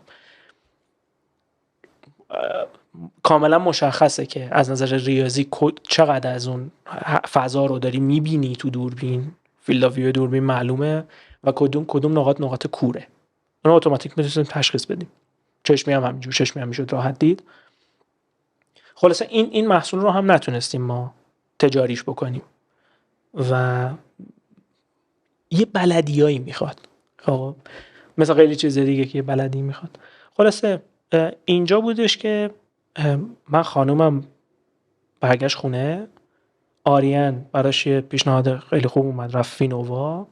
الان هم از فینووا خب رفت جوانه هزار دستان و عملا اون بازوهای من انگار کنده شدن. آریان البته برای خودش فرد مستقل، من از دید خودم دارم میبینم. خلاصه من اومدم رفتم با یه شرکتی آشنا شدم به اسم حامی سیستم شریف. 5 سال پیش رفتم و مصاحبه کردم. این شرکت میخواست کار AR/VR انجام بده. از پیمانکارهای بزرگ همراه اول بود. 12 سالی هم باشون کار کرده بود. البته اون موقع 7-8 سال بود باشون کار کرده بود. رفتم و گفتم که مثلا من این رزومه‌ام و این سابقه‌ام و اینا، شما میخواین چیکار بکنین؟ برام توضیح دادن. من خیلی خوشم اومد. یه ساعت و نیمی که با مدیر عامل وقت مجموعه صحبت کردم، قشنگ جذب شدم. آدم کاریزماتیک جالبیه. از اوناست که به کسی بگه رفیق اصلا نارو تو کارش نیست و فلان. آدم جالبی. بعد اومدیم و شروع کردیم یه سری کار انجام دادن. یه سری کار با هالولنز برای همراه اول زدیم، یه سری رو ویدیو والاشون مثلا کارهای مارکتینگ انجام دادیم. البته خودشون مارکتینگشون انجام دادن، ما نرم افزارش نوشتیم که آدما رو تشویق بکنن به انصراف از دریافت قبض کاغذی، مثل حالا محیط زیست و مسئولیت اجتماعی و اینا. بعد اومدیم یه سری کارهای دیگه انجام دادیم با دانشگاه شریف و با رایتل انجام دادیم. یه سری کار هوش مصنوعی بود. تو نمایشگاه فکر کنم سال 97 تلکام یه دوربین دو تا دوربین گذاشته بودیم تو 2 تا غرفه متفاوتشون. یکیش اینجوری بود که میرفتی جلوش باید مثلا یه ایموجی بهت نشون میداد، مثلا بخند، تعجب کن، دهنتو باز کن، اخ کن فلان. و آدما که این کارو می‌کردن ما با پردازش تصویر و هوش مصنوعی تشخیص میدادیم که این الان چند درصد این کارو انجام داده و تو 2 رده سنی هم این کار کرده بودیم. بزرگسالان و بچه‌ها یه مقدار سخت‌تر گرفته بودیم. حالا چیز دیگه یه ولیو بین 0 تا 1 ما اینا رو میگفتیم مثلا ترشولدش کجاست. این کارا رو انجام دادیم و بعد شروع کردیم بازی ساختن. یعنی مثلا ایده من این بود که بازی بسازیم و این رو پروپوز کردیم. الانم اسم بازی هست پروژکت دیر DEAR در واقع، که مخفف دیجیتال اگزورسیزم with augmented reality، که این قسمتش اسمش هست The Merge. دیر نمیشه ولی اون یارو آهو بود چی بود؟ اون دیر 2 تا ای داره. 2 تا ای داره. این دیر مخفف اصلا، یعنی همه حرفا رو بزرگ می‌نویسن. دقیقاً حرف پروژکت دیر و نقطه بین حرفا هست. حالا 2 نقطه The Merge، ادغام. موضوع چیه؟ موضوع اینه که یه دنیای پارالل این دنیا وجود داره، موجودات اهریمنی اونجا، و این این لایه ها دارن با ما مرج میشن، یعنی یواش یواش تو این دنیا بازی دیگه. استوریش از کجا میاد؟ استوریش از سال 83 مورتال کامبت هم یه همچه استوری داره البته. جدی؟ آره. مورتال کامبت هم یه من قدیمیای مورتال کامبت رو بازی کردم 1 و 2، بعد اومدم یه دفعه تا 10 و 11. بعد 10 و 11 اینجوری بودم که مثلا همینجوری میکینگ مورتال کامبت هم من داشتم نگاه می‌کردم. می‌دونی تو اون زمان سگا این چون یاد باشه موشنای اینا خیلی اسموث بود. آره فیلم برداری کردن، اسمبلی نرم افزار نوشتن، پیکسل با پیکسل اینا رو اصلاح می‌کردن، رو پرده آبی پرده سبز فیلم می‌گرفتن، سکو می‌ذاشتن زیرشون. آره فکر کنم همون میکینگ آوا. یوتیوب خیلی خوب شد. من خیلی ساخت پرنس آف پرشیا، ساخت نمیدونم، اصلا یوتیوب میگم واقعا دانشگاه عالی، واقعا خیلی خوبه، واقعا دمش میگم، نوش جونشون هر چی. خلاصه اومدیم جلوتر این پروژه رو شروع کردیم. 3 سال داریم کار میکنیم. یه 2 سال و نیم دیگه کار داره این بازی که یه قسمت اکشن ادونچر داره، یه قسمت AR هم داره. حالا من داستان بازی رو نمیخوام ریویل بکنم، ولی یه قسمت بازی شما ایجنت یه اوردری هستین. این اوردر شما رو به عنوان یه ایجنت میخواد که این اهریمنا رو ظاهر کنی و از بین ببریشون. این تو AR داری این مبارزه رو با اون اهریمنا انجام میدی، میتونی تو محیط حرکت کنی، جا خالی بدی و این داستان. این کار داریم انجام میدیم و رفتیم سراغ این که گیم استودیو بسازیم. گیم استودیو که یعنی تو ایران نیرو جذب کنیم، تعلیم بدیم، خودشون ایده بدن، ما حمایت بکنیم، بازی بسازیم و بازی رو بین‌المللی منتشر بکنیم. دیگه قسمتش هم خبر داری دیگه، ما سراغ DMZ هم اومدیم و اون کارمون رو پیش بردیم. ولی اینا رو تو دل اون شرکت داشتین اجازه یعنی شما چجوری این فرصت رو داشتین که افورد بکنین که روی این بازی کار بکنین و چقدر هم طول کشید؟ من 5 سال الان حامی سیستمم، 3 سال این بازی رو شروع کردیم. یعنی من اون 2 سال اول به قول من رو برادری مثابت کردم، به قول آی دکتر روایی که مدیر عامل وقت بودن و من به عنوان یه سینیور دیولپر وارد حامی سیستم شدم، تیم تشکیل دادم، یه دپارتمان زدیم، دپارتمان گیم، اسمش رو گذاشتیم بایتیگر، ترکیب کلمه بایت و ایگر، این دوتا بایت و مشتاق، این دوتا رو که ترکیب کردیم شد بایتیگر گیم استودیو و این رو کانادا ثبت کردیم به اسم بایتیگر سولوشنز کورپ. یعنی سرچ بکنی هست، تاریخش هم فکر کنم باید باشه. و عرضم به خدمتت که از این طریق داریم این کار رو انجام میدیم و خب الان که موضوع متاورس هست به شدت دنبال اینم که این پلتفرم رو هستم دیگه. این پلتفرمیه که من هم میفهممش هم دوستش دارم. میدونی اون موضوع چیز دیگه، اون موضوع این که میگه ببین چی دوست داری، ببین در چی تخصص داری، بابت چی پول میدن، بهش نیاز دارن یا نه. این همون کانسپت ژاپنی ایکیگایه، دلیلی برای بودن، زیستن. عالی. چقدر وقت داریم؟ تموم شد؟ ببین وقت که من اصلا فکر میکنم دوباره یه سشن دیگه باید با هم بذاریم. من پایم. آره. نمیدونستم انقدر خوبه. یه سشن دیگه باید بذاریم واقعا، که هم من خیلی دوست دارم راجع به گیم دیزاین دیگه دیپتر بشیم و یه مقداری هم اکوسیستمش رو تو ایران ببینیم. مثلا نمیدونم تکلیف آوا گیمز و اینا هم نمیدونم هنوز هستن یا نه. آره هستن ولی خیلی خطی دارن میرن دیگه. هستن ها. آره. اونو یکم دوست دارم ادامه بدیم. بعد یه مقداری اتفاقا دوست دارم چیز بکنیم، بشینیم راجع به متاورس با هم اصلا نه کاور هیچ کدوم از این تاپیکایی که قبل کاور کنیم کاور قرار بود دکوریشن رو بسازیم فیل شد. آره و خب من هستم دیگه. حالا اگه واقعا پایه‌ای من واقعا لذت بردم. این ما واقعا 3 ساعت میخوب داشتن، جزء فکر کنم معدود پادکستایی که من خیلی کم حرف زدم. دمت گرم. من فکر کنم پرحرفی که من که اصلا نفهمیدم 3 ساعت و 3 ساعت هم بیشتر شد. آره 3 ساعت و 4 دقیقه و خیلی حال داد. یعنی واقعا قشنگ خیلی حال داد و به نظر من بذاریم با هم دوباره صحبت بکنیم. حتما. من هستم یه 30 روز دیگه اینطورا. ایول. کی ادیت میکنه 3 ساعتو؟ خدا رحم کنه. چون دیگه آدمام هم ندارم که ادیت بکنم، چون فرستادن این فایل فورگی اونور اصلا اضافه کاریه. درس هم شد که اکانت بکنم که وقتی با آدمای جالب صحبت میکنی 4K ریکورد نکن که جا داشته باشی، همون 1080p باید ریکورد کنم. خواستم آخه چهره‌تو خوب بگیرم. من پادکستاتو یوتیوب میبینم و ویدیویی هم میبینم. چه جوری میبینی؟ یعنی نگاش داری میکنی یا نه تو بک‌گراند داره پخش میشه؟ نه من نگاه میکنم. یعنی برام مهمه. ببین بادی لنگویج آدمو برام مهمه. دقیقاً منم واسه همین میخوام ویدیو.